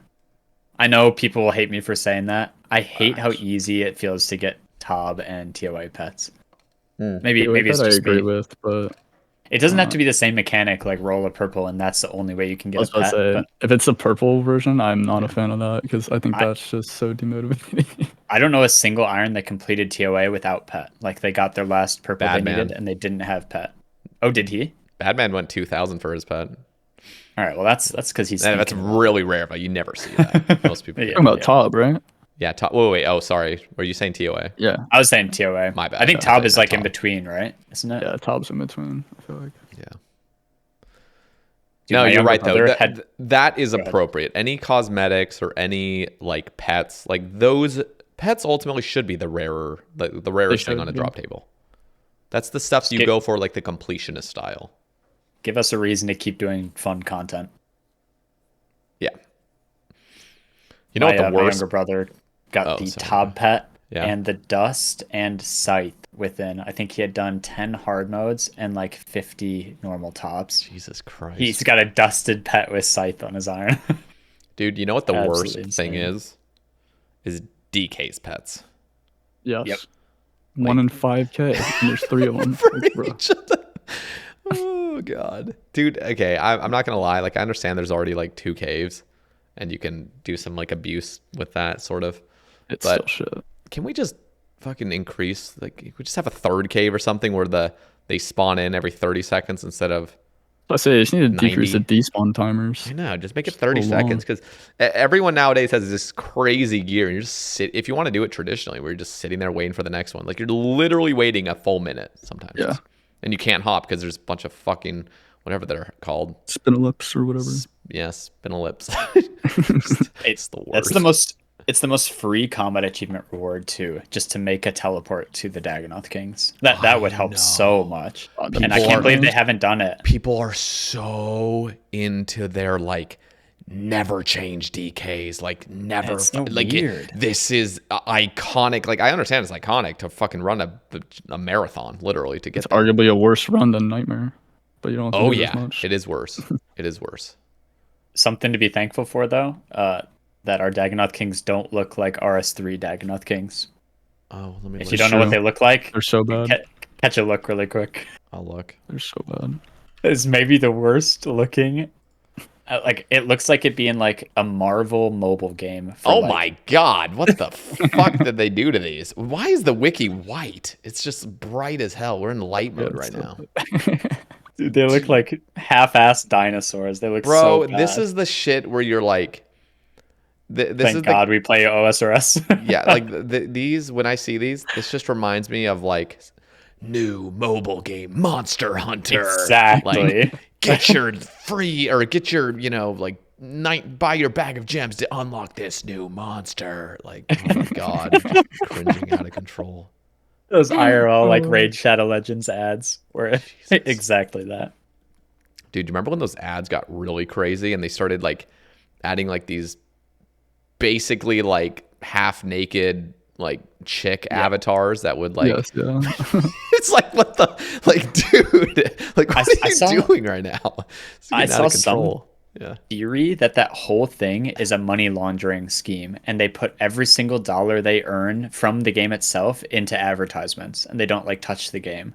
I can't remember where I was reading about this, but it was like backed up to a certain extent. Because I wouldn't be surprised. I know everyone gets sponsors, and I guess if you guys want to be careful with what you say, because you might get a sponsor, that's fine. No. I'm totally free to hear this. Tell me. Okay, I've never seen someone enjoy that game. What, Raid Shadow Legends? Not a single person. And maybe it's be because I don't watch that. You would be I don't know, surprised. The category is like 3/4 people that are on an ad. Bro. They have to play it. Bro, it's literally they are making so much bank from that game because you get one oiler that just gets addicted, and it's just okay. I'm gonna just It's just like any other shoveling credit money. card game where you just buy Yeah. gems or Bro. something, and you just have, they probably do have a shit ton of money. And the craziest part is like, okay, they did such a good job. Like Raid Shadow Legends in particular did such a good job. They advertised that shit so much that it became a meme where we would advertise. We're advertising it right now just by talking about it because of how crazy they go were. play it. But the thing is, there are people that play it. Like Zoe Pancakes plays that game unironically. Oh, I'm sorry, Zoe. Yeah, she actually, and there's like people in my chat that like I took the sponsorship twice, and literally there are people that still play it. Like it's on their phone. I'm like, who are you? Like you actually play that? Like what the fuck? It's so weird. Speaking of pay to play games, because I know you guys both know what Miniclip is, because we're playing RuneScape. Of course. Did you guys play the first BattleBots game on Miniclip? No. Yeah. Dude. Oh, and the people who paid for shit early on, they would get like the flamethrower and stuff. It was this really simple game, like the simplest polygons ever, with these two little they look like Tesla Cybertrucks do now. Yeah. You would just drive them around and you try and push each other off this arena or destroy the other bot, and you would get these upgrades. It's like third age on RuneScape if you wanted to upgrade your bot, authentically without paying for it. But these people would pay for it, and I remember that was the first time I was like, dude, I want to become really good at video games. Yeah. I want to get that flamethrower. Buy stuff. Yep. Yeah, I had a friend in college that played Clash of Clans, and yep. It seemed that one I can understand more, at least. See, I never played it. I played that for a long time. Never bought gems though. It's a fun game. Yeah, that's the thing. Like he said it was fun enough without playing, without paying. But in my opinion, like as soon as that's introduced, it's just it makes me not want to play the game. Yeah. As soon as there's something that's like PvP sort of ish, like they have other people competition high scores, and then it's and then all of a sudden it's play to win. It's like no, or pay to win. Exactly what microtransactions would do to RuneScape. Yeah, it's just horrible. If added in that way. Yeah. If they add a Squeal of Fortune to old school and you can get a third age ancient plate body from a Squeal, God, that'd be so bad. The insta-kill darts were what did it for me. I didn't hear about those for a long time, but you just get these darts that can one-hit any boss in the game. Yeah, you just run into necks and one-shot it, like get an actual loot. It's like so a thing. Cool, dude. Like, there's your bot kill on Zuck. PUBG. Like you just bring in an insta-kill Zuck, dart for Zuck, and then you just finish the wave once you finish the waves. Yeah. That is so odd. Yeah, that's Easyscape. When people talk about Easyscape, that's Easyscape. Yeah. No, it's a good thing. I mean, I'm actually surprised that I feel like people have told me, I'm not positive on this, but RS3's Ironman is actually pretty non-tainted. Yeah, I've got a buddy that is religious with it. He's just recently started playing an old school Iron, but he's loved it for years. Yeah.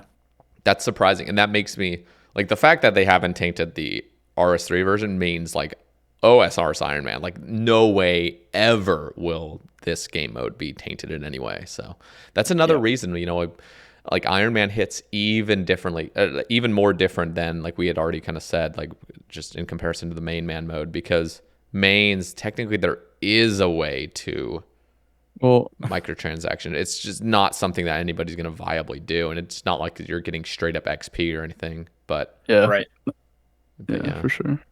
It is nice having this fully like you ass and chair. That's all it is. Your credit card will not help you in any way.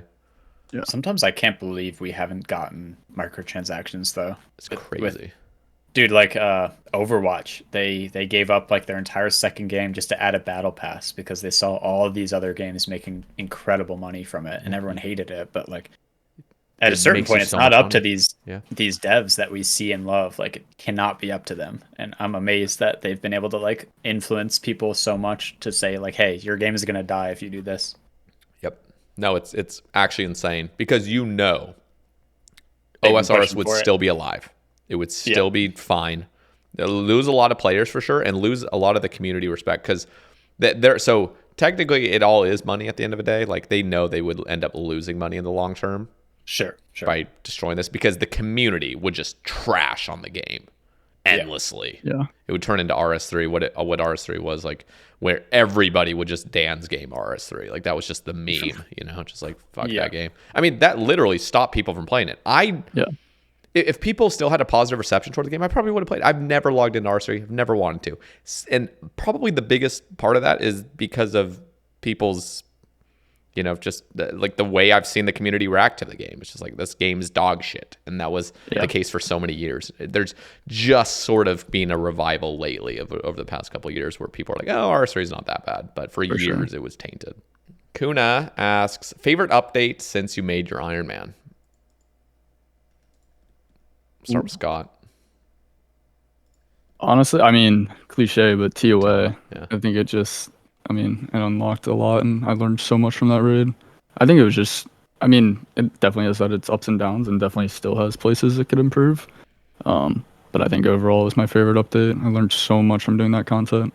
Met new people, and it's a fun raid, especially when you learn a lot about it. I feel like in the beginning it's a very simple raid, and then you keep adding stuff to it, and it obviously makes it more challenging, but find it more enjoyable that way. I'm going to go with Sepulcher. It's definitely not like the most insane update of all time, but just knowing that skilling could be made really good and seeing that actually happen was pretty cool. So I get excited about good content. Sepulcher's such good content. I wish Marks of Grace would, like, you could get Marks of Grace from there. Please. Or just Amulase. Yeah. Like be able to trade in the Marks from there. Yep. Sepulcher's such a good piece of content. It's just like after you finish the ring and finish a log, there's no reason to go back. Besides clues, I guess, but the clues are bad rates. Not good rates. I've been dreading doing agility, and I have done like 4 levels now at Sepulcher. I don't think I've thought about my XP once. I'm just having a good time doing skilling content. Yeah, and that's so rare. I don't think there's any other, maybe like Guardians of the Rift is the only other content that comes to mind for skilling where I'm not actively thinking about my XP 100% of the time. That's when you know it's a good update. All right, what about you, Joe? Favorite update? I think it would have to be either TOA or Desert Treasure 2. Desert Treasure 2 was really good. But I don't think anything can compare to like being endgame iron when a new raid is released. That's so exciting. Like thinking about and I didn't get Shadow anywhere close to release. It was on my 53rd purple, but knowing that like I could be one of the first irons to get a Shadow and to try it out and make videos about it and stuff, that is just so exciting, and learning all this stuff. I don't know about you, Joe, but when I started TOA, I was learning in teams. I did all my first, I think all like 250 of my normals in the beginning. First few weeks were all in teams, and it was so fun learning that raid on release with people. Yeah, I think it was my honestly top 3 moments of like just like learning new content, because that was the first like big piece of content I learned on release. And you're not going by guides. You are learning not going by guides. I remember going into Akka room with 3 of my buddies, and we went into the mirror room, and I still can picture the layout to this day, and we were like, dude, there's no way to solve this. we left the raid and went into a new one because look, there's no way to solve this mirror puzzle. And it was just like behind the top one, like 1 row above it. And we were like, dude, no. Like once we figured it out, we're like, there's no way we didn't see that. Like, just so funny. That's funny. But, figuring out all those like weird techniques was so fun. So cool. Do you remember when Jagex first mentioned that there was going to be a mirror puzzle in Raids 3? Yes. And everyone's mind went to what's the quest? Morning's End, part 2. Yeah. Dude, that was the first time I was like, this raid better not fucking suck. That sounds so bad, but it's a really good room. It's fun doing it fast in our duos when we get it like optimized. But yeah, I think it would have to be TOA. I was really pissed I wasn't there on the actual release day. It was my girlfriend's brother's wedding. And I'll never prioritize IRL over RuneScape again. Good. No, it was a great piece of content to learn. I really wanted to like figure out one thing that I could call like this was something I discovered in the raid, because you don't have that option nowadays, really. There's highly optimized stuff, but like good luck trying to figure out a new meta for Tob. I mean, there's such a little chance. But yeah, TOA, you had so many chances to like discover something. A lot of fun. And I think that's right around when we met, Scott. Like it was like Yeah, that was when we started like yeah. in the middle of it, I think. Yeah. But yeah, as long as you keep upping those invocations, it's still such good content. Yeah.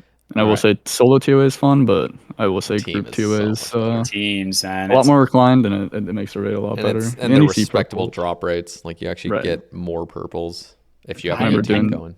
We were doing those team 405s, and you just print purples. Yeah, dude. So good. I still think that 8-man speed time is like the most fun combat achievement out of all of them. I know it sucks getting a group, but man, when you get a group and you're just having fun with everyone, and it's pretty fun, like metas to go fast there. Mm-hmm.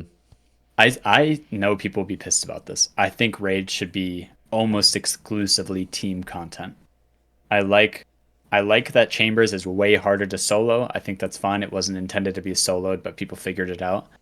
I don't know. Something about solo raids just does not feel like it should be that way. I love having to like find friends and what they've done with TOA was perfect. Where like inevitably you kind of want to be in teams because you are getting more purples if you have a good team going. The problem with team Chambers is like you're ultimately just trolling. Like you're getting fewer purples an hour, adding more people to your team. Right. And the same thing with Tob. Like as soon as you're in a 5-man, it's just like, okay, like you're going to get less splits because, so. And Ron plays games, and I like had him on the cast, and we were talking about like, because he's really against what they've done with a lot of, he wants team-based content to be absolutely like, incentivized. And the way to do that is to not make 100-man Chambers be the most difficult fucking thing in the entire world. Literally, it's like one of the hardest things to do 100-man Cox. Like there has never been a 100-man Cox where all 100 people are in the Olm room. It'd just be the fucking most disgusting thing ever. It'd be so hard. Yep. But if they were to make it so it doesn't scale to the absolute extremes, and when you have 100 people, you just annihilate Olm. You'd have some fucking party raids, just like, bro, if I could. And this is kind of selfish as a creator, but like, dude, if I had like a Sae Bae Saturday redeem where it's like, dude, we're gonna fucking send 100-man Cox, and it's actually doable, and it's viable, and it's fun as hell because you're all just running in there, annihilating things, bro, and you're getting a purple guaranteed every raid, and multiple people can get a purple. It's just like, it'd be fun as hell, dude. Everybody would want to do team raids. Can you imagine large team Tob? Like more than 5-man, if there was incentive to do it, dude, that could be so fun. That would be fun. If it actually like scaled well. I don't know. Yeah, I would just really like solos not even being on their agenda. Like if it happens by accident that people can solo it, fine. I still think solos at TOA are too incentivized. I think it's still really efficient to do solos. I don't know the actual numbers, but I would want it much more like Tob, if anything. Interesting. I think Toa did it actually really great because you're actually having more fun in teams. And solos, I actually don't mind it if you didn't have a team. You're not like, okay, it's not even worth doing solos right now. It's actually kind of cool that you could. Like you have the option. Yeah, but definitely like an option. But you're right, and like I'm generally against scaling in general. Like Nex, I like because you go into Nex, and Nex is what it is every single time, no matter the team size. If Nex got rid of null damage and got rid of null damage and you could skip phases, like as in like you can just keep fucking hitting Nex, like as long as you're not on the minion portion. And so start the boss and not have to wait a minute. Yeah, if the intro was just instant, like bro, that would be so fun. In there, it spawns, or like you can just click start. That'd be so fun to do masses, but mass Nex is like the most troll thing ever. And don't get me wrong, small team Nex is really fun. And part of the reason it is so fun is, well, one, you have to be a little bit more like in the zone. You got to be doing your thing. But on top of that, you're just getting more purple or more drops because it's obviously more efficient. So we did a lot of Nex. I think that's the first time we played together. Sater was doing Nex. Oh, yeah, that might have been. Yeah. Although you had ZCB early, and that was my like last drop. I don't think I got a single MVP when I did Nex with you. It was before Fang too, so it was. Yeah, I think you were doing Nex with me when that MVP bug was MVP bug. And I got like 4 fucking drops. Yep. Yeah, I just kept getting them. I was like, what the hell? Like, okay, I'll take it. I had no idea that it was an MVP. Yeah. Might as well. Shit. Wait, so have you greenlogged next, Joe? Nope. Okay. What are you missing? So I'm at check shards. It's really weird. I still have half of my drops are from masses. And then I went, so during that time when I was doing next with you, I went 1,800 trios and duos without a single item on the ground in my name. And I got so fucked. I got 2 VAMs, 2 plate bodies, and 1 plate legs from literal release masses. I'm talking like the full 60 man. Wow. And then just didn't get anything from That's wild. yeah, it was really dumb. So what are you but missing overall, now? I'm not so I'm missing hilt. I'm at 4,400 shards. I'm missing hilt and pet. And I actually, dude, I went dry for the same item in leagues that I did in game. I went dry for the helm. I was like 4 times drop rate in leagues for the helmet. I was watching your stream and Scott's doing that. Yeah. And you kept going to the wrong person. You got all your drops. and then I got the pet in leagues too. I was bummed, but I'm kind of excited to have a reason to go back there. It's actually content I kind of like, and Fang now, and Missouri too, for that matter, is gonna be great there. And the quiver coming out soon. Quiver! I didn't even think about that. Yeah. Yeah. No, Wait, I'm. is range camping gonna be? No, there's no way it'd be better than Fang. No. In big enough teams like 6-man, it's definitely going to be annihilating. But yeah, Fang is amazing. Fang is so good. And Void Waker. Yeah, 2,700 shards here, fully greened. Yeah, 6,000. That MVP bug was working for you. Wait, how much did you have, Scott? I had 6,200 shards missing hilt. Jesus. Getting that hilt was so nice before I got the plate body. I was like... and I just don't even care for it anymore because I'm greenlogged Vard. And I'm just like... And the Ancient Hilt's going to get nerfed, too. So. Right. Why is it getting nerfed? That's so... Is it just a PvP good thing? in PvP, but... But even so, like... I don't know, man. I feel like if I was a PvPer, I'd be pissed about that because Void Waker is getting nerfed, which maybe is more liked in that community, and Ancient Hilt is getting nerfed. I didn't feel like it was this crazy edge over any other spec weapon like Claws. It was just a little bit better. I think it was just like time to kill is what they said was bad. That people just healed up so much that fights would take longer. I almost wish like they would buff the other god swords. Well, I'm mainly thinking of the Saradomin god sword. Like I actually miss using the Saradomin god sword, but Ancient god sword is just so good. If the Saradomin god sword actually like healed more prayer than it does currently, it only heals a little bit. Prayer. If it healed like maybe triple what it does, like ooh, double or triple at least. Nice. Make Ancient god sword the health one and Sarah god sword the prayer one. Yeah, I mean it would even be cool if Saradomin god. Well, actually, I actually do like that it heals HP too. It's just nice that the whole thing is just a recovery spec. But I haven't got to use it in so long because Ancient gods were just more DPS. Did you have it with you for your first Inferno Cape? SGS? Was that meta yet? Yeah. Oh yeah, I thought that was like essential. I literally went out of my way to get an SGS. Like I wasn't gonna start the Inferno until I got it. Yeah, I did too. At that and point. I got a Tebow Sarah for my hilt. Oh, it was so fun. It was so good. Yeah, that was I love the SGS, and I have the ornament kit for it. I love it. I love how it looks. I have that kit too. It's so nice. The only thing weird about a god sword is when you're equipping it, your dude like literally stretches. You ever notice that? The weird stance change. Yeah, like your stance changes, but your dude's like literal face and torso starts stretching upward. It's like to make you look like you're breathing hard. It's the weirdest fucking thing ever. I'm gonna actually show it on YouTube's end right now just so they can see what I'm talking about. It's add it's graphics disgusting. to a pixelated game from Miniclip. It's like they couldn't just add a breathing effect. Their art team was so minimal at the time. They're like, yeah, we'll just stretch you. We'll just make stretch it out. Fucking stretch you out a little bit. Watch this. You can literally see your face just stretching and your arms just stretching upward. It's just so odd. The actual blade itself stretches too. Just everything waist up stretches. Oh, interesting. It's really weird. And the cape starts moving like there's wind all of a sudden. I do like that cape effect with god swords. Yeah, it is kind of cool. Just flows in the wind. Okay. Overall thoughts on more Ironman catered updates. Go ahead, Scott, if you have thoughts. I mean, Within what? I mean, like within reason, yeah. I mean, I'm all for quality of life updates. I don't think that things should be updated in the game to make it so that it's like, oh, if like Iron Man's not gonna be able to like suss it, then like it shouldn't be into the game. Like I just think that Iron Man updates are great. I just think quality of life ones are like all we need. I mean, certain pieces of content such as like thieving, for example, that obviously like nobody likes thieving blood shards. It's just like not a fun activity. But you got to do Especially it. if bots get taken care of, dude. Mains Yeah. are not going to have blood shards.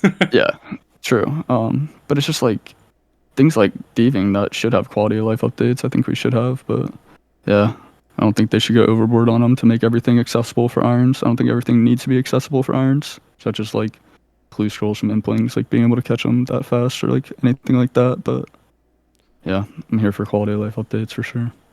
I think there's a limit, and I guess I'm not sure. It's hard to like see which side of this he's on, but I think a lot of people get mad because of the whole you picked this limiting game mode, so you should have to stick with it. But like the games have to progress; it has to Right. change.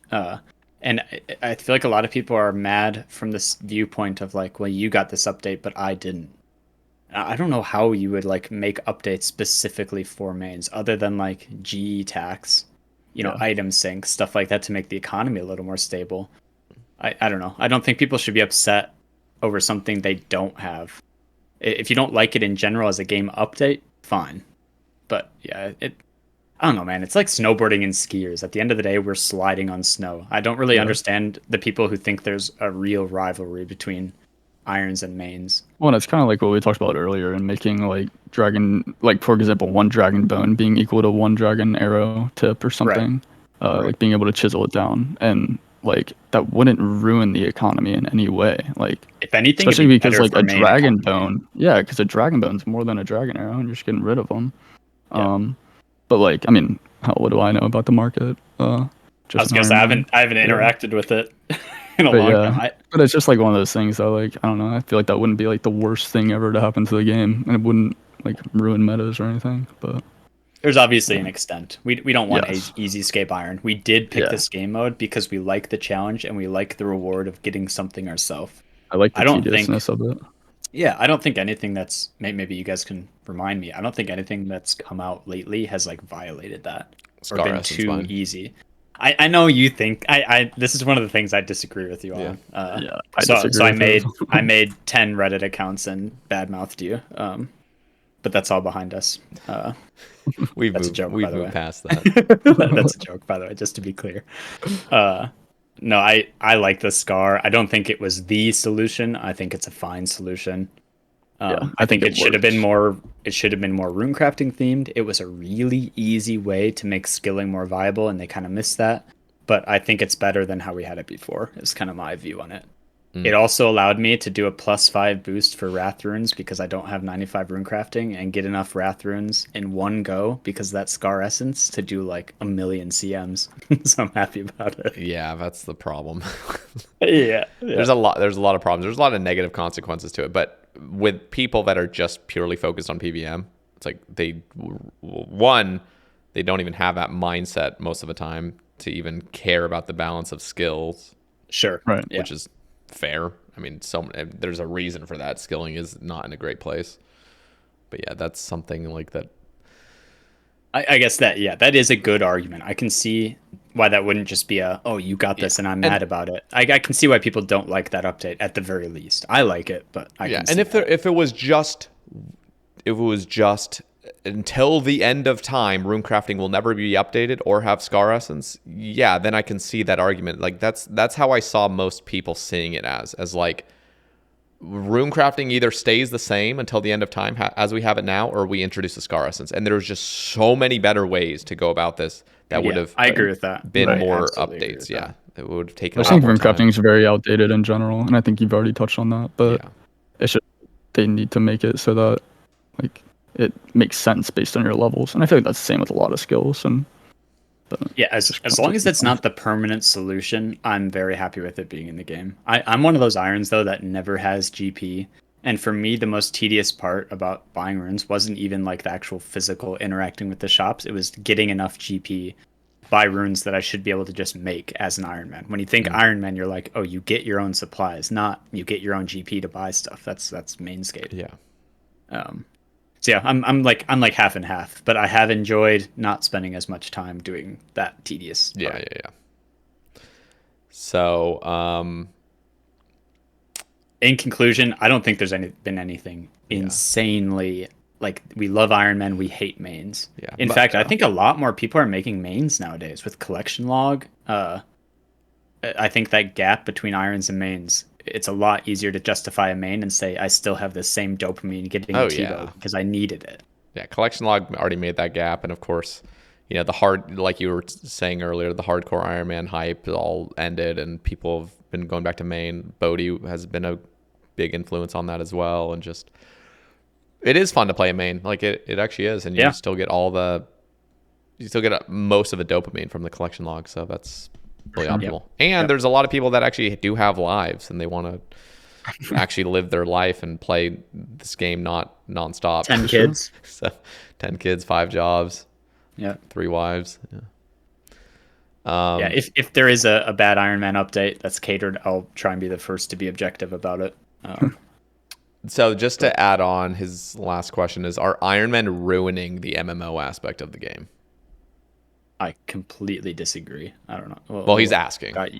Yeah. Oh, yes. So no, I don't think so. But I Scott, also disagree because I don't know. I think the whole, you still play with others, right? I mean, it's still an MMO at the end of the day. We're not completely alone. Still, I mean, yeah, we get all our stuff by ourselves, but still an MMO at the end of the day, right? Yep. We've got clans, we've got raids. All the new bosses they've been releasing lately, for the most part, if they're multi-combat, you can do them as an iron with mains. Mm-hmm. That's good. I like that.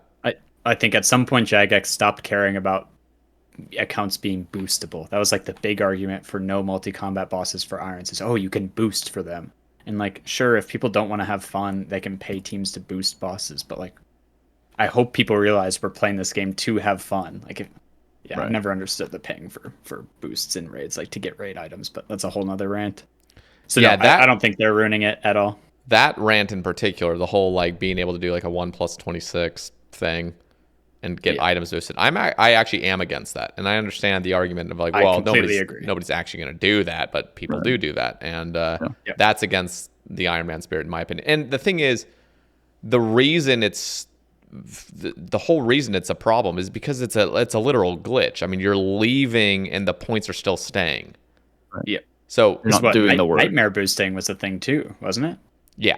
And that was another similar problem where like, okay, those points should like the you're now like giving somebody free points. You're giving somebody free raids points. You're giving somebody free nightmare percentage. That's where the problem comes in. It's not. So if they were to just fix how that is all calculated, that alone would be fine. You can do whatever boosts you want in those team content, but when the system itself is flawed and it's giving people free points, that's the problem. Right, yeah.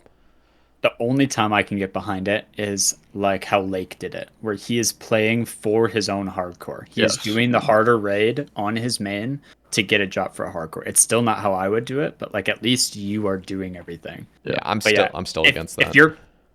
Fair enough. If you're paying people to do the most fun content in this game for you, though, that's just weird. Yeah, and just keep in mind, like I don't blame the player because at this point in the game, it's allowed. It's in the game. Yeah. So if you're gonna allow stuff and you're not gonna have anything, like that's fine. I would never blame the player. It's literally just I'm talking to Jagex. I'm like, is this what you want in the game, where like somebody grinds a bunch of points, even if it is them on a different account, like that hardcore didn't earn those points, they're funneling into that account. Like this is fundamentally flawed in the chambers itself needs to be reworked so that points aren't being funneled into other accounts. That's the problem with it. And Chambers go ahead. Sorry. So Chambers wasn't actually, I mean, that was supposed to be a skilling plus PVM minigame. I mean, it used to drop a dragon harpoon, and it was meant to be like you're going to get points from skilling. So ultimately, when people do just fish and they pull purples, like that actually was fundamentally what raids was supposed to be. You were supposed to be skilling in it.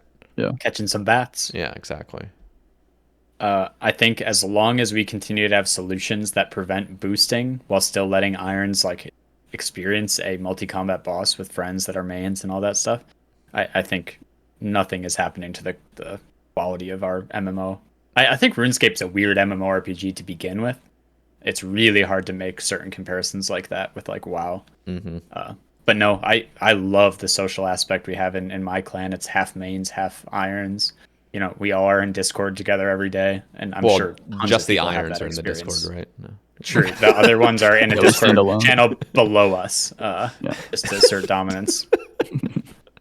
But no, totally. I've never had, and it's easier being a streamer. I can sit up here and talk about how easy it is to make friends, but I do think with a little bit of effort you can make friends. I mean, just go to 416 for a day, and you'll have 1 out of every 5 teams that's a good team, and add them and have fun with them.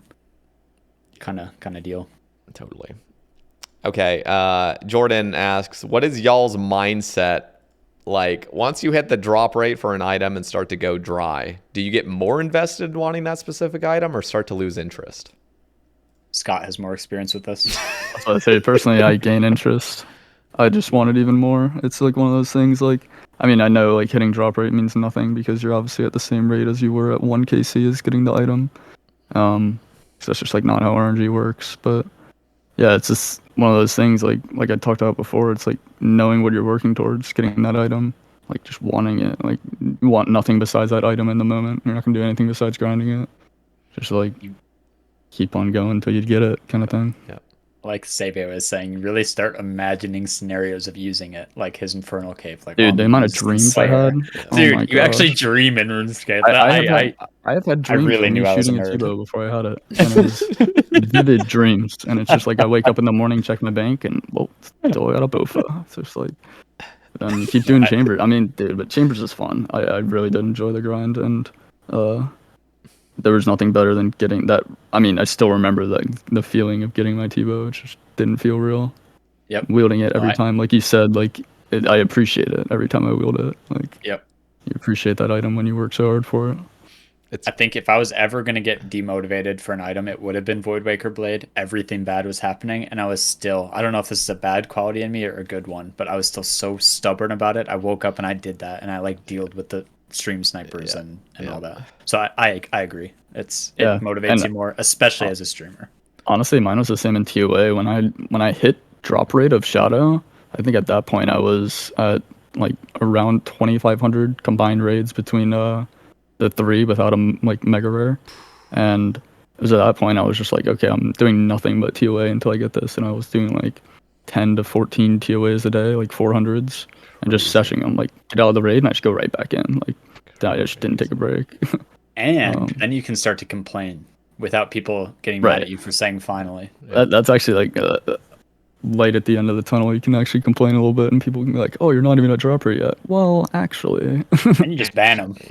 Yeah, actually. But no, definitely just to chase the item. I mean, yeah. It's my favorite, slightly in that topic, is when you're dry for something, especially as a streamer. You're gonna talk about it. It doesn't mean you're hating your life or anything, but like, hey, I'm dry for this, and people like take it as this competition, and it won't even have to be about the same item. You'll be like, oh, I went dry for this T-bow. Oh yeah, I went dry for my Shadow, even more dry than you're going now. I hate it so much with RuneScape. I'm guilty of it too. I do it. So, you hear someone else and think about yourself. That's very, very natural. But I'm so tired of it at this point too. Funny. It's all one big competition. I've seen some people with some horribly bad luck, and it's a friendly reminder sometimes. Like I don't know if you've started watching. Perspective. I don't know if you guys watch Jenna, that new OSR streamer, hardcore Iron woman. Jenna's so nice, by the way. Quick shout out. She's amazing. And like she's dry on her T-bow, and I just sometimes seeing other people's bad luck, it's like, okay, whenever you're grinding, it's like it's not that big. Like I don't know, I just see people that are really suffering out there, like not having a T-bow in 2024. Like, oh my god, like it's. Did you guys grow up hearing "eat your food" because there's children starving in Africa? Yeah, everyone heard that. Yeah, that's how we should internalize RuneScape. Someone's going dry for a T-bow on a hardcore. And And the craziest thing is, like, I remember my Iron Man when Curtis was like the inspirational Iron Man. You know, like he was, I mean, goated. You know, just like his Iron Man was so insane, and like, you know, he's doing Corp on an Iron Man, and I just remember thinking, like, bro, like, I would kill for an Iron Man like that. Like, that would be so cool. And that was weird. My absolute inspiration. Yeah. And like we all three have like gotten like surpassed like that point, and it's just it's funny because like you get to a point in your Iron Man where like you would have like virtually nutted over having an account like this, but it's just like everything is it's just everything's just like a slow grind, so you never like deeply appreciate like what you have. I'm not gonna lie. So I luckily years ago I had seen other people burn out and like drop all their shit from their Iron Man and stuff, and so I was very aware that you have burnouts and then you come back and you're more motivated than ever, and the last thing you want to do is do something rash and like drop everything over. Right. So the times when you do come back when the motivation starts hitting, like I had that like late last year where like I actually started like really like getting cravings for the game again. One of the nicest things was logging in and just looking at my account, and I'm just like, oh, like I still have everything, like everything where I left off. Yeah, it's just it's all there. It basically feels like a main. I can gear up and like pimped out armor and go do whatever content I wanted to do. And that's like honestly one of the nicest things about Iron Man is like getting to that stage. Yeah, and you just talked about that, like getting to the main. Like we're at the part where like you don't have to keep up resources that much. Like, it's not like it doesn't feel like a chore to go do stuff. Besides blood shards, maybe that's the only thing that feels like a chore to me.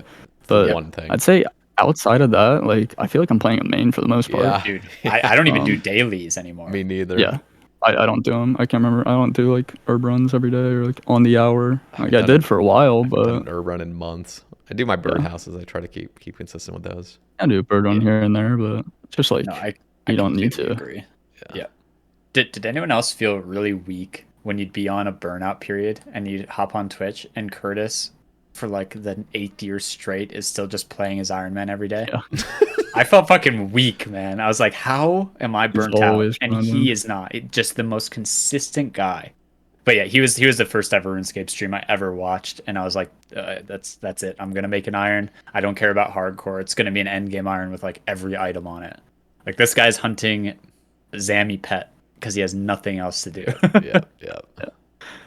It's so cool though, getting to that point where I mean, every point along the way felt good too. So it's not just like for those that are thinking like, oh well, it's pointless until you get to this point. Like, dude, every little upgrade you get. Dude, like, mid game, like I think from the 87 Slayer point on is like the 87 Slayer grind is kind of a drag. I will say that is the one thing that's just like, I mean, you got to get through Slayer. You just do. On the other side, I loved Slayer every second.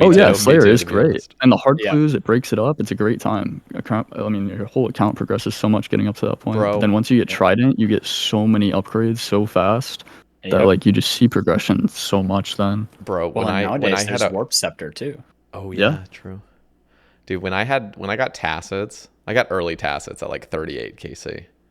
Yep. And I was running around with Tacits and a torso and a fire cape and a fucking whip. And I'm like, I'm fucking giga chatting right now. Like, this is amazing. So every little step along the way just feels so good. I mean, getting my first ancestral piece was insane. You know, on an Iron Man, I have an ancestral, like, holy shit. Yeah. People really gloss over early game too, that it's not just this like means to get to end game. But you get dopamine every single day early game. You get a new item, a new quest, a new reward, something every single day. And you have collection log too now.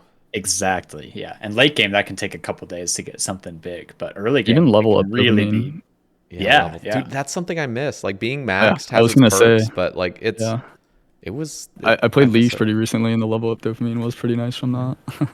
You have like your fake level up notifications on, don't you, Scott? Yeah, so, like, I do. When you hit the virtual levels are pretty nice. Yeah. I don't do that. I never got dopamine from them. I just thought it was annoying. Dopamine is nice to see. Milestones. I even at one point had the virtual levels on my skill tab just to see. Yeah, I don't like that. I didn't like that either. I just like the clean 99s around. I just have it pop up in my chat, and I'm like, oh, it's a little bit more XP. How do you guys feel about like giving levels 120 caps like RS3 had? I don't see the point instead of it. 99. Yeah, I mean, to be fair, like I'm actually not fully against that. I just know the community's not for it, so I don't even think about it. I just don't even give it the time of day, and I'm also not I'm indifferent basically. I'm not What if it was avidly against it though. Sailing unlocks the ability to train this past 99 kind of thing. That'd be a little strange, I think, personally. You know what? One thing I do want though, and this is gonna sound really nerdy, but I wish we had 200 mil capes, and it's we definitely should. I agree with that. Yeah, it's just purely cosmetic. So you would just attach it, and then if you had 200 mil all, you would have a slightly different cosmetic max cape. On the same topic, do you think we should have a Champion's Cape? We do have a Champion's Cape. Oh, Completionist Cape. Sorry. Oh yeah. So Completionist Cape, I lean more toward no, but ultimately, when I see graphics on it on Twitter, it looks really nice. It looks really clean, but it has to be simple. It can't have anything to do with collection log. I'm just thinking quests, combat tasks, combat achievements, all emotes, all music tracks, and Zuckhelm. That is the combat achievements. Diaries. And being maxed.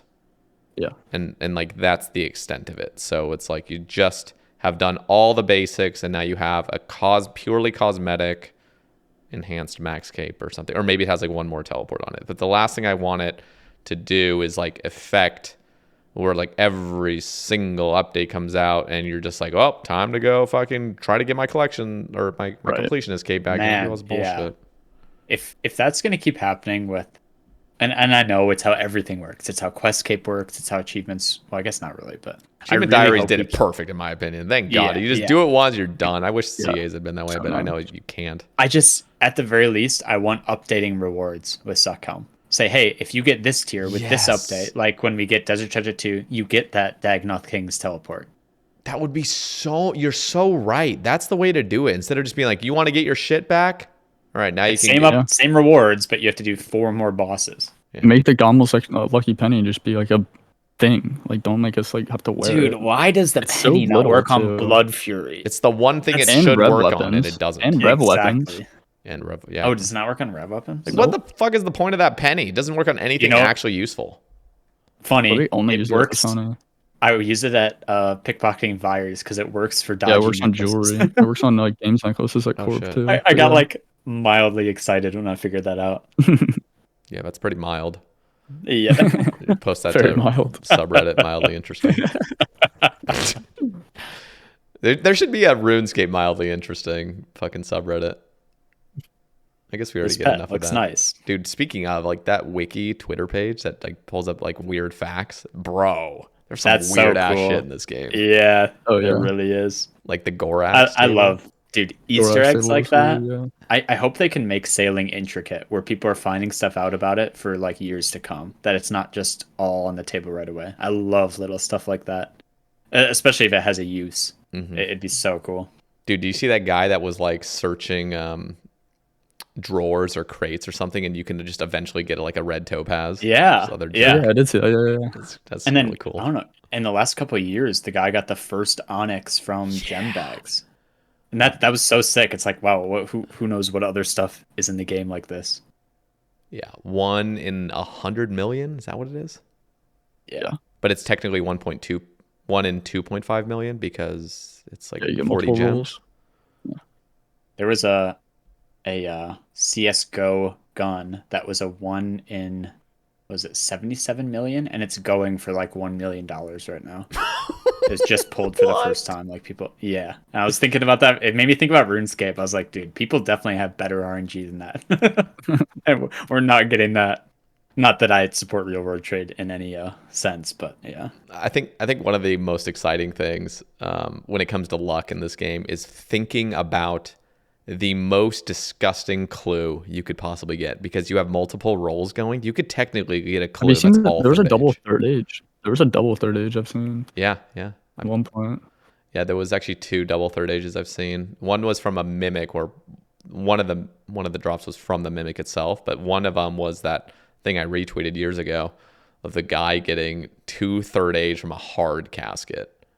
Yeah, that's just absurd. Yeah, that's so rare. Elites are better rate for third age now, right? They changed than that. hards, barely. Yeah, they're Than one hards, in yeah. 2932, and hards are 3250.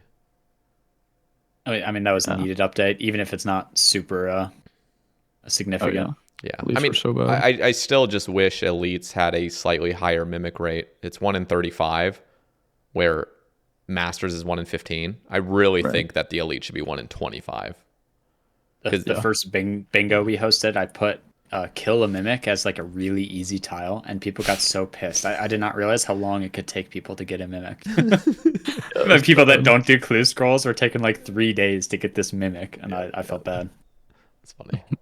Yeah, there's like people that go like 80 clues dry for their first mimic soundtrack. It's like the worst grind in their life. And I'm like, bro, I've done this shit like 80 times almost. Yeah. You still don't have a ring of third age, right? No. 2x rate now. Dang. Yeah, 2x. Do you think there should be do you think there should be a mimic transmog for Bloodhound Pet? Yes, of course there should. I'd never heard that before. That'd be so sweet. Objectively, Bloodhound Pet. Oh, I'm sorry, Bloodhound everyone. Pet is better. It's ugly. Sorry. I'm gonna say it. It's so rare. It's so cool. I'd love to have it. It's ugly. Sorry. I disagree on this. Its tongue looks like the Bloodhounds, or not the Bloodhounds. It is the Bloodhound. Bloodvelds. It looks like the Bloodvelds. That's funny. It's still a puppy. Shoot. Yeah. Sorry. I know you guys are upset now. Well, they're called Santa pigs during Christmas. All the Bloodvelds have Santa hats. I call them Santa pigs. So cute. They're so festive. I love the holidays on RuneScape. I love that they still keep that shit up. That is a primal nostalgia feeling when you log in and it's a holiday event going, especially Christmas. Mm-hmm. It's that meme that gets posted, like you just walked home from school, like it's the RuneScape. Load up RuneScape and you're in Falador. Hot cocoa, yeah. Bro, as a kid, those holiday events slapped. As an adult, I've gotten so apathetic toward them. I'm like, ugh. Yeah. I still like the holiday. I still like the festivities, like all of the pets and the bosses have like a little festive stuff, but the actual event itself, I always ignore it at this point. I'm so bad at just like I haven't done them. Yeah. I didn't do the one this year. I know I didn't get the fucking music track, so now I mean I still get to use my music cape, but it's just like trimmed, right? If you get the holiday ones. Yeah. I mean, I never wear the cape, so technically it's still trimmed in my inventory, I think. Is it? I think so, yeah. Yeah, that's weird. I don't think you need the holiday ones to trim it. Oh. Then what is that for? I think that's just like if you have achievement diary as well. I think it's trimming it, isn't it? I thought it was trimming. Mine. I'm about to go check. But you're right, my thing is still trimmed. I think we have the best wiki out of any game. No, I untrimmed it. Now I can't trim it. No. Fuck. Our plan worked. Oh god, it's over. It's in shambles. It's so over. And my achievement diary cape is still. Wait, can this one trim? Because this one's already untrimmed. Okay, the achievement diary can still trim. Just the music cape. God damn it. Fuck off. I have to wait a year. Actually, though, a year. Yeah. We got him. Yeah, you fucking got me. God damn it. That's crazy though. It's still trimmed. I wonder if I could have worn it like that. I probably could have, because don't they just normally come untrimmed like as soon as, or maybe I should have tried to wear it at first. God damn it. Rip. Didn't try it. All I remember when I think of that is on my main when I got my first 99, people said to do that drop trick with a telegrab and a world hop to get it untrimmed, and I fucked it up and I was so upset. And then I realized it really doesn't matter. Nobody gives a fuck. Yeah. No. I mean, it would. I wouldn't. I mean, I don't know. There are some people that really take that shit seriously, so I don't want to devalue theirs. But like, I wouldn't even be against. Untrimmed like Slayer is cool. I like that one. Yeah. I mean, I still don't care, but yeah, it's just they care, so I'll show that I care. I'm sorry. I just don't really. Huge Ass asks, is that dog going to be on the cast as well? She's usually in this room or with Allie. I've finally gotten to the point where I'm an actual person to her. She would always just go to Allie. If it was me or her, she'd be with Allie. But like during the morning, she'll like stay asleep with me instead of out with Allie. She was gonna be in the room, but she gets really defensive and she barks, and I didn't think people wanted to hear that. So no, sorry, but We've got some clips. I can't remember what drop I got recently. She was on the chair next to me and she like visibly got excited for me, I swear. She like perked up. Aw. She's on the camera. Yeah, she's a cutie. One of our 3 dogs and 3 cats, by the way. I'm allergic to cats. I find cats so cute. I just Guess what? I am too. really Allie had 3 cats when we met. I have had to the Just suffer prescription through it. allergy meds. Is it And work enough? always, how bad do you hate waking up knowing you rubbed your eye until it's like bled? Because if you don't like that, then I would not say it's worked well I'm enough. so sorry. Yeah, But no, there's that's no way literally me. she's getting rid of her cats, and I would never ask her to. And they're great to have around. They're so cute. There's a Yeah. clip of Oakley just like biting me while I was streaming, and it's the funniest thing ever.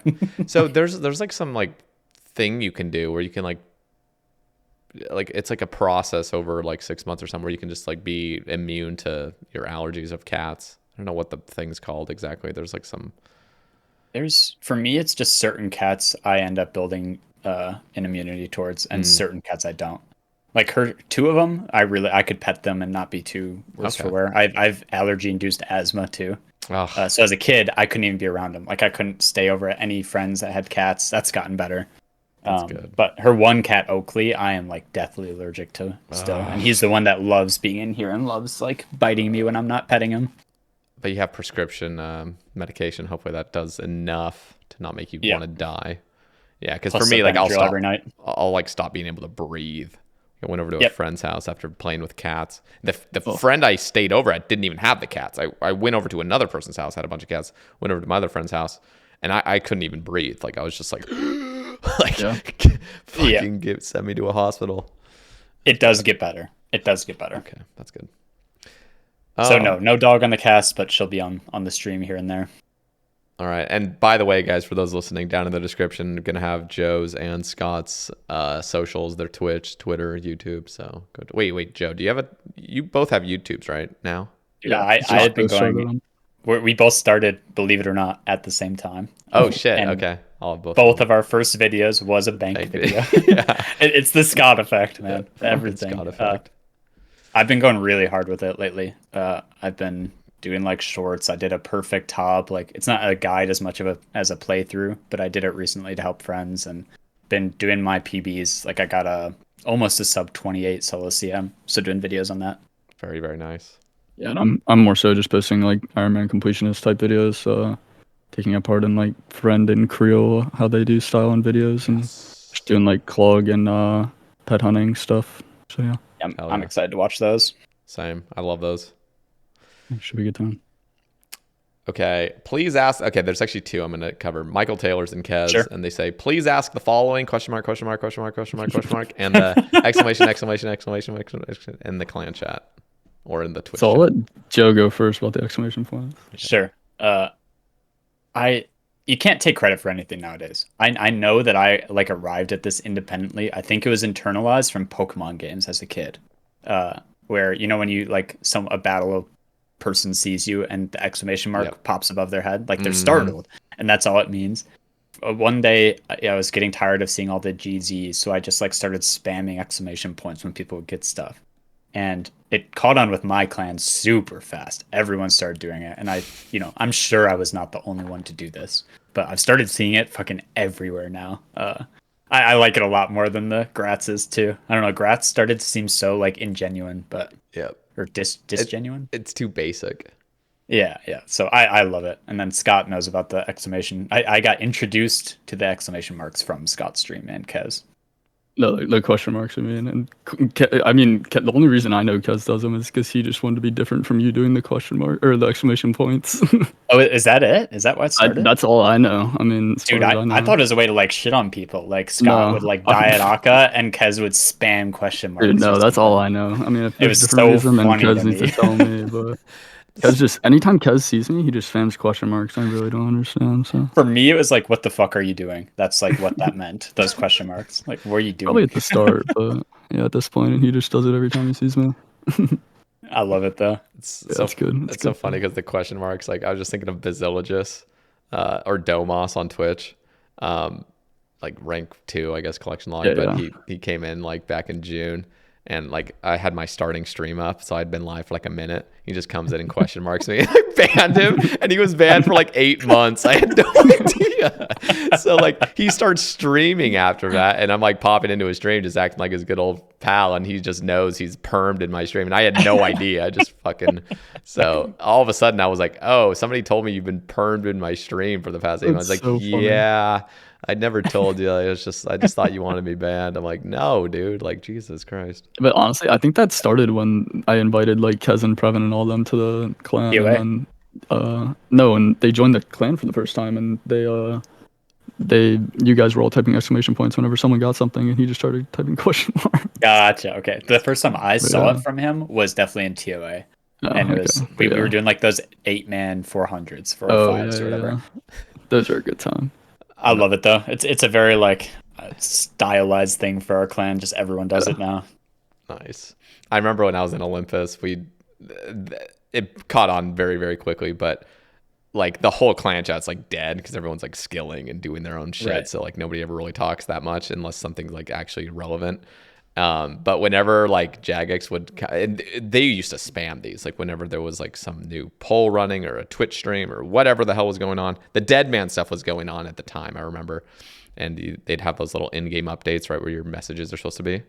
Yeah. And every time they popped up, every single person in the clan chat would just type space enter. It's just like this huge wall of just spaces, like nobody gave a fuck. And it was like, and like throughout the Dead Man, there was like 8 notifications or some shit so every good. single time. Everyone would try to be the first person to space enter. So funny. Like I thought I would be first, you know, like I would type space enter, you know how there's like a tick delay. Tick. All of a sudden there's like 8 other people that did a tick before me. I'm like, God damn it, I thought I had that. It's such a good community game. I feel like because it's so laid back with so many things that we do, like woodcutting right now, I could just chill and talk to my clan for such a long time. Mm-hmm. It's such like a fun community thing. I've actually met up with, I don't know, like 4 people now, just meeting them online. I know you have too. My first subscriber ever on Twitch, he plays RuneScape now. We met on Fortnite. We were in a 1v1 for the win, and this was like season 0, and he sniped my foot underneath an RV to kill me and win the game. I reported him for cheating because I was like, I thought he had walled. I thought he'd like gotten it through the RV. I reported him for cheating. I messaged him like, dude, you suck. He messaged back. He sent me his video clip. We like bonded. He subscribed to me when I first got the sub button. Oh shit. A couple of years ago, went out to Utah where they live and like skied with them, got dinner with them, and he actually just had his first kid. Wow. Like 2 days ago. Yeah, it's pretty See, cool. that's Tons what of people about. like that. That's what It's so easy to build a community. Are you guys going to RuneFest? Man, I'm torn. So guys, you guys gotta come. So I'm currently jobless. I'm looking for a job right now. I actually just got an umpiring job that's starting soon, but looking for something else. But if I can make some side money, I'm gonna try to. But if we did, I think it would be like with our clan, like Scott and I get Airbnb and whoever else wants to chip in, we'd absolutely do it. For me, it's I travel all winter with Allie. We went to Colorado last week, and we're going to California for like 2 weeks in 2 weeks. So I definitely would like to. All the extra money we have, I just spend in the winter to ski. But RuneFest appeals to me 10 times more than TwitchCon does. Like it'd be so cool. Yeah, it's just a bigger trip, is the thing. Yeah, it's gonna be expensive. Yeah. Yeah. But I'd love to, and if it's ever like very feasible, absolutely. My IRL buddy that plays RuneScape has really wanted to go to that with me too. Yeah, it's definitely something like you got to go to at least once. I feel like us being the gamers we are, like we have to go. Right? Yeah, I feel like I have to go to one, especially with how invested I am in this game, and I feel like this would be the year if I was going to. So. You gotta go. You gotta. I'm gonna try to. It works out, but I need to make plans if I'm going to. Yeah. But plan it all out. Yeah. But yeah. Did you already like get plane tickets and stuff? I haven't. No, I'm one of those people that like figures everything out like 2 months before and starts stressing the fuck out. But yeah. Right. I'm just one of those. I'm holding on. Well, I'm also holding on to a tiny little bit of hope that I get like some stuff paid for from Jagex, but I highly doubt it. So we'll see. That'd be cool though, like for one of their events kind of thing, because that does happen. Yeah, well, in the content creator Discord, they were like, "Hey, like RuneFest is coming up. Here's the dates," when they announced it and stuff, and then they were like, "Well, you're all gonna get free RuneFest tickets," which is nice. And then Yeah, that's sick. they're like, we're figuring out, you know, if we can pay for people's expenses. And they're basically like, don't plan on it or anything. But I don't know, like, Best they're probably podcast thinking on of like that- Settled and Bodhi and all these other people that like can all. I don't know though. This is like the RuneScape podcast. I mean, that's what I would hope, but it will. are the guy. I don't know, man. Don't worry. Now that Scott and I were on it, I think it's a free ride. Definitely I think you're for good to sure go. now. We finally got you boys on it. I got to get some more J mods on it. Some like higher ups, like, hey, Yeah, get like 10 of them on the next cast for all real. together. For real. All right. Previn asks, can you guys explain how to fix TOA as a whole, or is that even possible? I feel like maybe the entire raid should just be deleted from the game. Is there anything even good about that place? Some guy in game with Anku socks and Blorva named Money 500s really gets on my nerves. So that would be my alt, yes. Money 500s. Money 500. But yeah, No. It's Money 395s, bro. That's right. Money 395s. No, Anyway. he's just no. I enjoy TOA. There's definitely things they can fix about it for sure. And I will say pre-shadow is not as good as post-shadow. It's just something you gotta deal with. And I think Joe and I both can attest to that.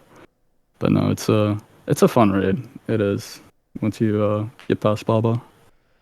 I'm telling you, man, doing duo 500s before shadow and just your duo partner has a shadow for Akka, it was so much fun.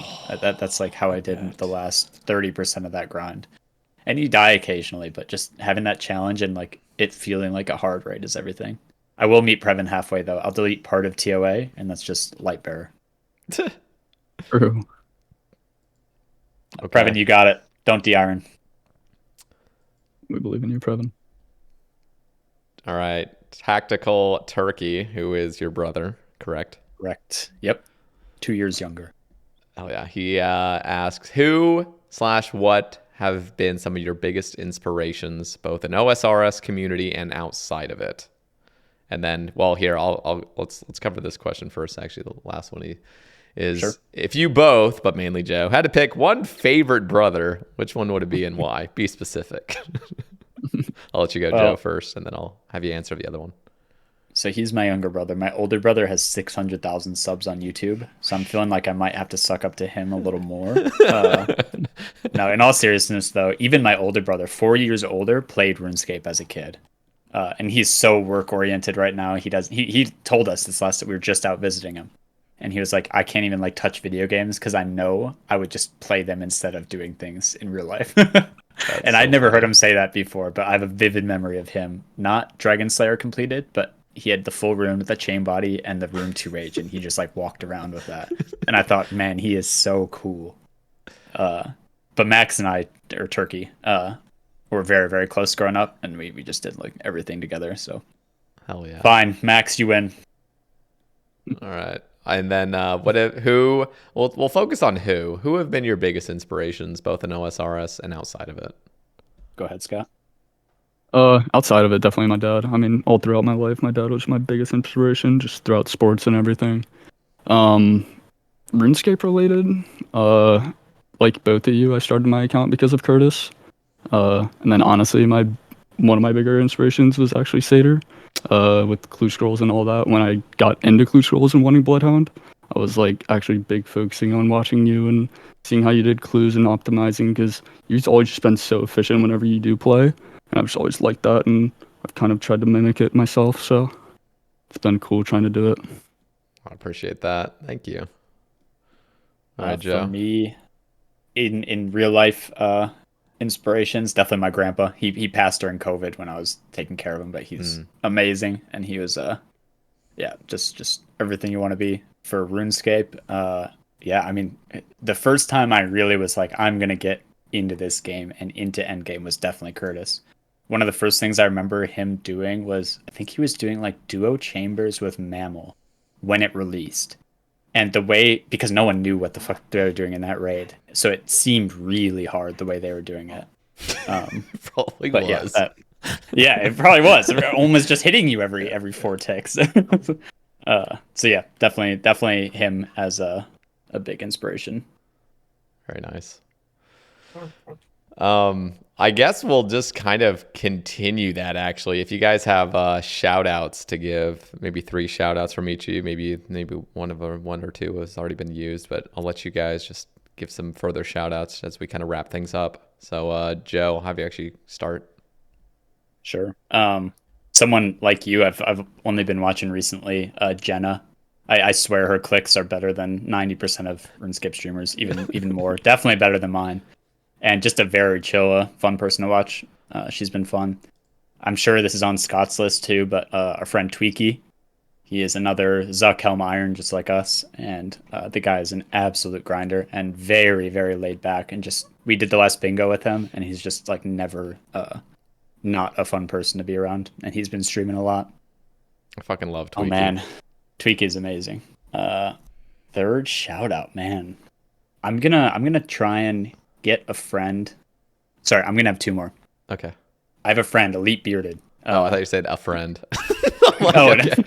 I have a friend. At least one, I hope. But Elite Bearded, he was a big Fortnite streamer. That's how we met. He's been playing. He's like partnered on Twitch and everything, but he hasn't been streaming it. And he's been playing a hardcore. He got his Tebow like 3 days ago on his hardcore, and he was making progress videos on YouTube and then kind of stopped because he thought no one wanted to watch it. So he's very entertaining, and I hope he keeps making videos and streaming it.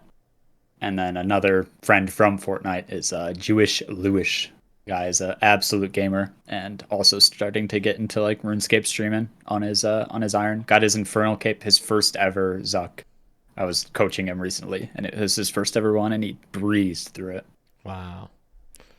And of course, Scott. Scott is a. If he wasn't on the cast, that would have been my first one. Just to be clear. Okay. Scott. Yeah, my 3. Definitely my boy Turpy. He has been there since day 1 of me streaming. He been a true homie. He's been sub to me, I think, ever since I started streaming. I think he's one of my 10 founders and been there since day 1. Super entertaining streamer as well. Also Iron Rhapsody is another homie. Been there since day 1. God, they've just both been there since like when I started streaming, just watch me all the time.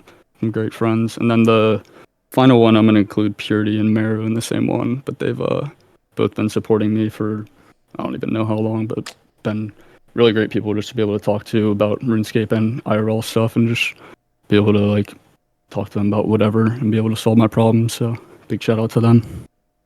That's such a good shout out. Purity and Meru are just fucking, like, they're just gems. Legends. Actual Absolute gems. legends. Yeah, legends. Can I squeeze in here for 2 more things really quick? No, I'm sorry. All right, I'm out. Thank you for the cast. Yeah. 2 non-streamers, but have been like 2 of my best RuneScape friends. Noms, or he goes by DBZU now. Dude, that guy, I've never hit him up for a combat achievement help, even if I'm helping someone else, and have him say no. He's just always gaming, always helping. Taught me Tob when I had a rune crossbow and a dragon sim on this account, and just like he dealt with me smuggling out 12 staminas every raid. Big legend. And then someone that I'm sure Scott would shout out to is Slay Mellow. He is a great guy. IRL pilot too, so if we do go to RuneFest, we might be in his plane. I'd be careful about that. Scaper riding your plane around? Like, I don't know about that, man. We'll be okay with the efficiency, doing redwoods on the side kind of thing, you know. No, he is a legend, super good friend. One of those people that you know you're gonna like meet IRL one day. But yeah, that's it for me. They just didn't stream, so they didn't come to mind. But very big cool. Legends. Awesome, great shout outs, guys, and great cast. 5 hours. Can you believe that? Thanks for having us. Yeah. It was awesome.